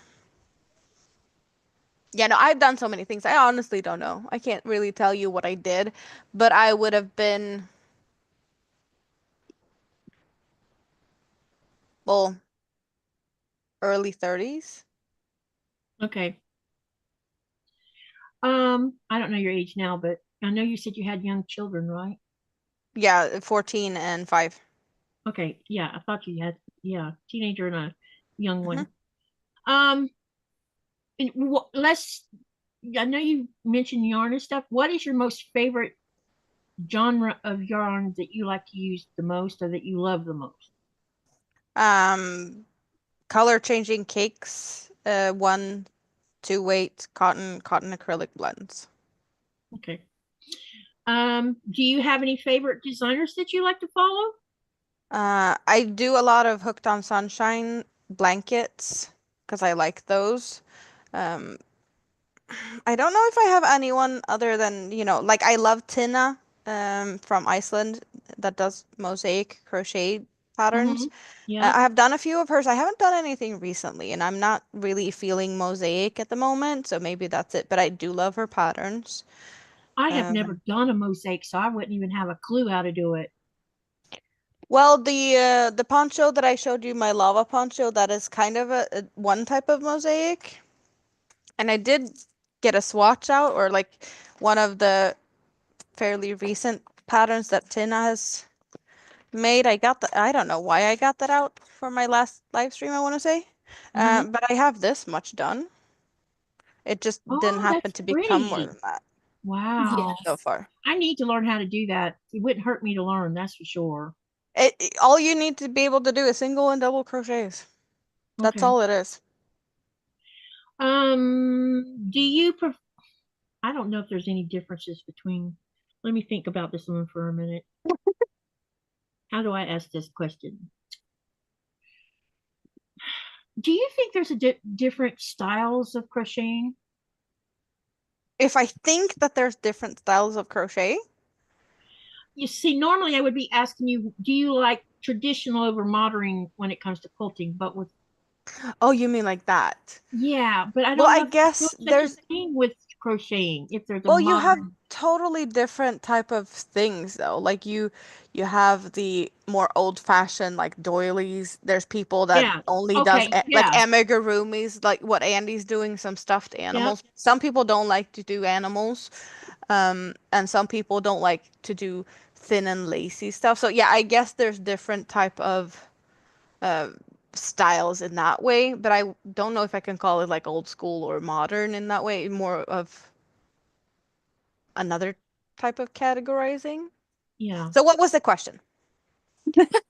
If I prefer one or the other, or Yeah. Which one do you prefer over the different styles? Because it's changed over time. I know that people aren't doing as granny squares as often as I remember when I was young. Granny squares was a big deal, and now it's not so much. yeah, no, I prefer anything really where I don't have to sew as much. Okay. Yes.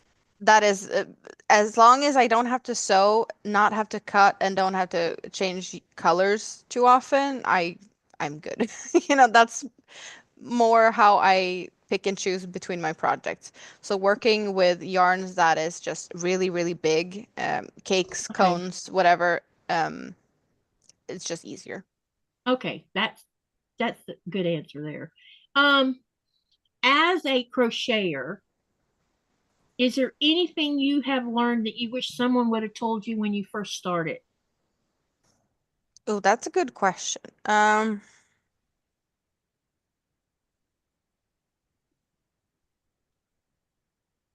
Something that I think is a good thing for anyone that crafts, and it's just not, not just crochet, but any type of craft. And it's kind of an Irish saying, as far as I've been told, that you should leave mistakes in your works, Yeah. um, to not trap your soul, so that you easier can part with your project. Yeah. Um, Because you because can't. My striving for thing is, perfection is just, it's too much. yeah, exactly. My saying is, I'm not striving for perfection. I'm striving for being consistent. That Hmm. matters more to me than being perfect because I will never be perfect. No, not happening. Okay. Um, when you first started out doing crocheting, where you were, well, let me think how to put this because this doesn't have to do with when you were a kid. As an adult, let's visit around an adult. As an adult, when you were really getting into crocheting, did you have a vision that has now changed how it is now as the years have gone by? Has your vision of what you wanted it to be changed?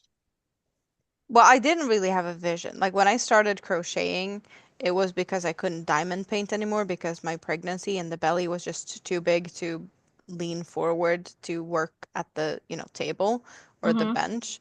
And then also like after the my mini me was born, I could crochet as I was breastfeeding, and just, overall Well, she the was fact that you napping can on me. crochet in a dentist chair says something. Yes, I do crochet at Just the saying. dentist during a root canal. Yeah. So um, it just felt like, it was an easy thing, and I can always bring something with me. Like I can crochet while I walk if the weather is allowing it. Winter has been here. I have not been able to crochet as I've been out walking. but now, you know, it's warm again, so now I can do that. And I always have a project with me on the bus. Like, it is my safety blanket in a lot of ways. It is something that I use as a coping mechanism for, you know, mental health struggles, even though I don't really talk about that a lot. Some people might not even know that, watching me for some time. So, uh, that is just Remind me to bring that up before we close this live too, okay? okay. I have a question about that. Yes. Because there's something that I've been doing that relates to that. Yeah. The question I have about that, do you get the same like comfort when you're touching the yarn like I do when I'm touching my yarn? Sounds weird. I guess it's more of keep my fingers busy. But yeah, touching yarn does help, not as much. Okay. Just curious. Yeah. No, like there's different levels, but yeah. I don't know if there was anything I was going to like, yeah, I have some issues with my memory, so sometimes I just lose train of thought. So where were we going with this? Okay, hang on a second. If my vision has changed, well, I didn't really have a vision. I guess that's what um it's just I don't really have a vision for anything. Um, like my YouTube channel, there was no vision for my YouTube channel. I just wanted a place where I could find people to talk about my crochet with because I didn't have that. So Yeah. that's what made me start the YouTube channel, to just Yeah, you just talk beat me about to one of yarn. my questions that has to do with that. Yeah, no, but like Okay. that's how it all started. But I don't really have a vision for my YouTube channel either, or more than, you know, I wanted to talk to people, hang out, and I guess somewhere low key I have, you know, I aspire to have my hobby at least pay for itself.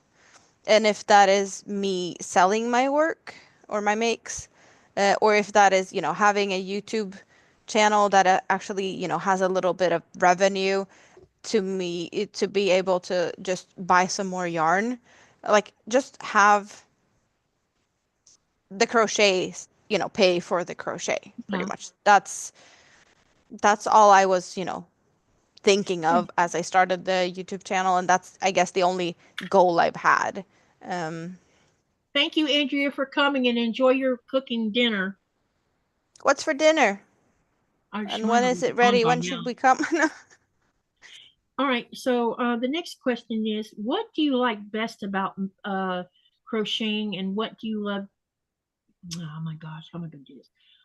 What do you like best about what you're creating with crocheting, and which project do you love doing the most? What type of project? I like projects that does have intricacy. I don't like to have too much basic. I need to have variation. Um, I don't really like counting stitches, so I do prefer things that is less effort. Um,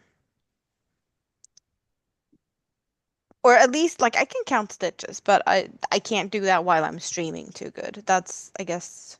Yeah, counting, you got to do something when you're doing a live stream that's not gonna, I get that too. No, Andy's not like that. She's counting like crazy. I don't know how she does it.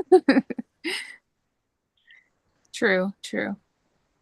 So there's Okay, some people that's, you know, crazy on that thing. so after seeing all the things you shared with us today, you had origami, you had afghans or blankets, whichever you want to call them. Mm-hmm. You also had things that you wear. So Yes. out of all these things that you make, which one do you love doing the most?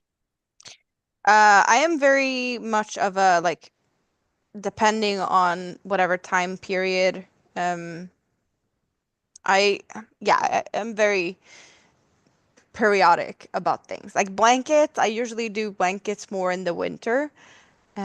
Now with this apartment being so cold, I think I'm gonna be able to do blankets year round because I don't think I'm gonna sweat like crazy hiding Yeah. under a blanket on the couch when it's pretty much AC cold in here. So if that keeps up during the summer, I could do that. So some things are determined by that. Um, And right now it's like, oh, it's getting warmer. Let's, more wearables, I guess. But it's also like, is there any upcoming birthdays? Like, whatever is whatever right now, what can Yeah. I do that I don't really plan ahead. And I think that's also one of the reasons, like, planning to do a market isn't really in my books because I don't know what to do for that, and I don't want to be getting I have bored to or say, yeah. I have to say that when you just brought up a really great subject about market. I have, I've been making pot holders and stuff, and I did a Christmas bazaar one year, and um, I don't remember what it was I sold a lot of, but it was I think it was Christmas crocheted hearts or something I made, but a lot of the other things wasn't even looked at, and Mhm. so and the place was busy, and they didn't know who. A lot of them didn't know that I even did that kind of thing, so that might have something to do with it. But I also think that I have trouble with crowds. You know, too many people crammed up in small rooms. I don't have that issue. I can't do it alone. Like, I can't You just, need a partner in crime.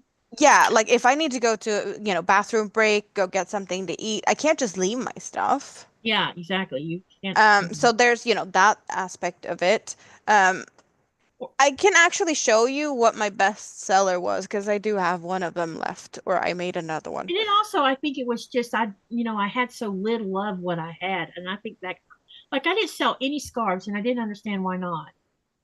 Well, I did a winter market, and my shawls are more for summer. I did sell one, but what I did sell the most of was fried eggs.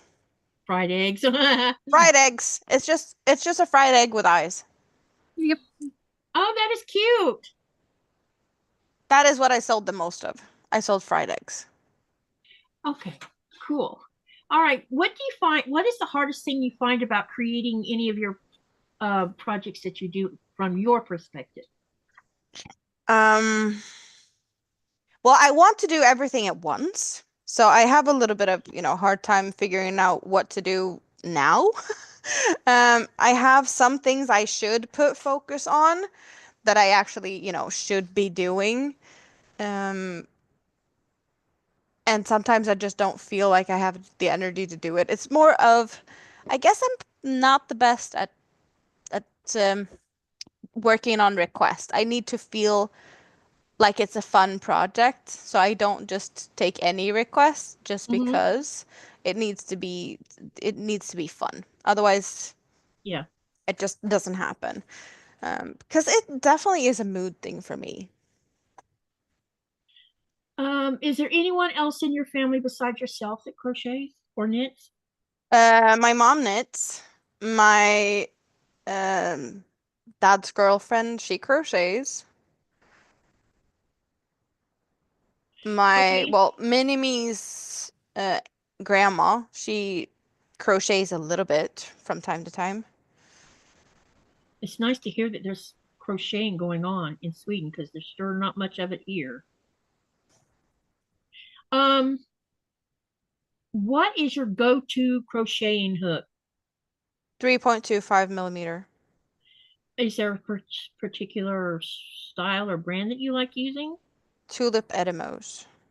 Okay, there we go. There's a All the hooks I have here is the Tulip Edemos.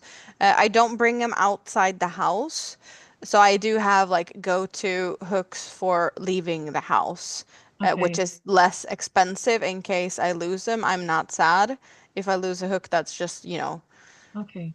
a little bit, but these are more expensive, so I don't bring them out. Okay. Do you have any other hobbies besides crocheting? Nope. Well, I did diamond painting in the past, and when my big kid is here, we do jigsaw puzzles, but that's more of a, together type of thing. Mm-hmm. So yeah, no, I crochet all day, every day. Okay, so I know you have a YouTube channel. When did you start your YouTube channel? And has it met up to your whatever expectation you might have had for it? Is my YouTube channel 2 or 3 years? I want to say it's 3 years. Oh, so you're pretty new like me then. Mine's fixing to hit its second anniversary. Yeah, no, I started the YouTube channel after many like there was a time in my life where I like to do my nails, right? My nails kind of look good as it is, you know, from this distance. They're terrible. I still like to do my nails from time to time.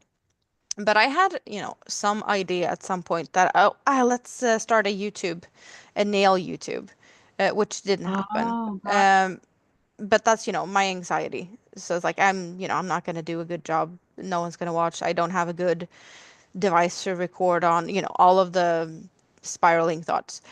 When I finally got to the point where I started my YouTube channel, it was just to talk about what I like. I I'm didn't glad really I'm think, not the only one that had those kind of thoughts about. I was worried I was going to get oh, picked on because I'm heavy. I thought people would be mean to me. And I said that to someone that I've been watching her YouTube channel a long time. And she says, you cannot let people stop you from doing something. And she told me, she says, you have enough to share about Greenland that there's no reason why you shouldn't.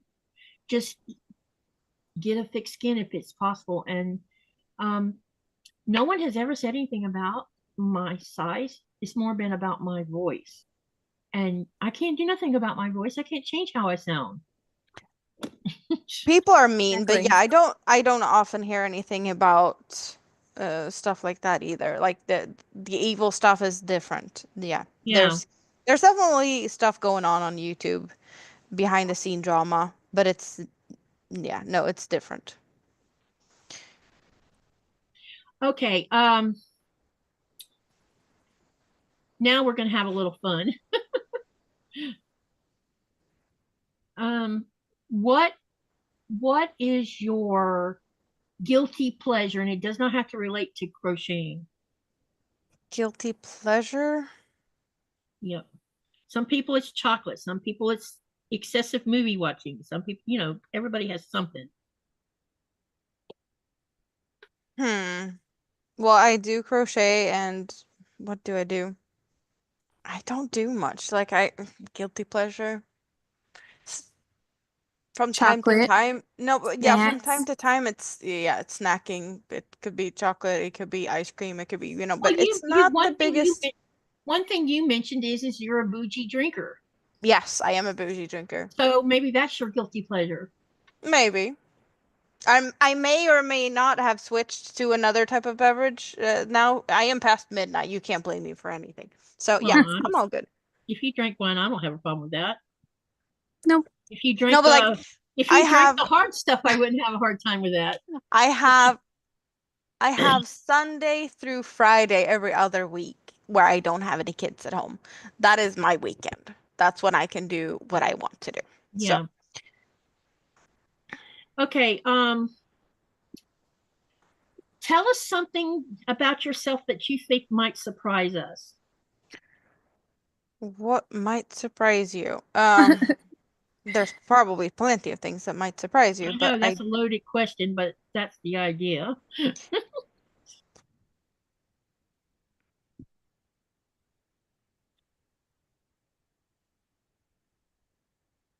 well, I've already shared that I live in the gutter most of the time, and that's not a secret to anyone that has already been previously on my channel, so that's not something no one really knew. Um,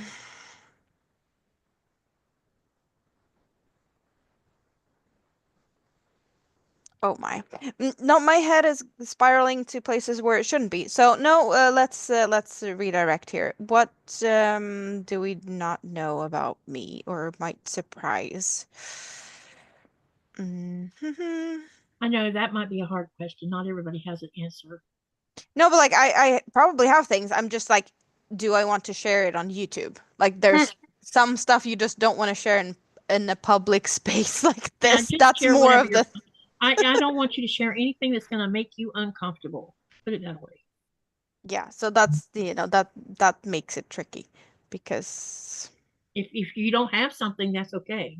yeah, I just yeah, it's hard to just figure something out like this. We might revisit that later. Okay. What are 5 skills that a beginner crocheter or knitter should learn to help them become better at it? 5 skills to be better. I don't know if there's like it's a skill per se, but something I do like to do to just make myself better is to occasionally try something new. I Okay. did have a period where I did something new every week. Like once a week, I would just do something totally different. One of those weeks was to crochet a ball and make it, a round ball. Mm-hmm. It wasn't supposed to be egg-shaped. It wasn't supposed, make it round, make it correct. Because I had never done that before. So I did different things every week, just something totally new, something different, um, just to improve my own skills. A little bit of a challenge. It doesn't have to be a big thing. Like the ball is this big. It's not, I I don't know if it's still here somewhere, but it's this big and it's yellow.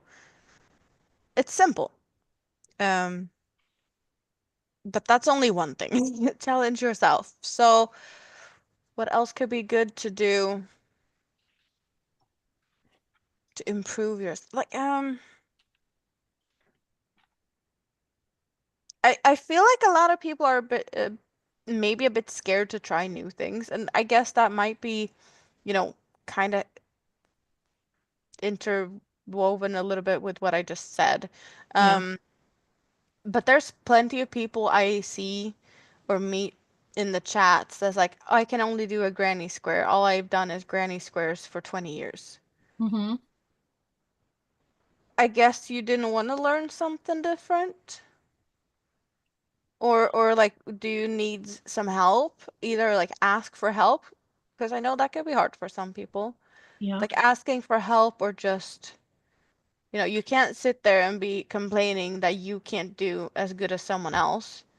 I've been doing this for 6 years. I taught myself. Do you think this is what I was doing 6 years ago? Just like whipping up a duck in a few hours? If I could do it, so can you, Yeah. if that makes sense. I feel like this is my little motto. We are human beings. We as human beings never stop learning until we're 6 feet under. Hmm. So as long as you're learning something, that's better than doing nothing. I had a teacher that had a motto: a day where you don't learn anything is a wasted day. Yeah. If you Yeah. don't learn anything at all one day, it's a wasted day. It doesn't mean you have to learn, rocket science or whatever, but just not learning anything at all, you could have learned something. Some people need to learn how to be kind to one another. That's, but there's different type of skills or things you can learn. Yep. What kind of tools would you suggest a crocheter or a knitter invest in without getting crazy expensive with it? Um,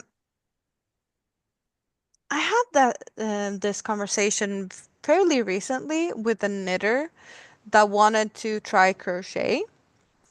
And she was like, knitting needles, the ones I like, I can only buy them in, with cables, and there's sets, and they're very, you know, expensive. Yeah. I think she was talking about like hundreds of dollars for the sets that she likes. Ooh. Yeah, I guess she's a fancy knitter. And she's like, I'd like to crochet once in a while, but I don't do it all the time, and I don't feel like spending that much money. So how should I go about it? And I was like, do you have a specific project in mind? Do you know what crochet hook size you would prefer for this? Because I would just recommend you to go and buy that specific hook size if you know what hook size you like, and just a couple of different ones. You can even get like the hooks I have. They might be expensive to some people. I want to say that they're about $13 for me to buy just one. Yeah.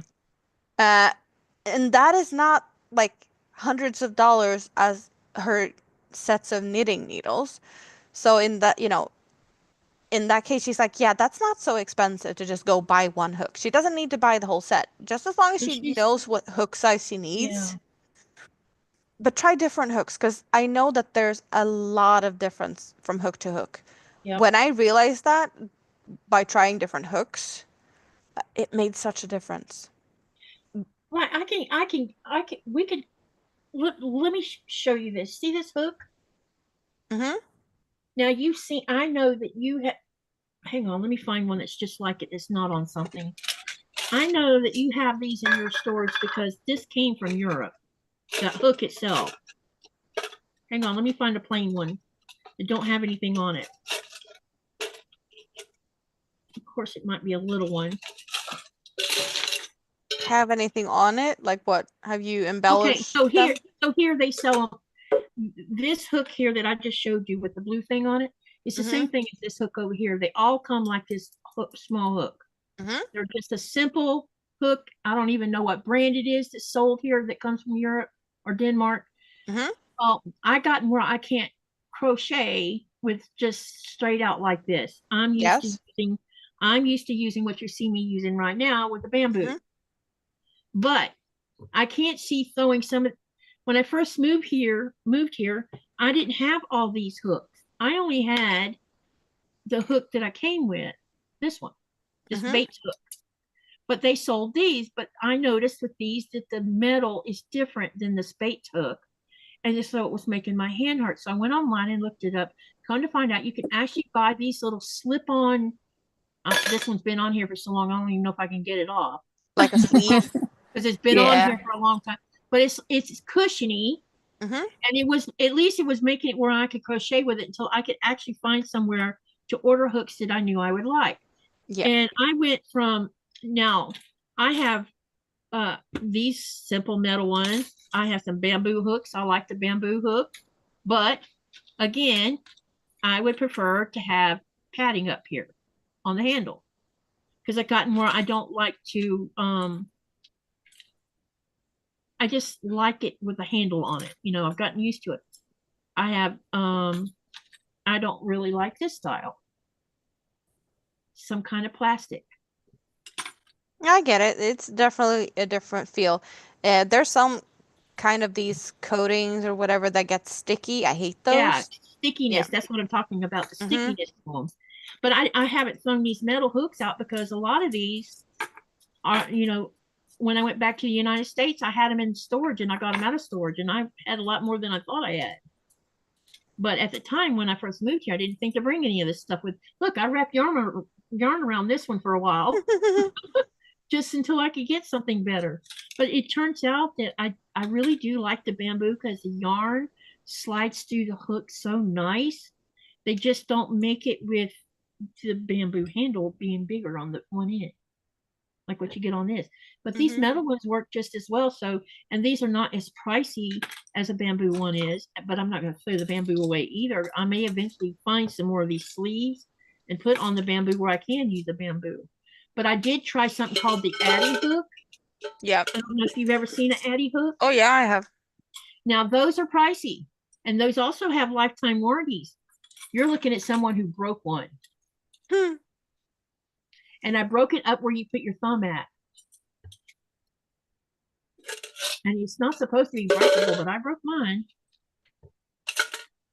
And so when you pay $20 or $25 for one of those hooks, it's not hardly worth it. Yeah. You know, I could contact the company, you know, over there where I bought it from in the United States, but by the time you pay for shipping and all the other rigmarole, it just wasn't worth my while to complain to them about it. But, you know, and these here, this one, they're pretty decent. You know, the only time these bamboo gets really big is I have a really big hook that's got a bamboo handle on it. It's that, I think it's an 8 millimeter or something. I want you to look at the size of these handles. Look at that. Yeah, that's big. Yeah, I mean, you got yourself a handful right here. And this one is a 10 millimeter. I have a, I don't know what size whoever was using the thick yarn. It was you, wasn't it? It was using the thick yarn yesterday? Yeah, the duck. Yeah, This is a 9mm. And then this one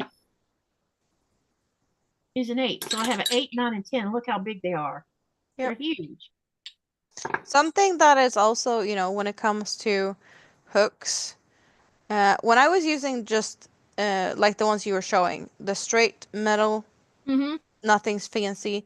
Yep. That's what I have in my, leave the house bag, just plain aluminum hooks. Yeah, that way if you lose it, you haven't lost something. Yeah, exactly. The 5.5 and 6mm of those, there's a little bit of weight to those. They are. They're, So I did notice that I got really tired hands by working with those. And when I switched, or like I got these tulip hooks, they I are so haven't much seen the lighter. tulip hook. Yeah, I see you're using them, but I don't think I've ever seen one over here in the store at all of those. You can find them on Amazon, and I can find them in some stores here. Yeah, I was just gonna say I wouldn't be able to buy it from Amazon because they won't ship. It's weird with Amazon and Greenland. I don't know what the deal is, but I can buy books and videos and they'll ship to here, but anything else they don't ship to Greenland. It's weird. And I think it has something to do with the fact that we're not part of the European Union.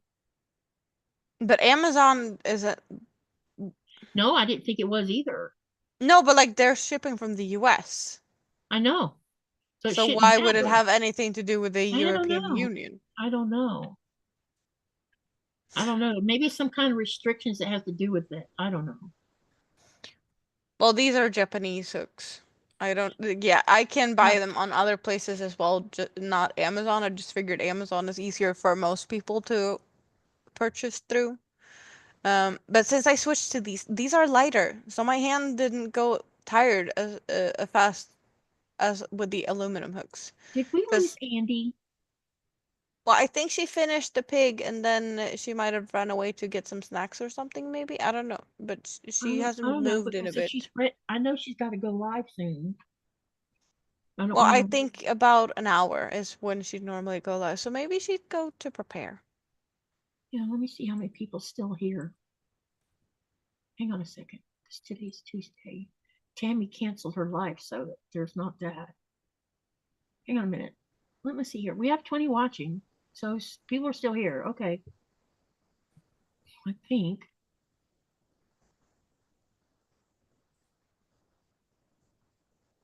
No, actually, I better go look somewhere else.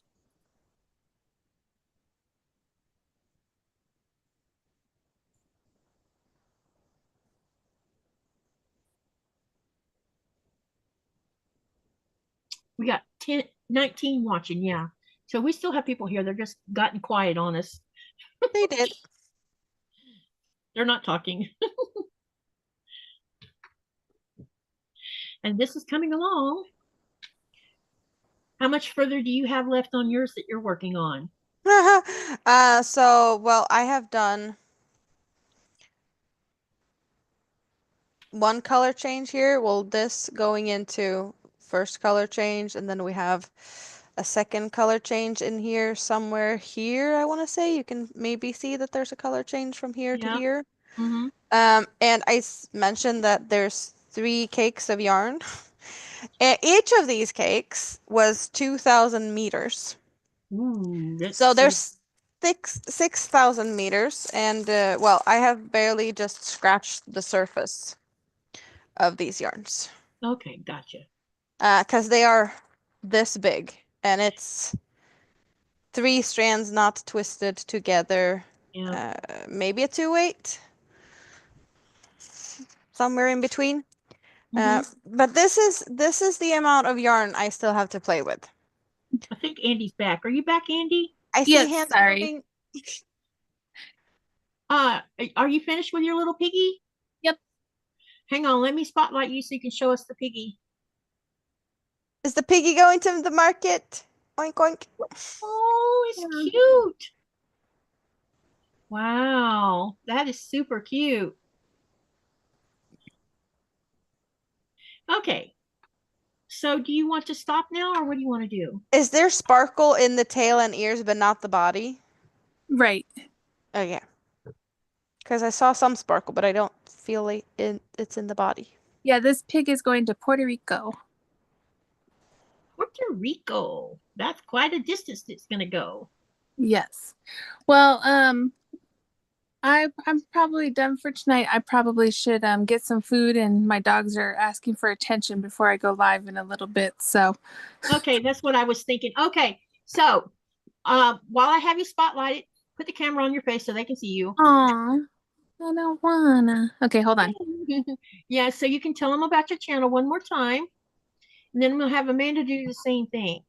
Okay, Because you know I like to promote these channels. wrong way. Hold on.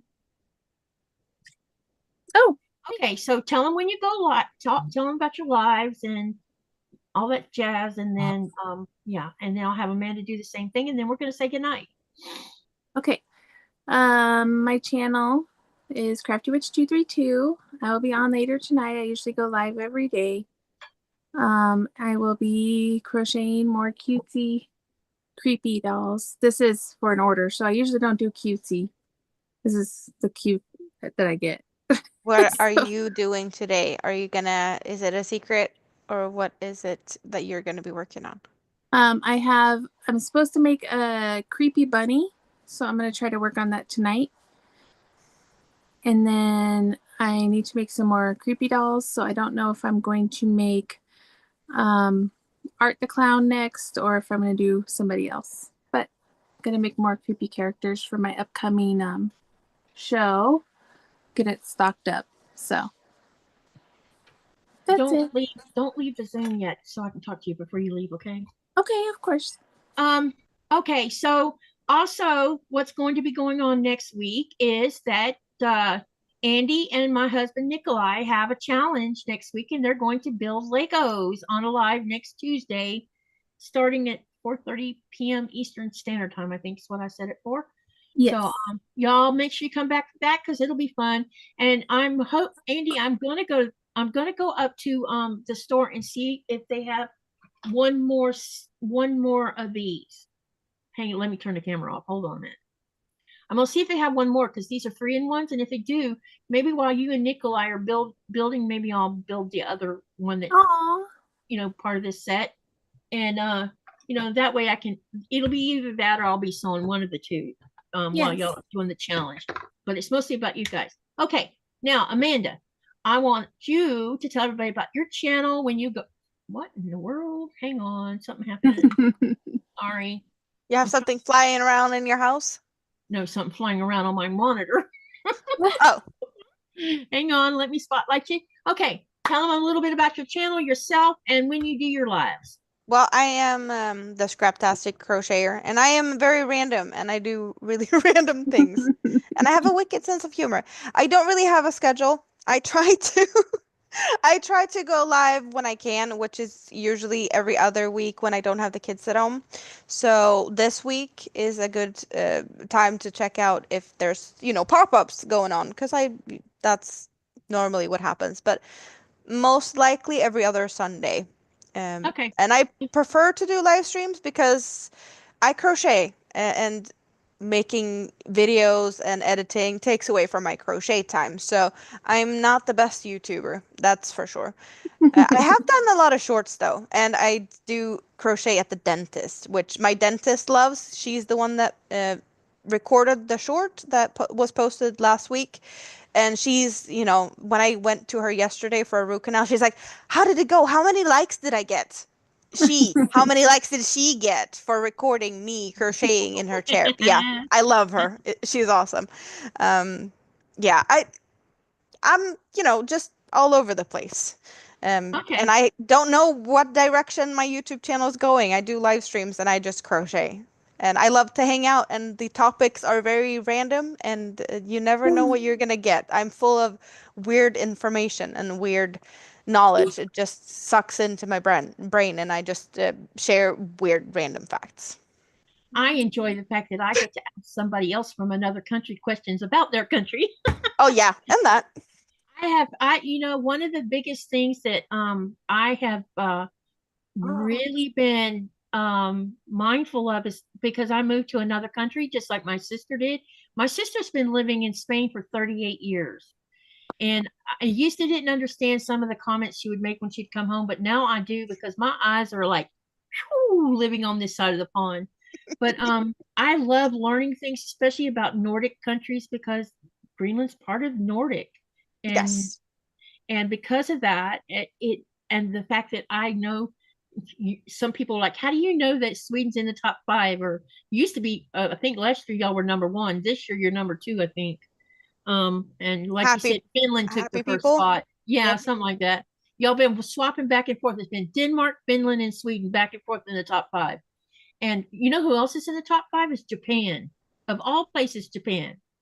And they're like, how do you know that? Because I look stuff up. Well, another fun fact, since you're talking about top lists, just very random. Yeah. What country in the world do you think have the most islands? Sweden. And how many islands do you think Sweden has? 250,000 of them or something. Yes. I knew that answer because somebody said I forget what Asian country. I'm like, nope, it's Sweden. Because Greenland has 250 islands. And I don't know if you know this stuff, but what would happen to Denmark? What would happen to Greenland if all the ice melted? What would it look like? Do you know the answer to that one? Small. I know, but what would it look like? Would it be land mass or would it be something else? You don't know, do you? Well, if I don't know how much ice is on there, and if it all melted, would it raise the sea level to the point where everything would go below? So I'll share this with you because a lot of people don't know this. NASA did a 2-year study where they were using satellites to scan the ice cap to see what's underneath it. So if all the ice melted from Greenland, we would no longer be a landmass. We would be an archipelago. Oh, I can imagine that. Yep. The whole center of Greenland has, up underneath that ice sheet, is a big, huge lake. It's 3 times the size of the Grand Canyon in the United States. So we would be an archipelago. We would no longer be the largest island in the world. Because right now we are, but if it melted, we wouldn't be. So I bet you didn't know that. I did. So useless information we all look up. Oh, and yeah. I feel like that one of the things I noticed that people really are geographically illiterate. And I'm saying this because I was illiterate, not about Greenland, but if someone put a European map in front of me, or this side of the pond map where it covered the Middle East, Africa, all of Europe, could I label all of it? No, I couldn't. I only know some of the countries in Europe. If I looked at the map, I could tell you where it was at. But and it was because my parents moved us around like every 2 years when we first moved to Florida. So I missed out on even having a geography class. The only reason I knew where Greenland was is because, number one, my husband, we were friends before we became something. And I spent time looking up Greenland. And, not so much the history, but where Greenland was and how big it was, because me and Nikolai talked a lot about Greenland whenever we were talking to each other.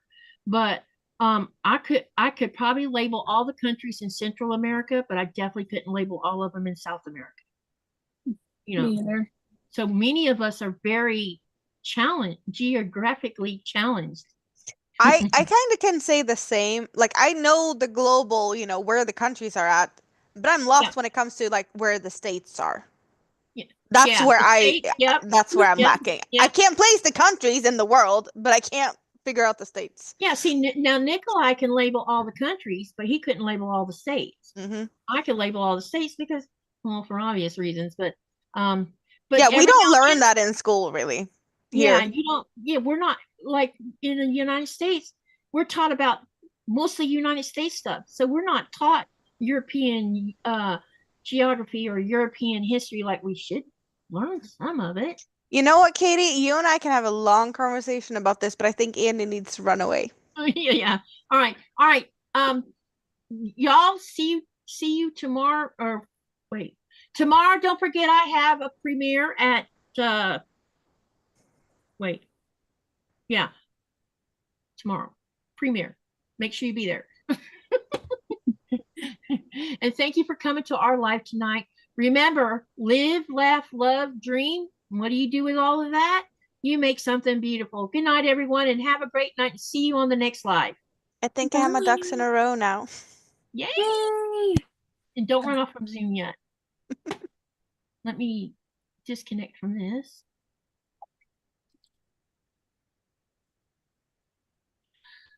Okay, we're off. All right.